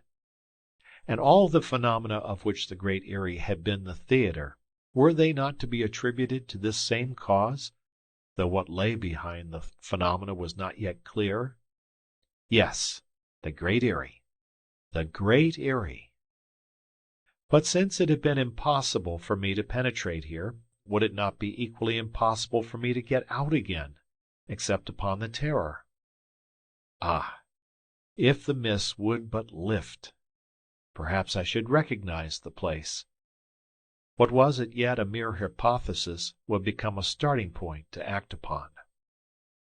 However, since I had freedom to move about, since neither the captain nor his men paid any heed to me, I resolved to explore the hollow. The three of them were all in the grotto toward the north end of the oval. Therefore I would commence my inspection at the southern end. Reaching the rocky wall, I skirted along its base and found it broken by many crevices. Above arose more solid rocks of that feldspar of which the chain of the Alleghanies largely consists. To what height the rock wall rose, or what was the character of its summit, was still impossible to see. I must wait until the sun had scattered the mists. In the meantime, I continued to follow along the base of the cliff. None of the cavities seemed to extend inward to any distance. Several of them contained debris from the hand of man, bits of broken wood, heaps of dried grasses. On the ground were still to be seen the footprints that the captain and his men must have left, perhaps months before, upon the sand.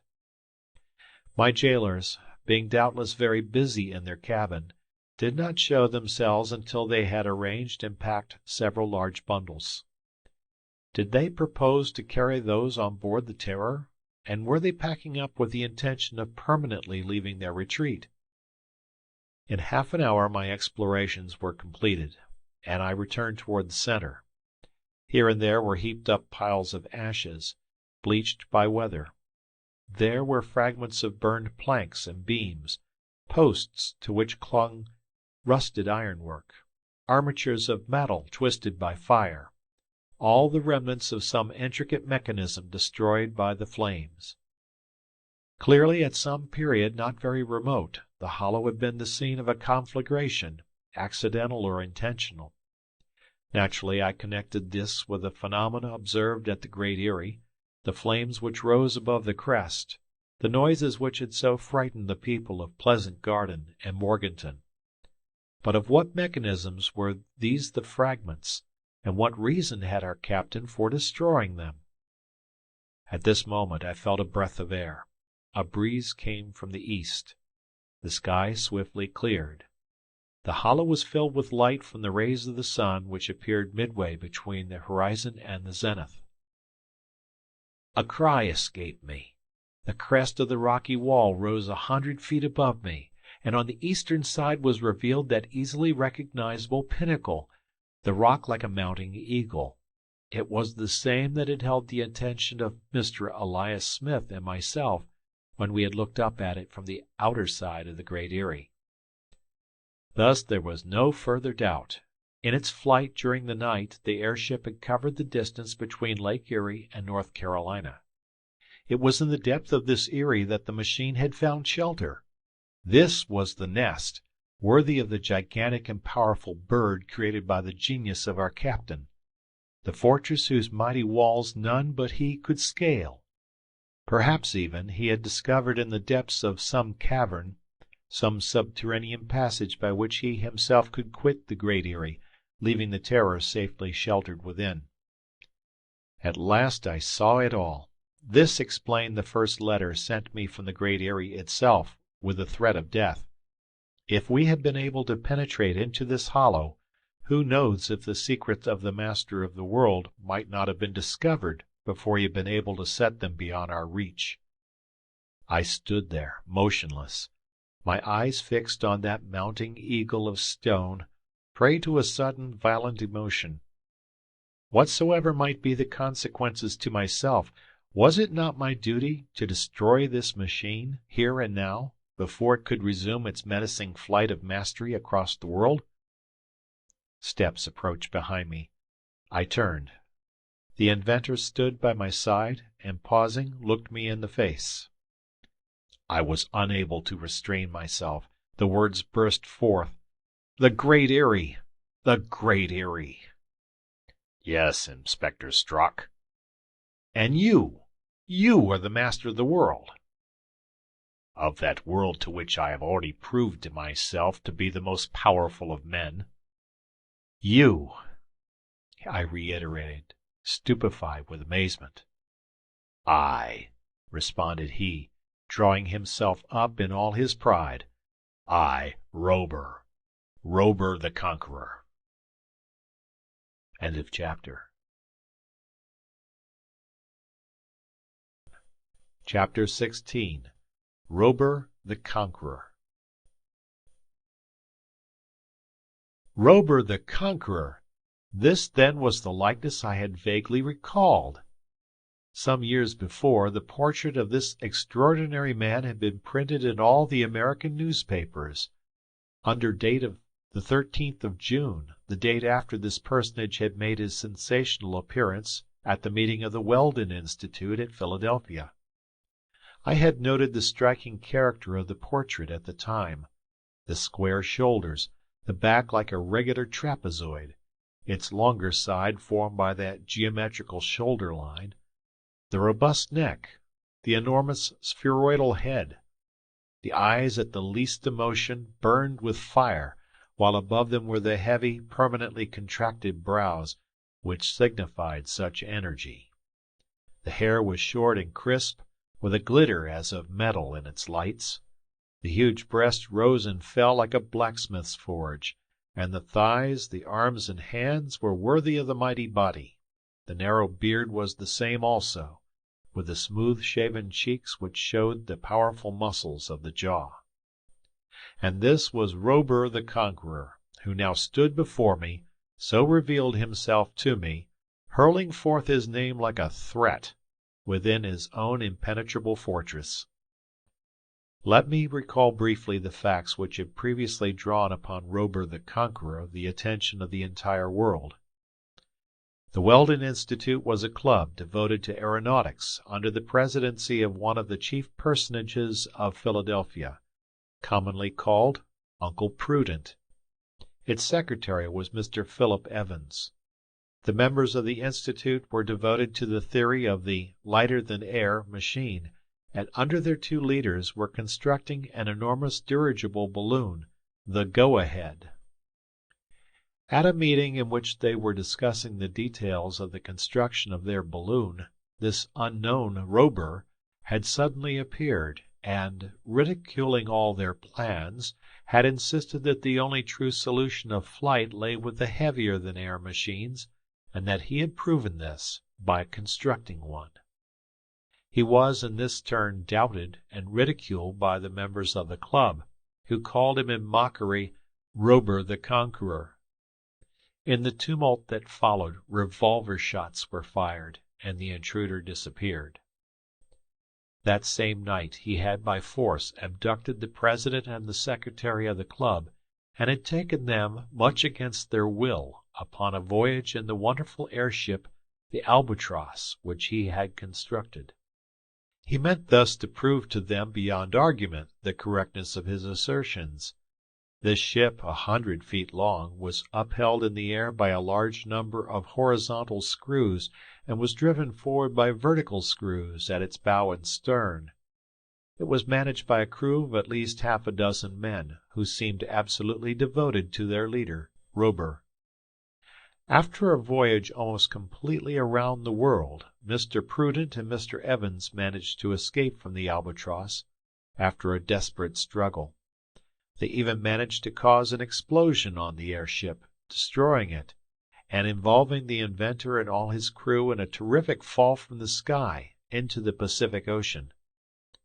Mr. Prudent and Mr. Evans then returned to Philadelphia. They had learned that the Albatross had been constructed on an unknown isle of the Pacific called Island X. But since the location of this hiding place was wholly unknown, its discovery lay scarcely within the bounds of possibility.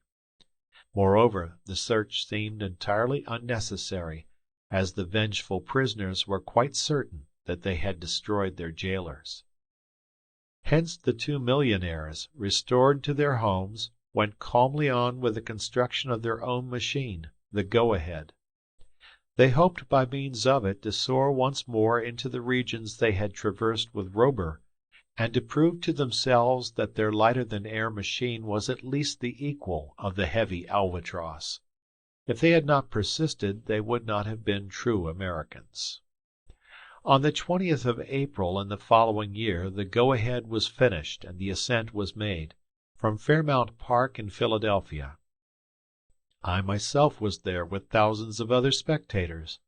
We saw the huge balloon rise gracefully, and, thanks to its powerful screws, it maneuvered in every direction with surprising ease. Suddenly a cry was heard, a cry repeated from 1,000 throats. Another airship had appeared in the distant skies, and it now approached with marvelous rapidity. It was another Albatross, perhaps even superior to the first. Robur and his men had escaped death in the Pacific, and, burning for revenge, they had constructed a second airship in their secret Island X. Like a gigantic bird of prey, the Albatross hurled itself upon the Go-Ahead. Doubtless, Robur, while avenging himself, wished also to prove the immeasurable superiority of the heavier-than-air machines. Mr. Prudent and Mr. Evans defended themselves as best they could. Knowing that their balloon had nothing like the horizontal speed of the Albatross, they attempted to take advantage of their superior lightness and rise above her. The Go-Ahead, throwing out all her ballast, soared to a height of over 20,000 feet. Yet even there the Albatross rose above her and circled round her with ease. Suddenly an explosion was heard. The enormous gas bag of the Go-Ahead, expanding under the dilation of its contents at this great height, had finally burst. Half emptied, the balloon fell rapidly. Then, to our universal astonishment, the Albatross shot down after her rival, not to finish the work of destruction, but to bring rescue. Yes, Robur, forgetting his vengeance, rejoined the sinking Go-Ahead, and his men lifted Mr. Prudent, Mr. Evans, and the aeronaut who accompanied them on to the platform of his craft. Then the balloon, being at length entirely empty, fell to its destruction among the trees of Fairmount Park. The public was overwhelmed with astonishment, with fear. Now that Robur had recaptured his prisoners, how would he avenge himself? Would they be carried away this time forever? The Albatross continued to descend, as if to land in the clearing at Fairmount Park. But if it came within reach, would not the infuriated crowd throw themselves upon the airship, tearing both it and its inventor to pieces? The Albatross descended within 6 feet of the ground. I remember well the general movement forward with which the crowd threatened to attack it. Then Robur's voice rang out in words which even now I can repeat almost as he said them. "Citizens of the United States, the President and the Secretary of the Weldon Institute are again in my power. In holding them prisoners, I would but be exercising my natural right of reprisal for the injuries they have done me. But the passion and the resentment which have been roused both in them and you by the success of the Albatross show that the souls of men are not yet ready for the vast increase of power which the conquest of the air will bring to them. Uncle Prudent, Philip Evans, you are free." The 3 men, rescued from the balloon, leaped to the ground. The airship rose some 30 feet out of reach, and Robur recommenced. "Citizens of the United States, the conquest of the air is made, but it shall not be given into your hands until the proper time. I leave, and I carry my secret with me. It will not be lost to humanity, but shall be entrusted to them when they have learned not to abuse it. Farewell, citizens of the United States." Then the Albatross rose under the impulse of its mighty screws and sped away amidst the hurrahs of the multitude. I have ventured to remind my readers of this last scene somewhat in detail, because it seemed to reveal the state of mind of the remarkable personage who now stood before me. Apparently he had not then been animated by sentiments hostile to humanity. He was content to await the future, though his attitude undeniably revealed the immeasurable confidence which he had in his own genius, the immense pride which his almost superhuman powers had aroused within him. It was not astonishing, moreover, that this haughtiness had little by little been aggravated to such a degree that he now presumed to enslave the entire world, as his public letter had suggested by its significant threats. His vehement mind had with time been roused to such over-excitement that he might easily be driven into the most violent excesses. As to what had happened in the years since the last departure of the Albatross, I could only partly reconstruct this even with my present knowledge. It had not sufficed the prodigious inventor to create a flying machine, perfect as that was. He had planned to construct a machine which could conquer all the elements at once. Probably in the workshops of Island X, a selected body of devoted workmen had constructed, one by one, the pieces of this marvelous machine, with its quadruple transformation. Then the second Albatross must have carried these pieces to the Great Erie, where they had been put together, within easier access of the world of men than the far-off island had permitted.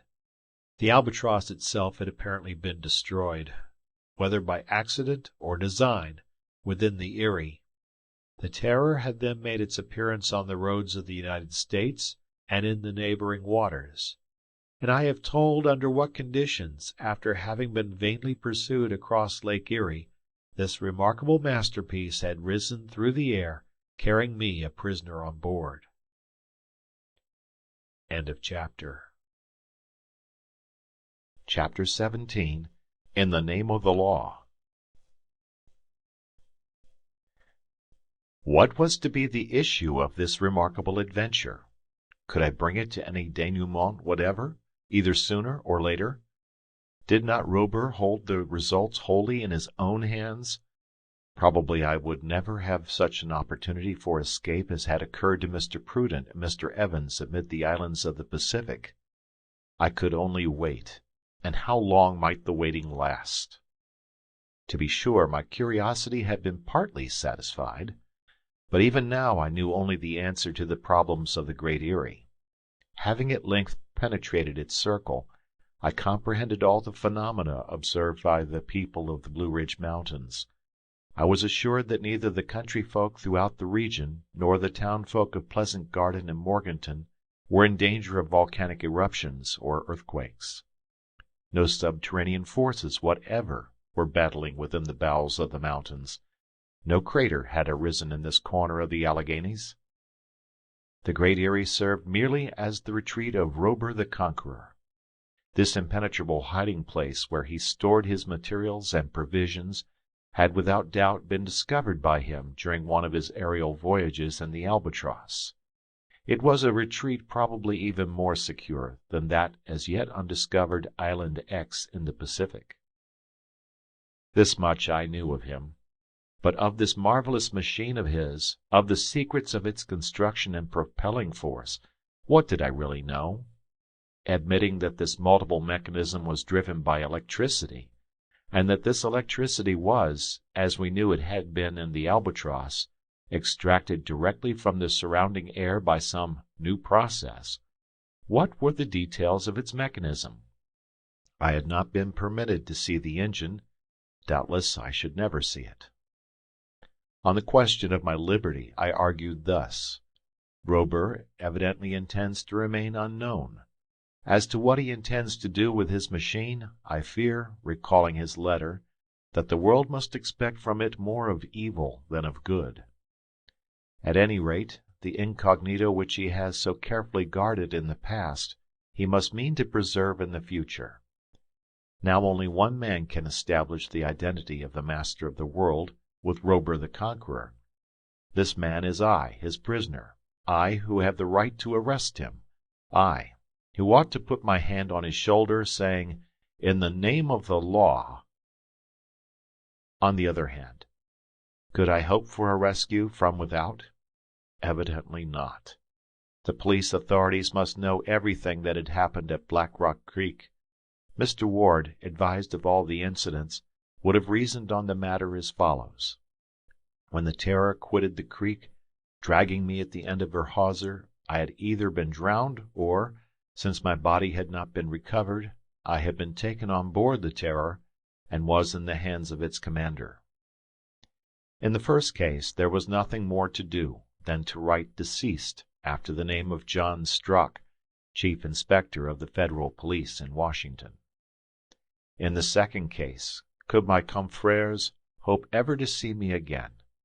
The two destroyers which had pursued the Terror into the Niagara River had stopped perforce when the current threatened to drag them over the falls. At that moment, night was closing in, and what could be thought on board the destroyers but that the Terror had been engulfed in the abyss of the cataract? It was scarce possible that our machine had been seen when, amid the shades of night, it rose above the Horseshoe Falls, or when it winged its way high above the mountains on its route to the Great Erie. With regard to my own fate, should I resolve to question Robur? Would he consent even to appear to hear me? Was he not content with having hurled at me his name? Would not that name seem to him to answer everything? That day wore away without bringing the least change to the situation. Robur and his men continued actively at work upon the machine, which apparently needed considerable repair. I concluded that they meant to start forth again very shortly, and to take me with them. It would, however, have been quite possible to leave me at the bottom of the Erie. There would have been no way by which I could have escaped, and there were provisions at hand sufficient to keep me alive for many days. What I studied particularly during this period was the mental state of Robur. He seemed to me under the dominance of a continuous excitement. What was it that his ever-seething brain now meditated? What projects was he forming for the future? Toward what region would he now turn? Would he put in execution the menaces expressed in his letter? The menaces of a madman. The night of that first day, I slept on a couch of dry grass in one of the grottos of the Great Erie. Food was set for me in this grotto each succeeding day. On the 2nd and 3rd of August, the three men continued at their work scarcely once, however, exchanging any words, even in the midst of their labors. When the engines were all repaired to Robur's satisfaction, the men began putting stores aboard their craft, as if expecting a long absence. Perhaps the Terror was about to traverse immense distances. Perhaps, even, the captain intended to regain his island X in the midst of the Pacific. Sometimes I saw him wander about the Erie, buried in thought, or he would stop and raise his arm toward heaven, as if in defiance of that God with whom he assumed to divide the empire of the world. Was not his overweening pride leading him toward insanity? An insanity which his two companions, hardly less excited than he, could do nothing to subdue. Had he not come to regard himself as mightier than the elements which he had so audaciously defied, even when he possessed only an airship, the Albatross? And now, how much more powerful had he become, when earth, air, and water combined to offer him an infinite field where none might follow him? Hence I had much to fear from the future, even the most dread catastrophes. It was impossible for me to escape from the Great Erie before being dragged into a new voyage. After that, how could I possibly get away while the Terror sped through the air or the ocean? My only chance must be when she crossed the land, and did so at some moderate speed, surely a distant and feeble hope to cling to. It will be recalled that after our arrival at the Great Erie I had attempted to obtain some response from Robur as to his purpose with me, but I had failed. On this last day I made another attempt. In the afternoon I walked up and down before the large grotto where my captors were at work. Robur, standing at the entrance, followed me steadily with his eyes. Did he mean to address me? I went up to him. "Captain," said I have already asked you a question which you have not answered. I ask it again. What do you intend to do with me?" We stood face to face, scarce 2 steps apart. With arms folded he glared at me, and I was terrified by his glance. Terrified, that is the word. The glance was not that of a sane man. Indeed, it seemed to reflect nothing whatever of humanity within. I repeated my question in a more challenging tone. For an instant I thought that Robur would break his silence and burst forth. "What do you intend to do with me? Will you set me free?" Evidently my captor's mind was obsessed by some other thought, from which I had only distracted him for a moment. He made again that gesture which I had already observed. He raised one defiant arm toward the zenith. It seemed to me as if some irresistible force drew him toward those upper zones of the sky, that he belonged no more to the earth, that he was destined to live in space, a perpetual dweller in the clouds. Without answering me, without seeming to have understood me, Robur re-entered the grotto. How long this sojourn, or rather relaxation of the terror in the Great Erie was to last, I did not know. I saw, however, on the afternoon of this 3rd of August, that the repairs and the embarkation of stores were completed. The hold and lockers of our craft must have been completely crowded with the provisions taken from the grottos of the Erie. Then the chief of the 2 assistants, a man whom I now recognized as that John Turner who had been mate of the Albatross, began another labor. With the help of his companion he dragged to the center of the hollow all that remained of their materials, empty cases, fragments of carpentry, peculiar pieces of wood which clearly must have belonged to the Albatross, which have been sacrificed to this new and mightier engine of locomotion. Beneath this mass there lay a great quantity of dried grasses. The thought came to me that Robur was preparing to leave this retreat for ever. In fact, he could not be ignorant that the attention of the public was now keenly fixed upon the Great Erie, and that some further attempt was likely to be made to penetrate it. Must he not fear that some day or other the effort would be successful, and that men would end by invading his hiding-place? Did he not wish that they should find there no single evidence of his occupation? The sun disappeared behind the crests of the Blue Ridge. His rays now lighted only the very summit of Black Dome towering in the northwest. Probably the Terror awaited only the night in order to begin her flight. The world did not yet know that the automobile and boat could also transform itself into a flying machine. Until now it had never been seen in the air, and would not this 4th transformation be carefully concealed, until the day when the master of the world chose to put into execution his insensate menaces? Toward 9 o'clock, profound obscurity enwrapped the hollow. Not a star looked down on us. Heavy clouds driven by a keen eastern wind covered the entire sky. The passage of the Terror would be invisible, not only in our immediate neighborhood, but probably across all the American territory and even the adjoining seas. At this moment Turner, approaching the huge stack in the middle of the Erie, set fire to the grass beneath. The whole mass flared up at once.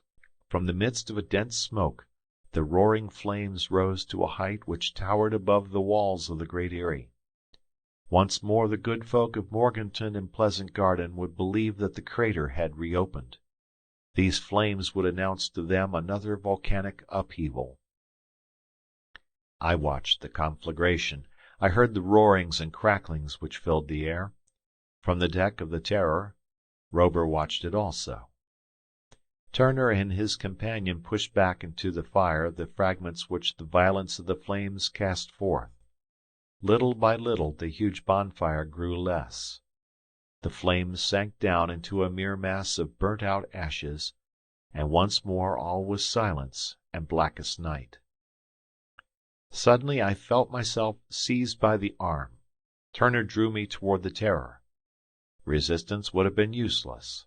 And moreover, what could be worse than to be abandoned without resources in this prison whose walls I could not climb? As soon as I set foot on the deck, Turner also embarked. His companion went forward to the lookout. Turner climbed down into the engine room, lighted by electric bulbs, from which not a gleam escaped outside. Rober himself was at the helm, the regulator within reach of his hand, so that he could control both our speed and our direction. As to me, I was forced to descend into my cabin, and the hatchway was fastened above me. During that night, as on that of our departure from Niagara, I was not allowed to watch the movements of the Terror. Nevertheless, if I could see nothing of what was passing on board, I could hear the noises of the machinery. I had first the feeling that our craft, its bow slightly raised, lost contact with the earth. Some swerves and balancings in the air followed. Then the turbines underneath spun with prodigious rapidity, while the great wings beat with steady regularity. Thus the Terror, probably forever, had left the great Erie and launched into the air as a ship launches into the waters. Our captain soared above the double chain of the Alleghanies, and without doubt he would remain in the upper zones of the air until he had left all the mountain region behind. But in what direction would he turn? Would he pass in flight across the plains of North Carolina, seeking the Atlantic Ocean? Or would he head to the west to reach the Pacific? Perhaps he would seek, to the south, the waters of the Gulf of Mexico. When day came, how should I recognize which sea we were upon, if the horizon of water and sky encircled us on every side? Several hours passed, and how long they seemed to me! I made no effort to find forgetfulness in sleep. Wild and incoherent thoughts assailed me. I felt myself swept over worlds of imagination, as I was swept through space by an aerial monster. At the speed which the Terror possessed, whither might I not be carried during this interminable night? I recalled the unbelievable voyage of the Albatross, of which the Weldon Institute had published an account, as described by Mr. Prudent and Mr. Evans. What Rober the Conqueror had done with his first airship, he could do even more readily with this quadruple machine. At length the first rays of daylight brightened my cabin. Would I be permitted to go out now, to take my place upon the deck as I had done upon Lake Erie? I pushed upon the hatchway. It opened. I came halfway out upon the deck. All about was sky and sea. We floated in the air above an ocean, at a height which I judged to be about 1,000 or 1,200 feet. I could not see Rober, so he was probably in the engine room. Turner was at the helm, his companion on the lookout. Now that I was upon the deck, I saw what I had not been able to see during our former nocturnal voyage, the action of those powerful wings which beat upon either side at the same time that the screws spun beneath the flanks of the machine. By the position of the sun, as it slowly mounted from the horizon, I realized that we were advancing toward the south. Hence, if this direction had not been changed during the night, this was the Gulf of Mexico which lay beneath us. A hot day was announced by the heavy livid clouds which clung to the horizon. These warnings of a coming storm did not escape the eye of Rober when toward 8 o'clock he came on deck and took Turner's place at the helm. Perhaps the cloud bank recalled to him the waterspout in which the Albatross had so nearly been destroyed, or the mighty cyclone from which he had escaped only as if by a miracle above the Antarctic Sea.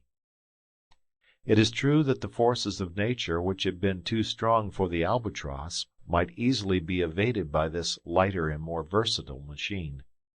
It could abandon the sky where the elements were in battle, and descend to the surface of the sea, and if the waves beat against it there too heavily, it could always find calm in the tranquil depths. Doubtless, however, there were some signs by which Robur, who must be experienced in judging, decided that the storm would not burst until the next day. He continued his flight, and in the afternoon, when we settled down upon the surface of the sea, there was not a sign of bad weather. The Terror is a sea bird, an albatross or frigate bird, which can rest at will upon the waves. Only we have this advantage, that fatigue has never any hold upon this metal organism, driven by the inexhaustible electricity.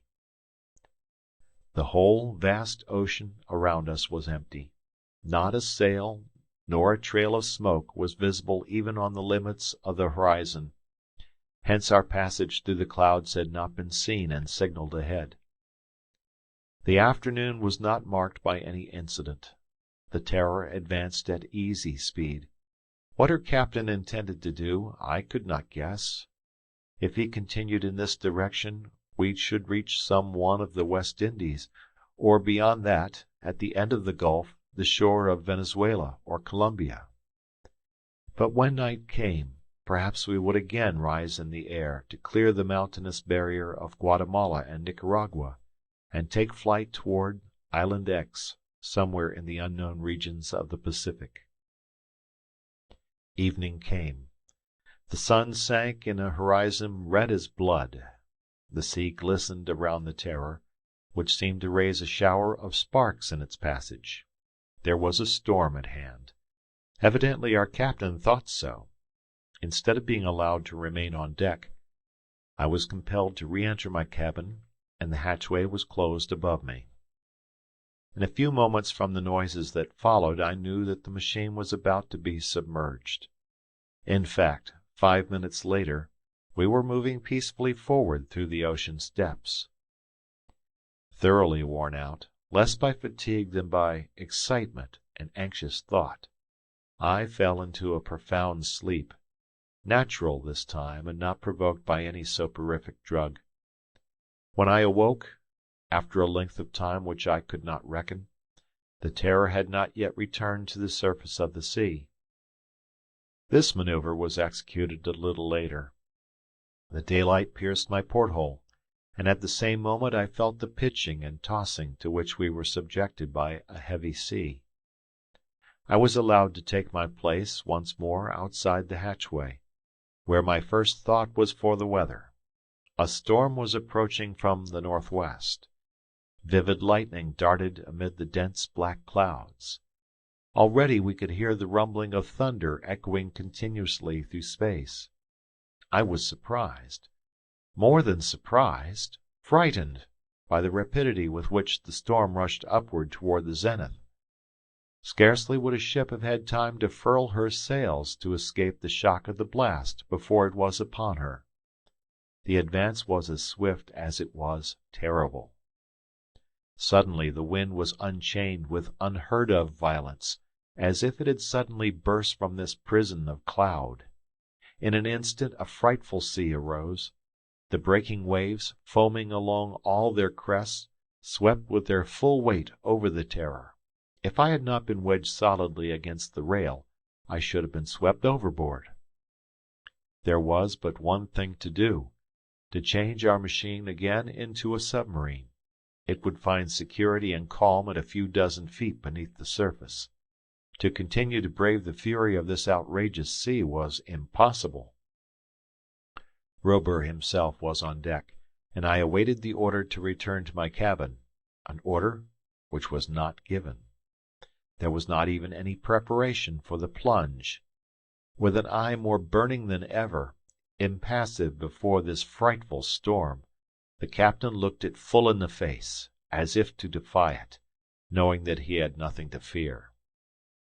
It was imperative that the Terror should plunge below without losing a moment. Yet Rober seemed to have no thought of doing so. No, he preserved his haughty attitude as of a man who in his immeasurable pride believed himself above or beyond humanity. Seeing him thus, I asked myself with almost superstitious awe, if he were not indeed a demoniacal being, escaped from some supernatural world. A cry leaped from his mouth, and was heard amid the shrieks of the tempest and the howlings of the thunder. "I, Rober! Rober! The master of the world!" He made a gesture which Turner and his companions understood. It was a command, and without any hesitation these unhappy men, insane as their master, obeyed it.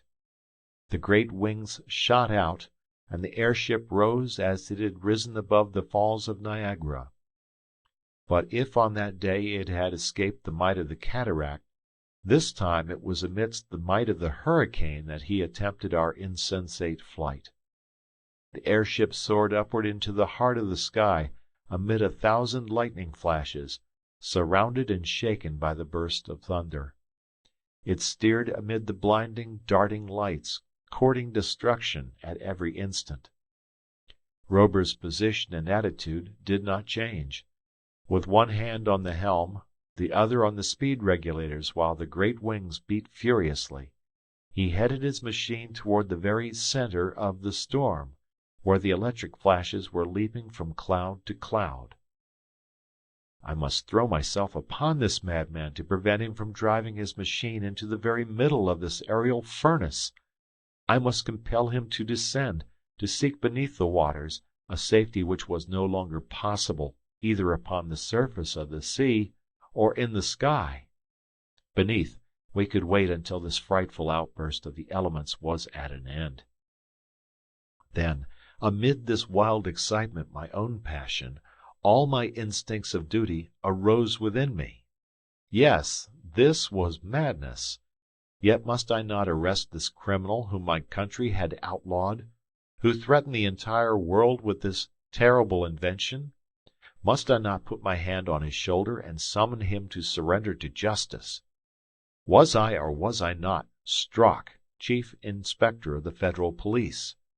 Forgetting where I was, 1 against 3, uplifted in mid-sky above a howling ocean, I leaped toward the stern, and in a voice which rose above the tempest, I cried as I hurled myself upon Rober, "In the name of the law, I—" Suddenly the Terror trembled, as if from a violent shock.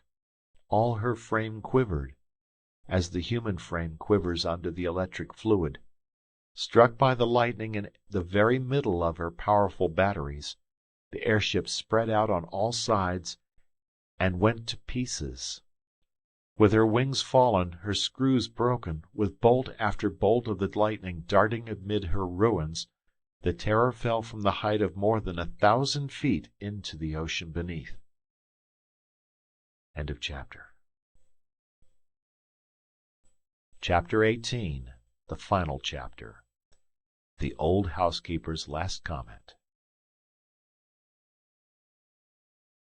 When I came to myself after having been unconscious for many hours, a group of sailors whose care had restored me to life surrounded the door of a cabin in which I lay. By my pillow sat an officer who questioned me, and as my senses slowly returned, I answered to his questioning. I told them everything. Yes, everything, and assuredly my listeners must have thought that they had upon their hands an unfortunate whose reason had not returned with his consciousness. I was on board the steamer Ottawa, in the Gulf of Mexico, headed for the port of New Orleans. This ship, while flying before the same terrific thunderstorm which destroyed the Terror, had encountered some wreckage, among whose fragments was entangled my helpless body. Thus I found myself back among humankind once more, while Rober the Conqueror and his 2 companions had ended their adventurous careers in the waters of the Gulf. The master of the world had disappeared forever, struck down by those thunderbolts which he had dared to brave in the regions of their fullest power. He carried with him the secret of his extraordinary machine. 5 days later, the Ottawa sighted the shores of Louisiana, and on the morning of the 10th of August she reached her port. After taking a warm leave of my rescuers, I set out at once by train for Washington, which more than once I had despaired of ever seeing again. I went first of all to the Bureau of Police, meaning to make my earliest appearance before Mr. Ward. What was the surprise, the stupefaction, and also the joy of my chief when the door of his cabinet opened before me! Had he not every reason to believe, from the report of my companions, that I had perished in the waters of Lake Erie? I informed him of all my experiences since I had disappeared: the pursuit of the destroyers on the lake, the soaring of the Terror from amid Niagara Falls, the halt within the crater of the Great Erie, and the catastrophe during the storm above the Gulf of Mexico. He learned for the first time that the machine created by the genius of this Rober could traverse space as it did the earth and the sea. In truth, did not the possession of so complete and marvelous a machine justify the name of Master of the World, which Rober had taken to himself?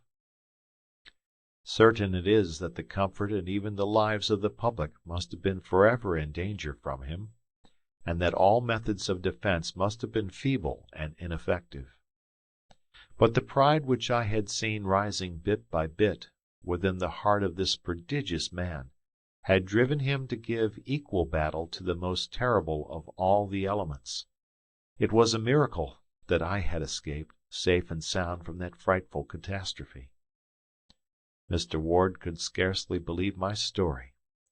"Well, my dear Strock," said he at last, "you have come back, and that is the main thing. Next to this notorious Rober, you will be the man of the hour. I hope that your head will not be turned with vanity, like that of this crazy inventor." "No, Mr. Ward," I responded, "but you will agree with me that never was inquisitive man put to greater straits to satisfy his curiosity."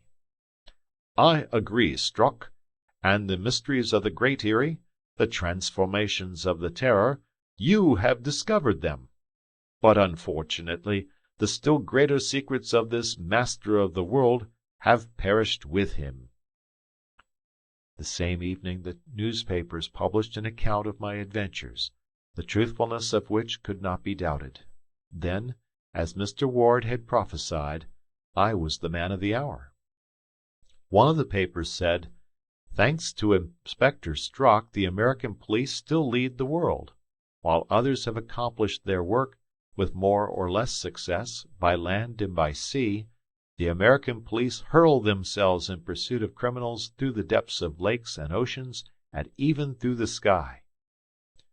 Yet in following, as I have told, in pursuit of the Terror, had I done anything more than by the close of the present century will have become the regular duty of my successors? It is easy to imagine what a welcome my old housekeeper gave me when I entered my house in Long Street, when my apparition, does not the word seem just, stood before her. I feared for a moment she would drop dead, poor woman. Then, after hearing my story, with eyes streaming with tears, she thanked Providence for having saved me from so many perils. "Now, sir," said she, "now, was I wrong?" "Wrong? About what?" "In saying that the Great Erie was the home of the devil?" "Nonsense! This Rober was not the devil." "Ah, well," replied the old woman, "he was worthy of being so." End of chapter. End of story. Thank you for listening. We hope you enjoyed tonight's sleep audiobook. If you liked this audiobook and want to listen to more, please check out our channel at Sleep Audiobooks. And if you prefer to listen to each story individually, they will also be uploaded to our secondary channel at Sleep Chapters. You can access our entire catalog of bedtime story audiobooks through our web app, which can be found at sleepaudiobooks.com. There, you will also find our suite of sleep tools, including a complimentary Better Sleep Quick Guide if you sign up to our mailing list. Links are in the description below. All likes, comments, and especially subscribing help this channel grow so that we can reach more night owls in our quest to help as many people sleep easier so they can live their lives more fully during the day. We appreciate your support and wish you a very excellent night's sleep. This is Sleep Audiobooks.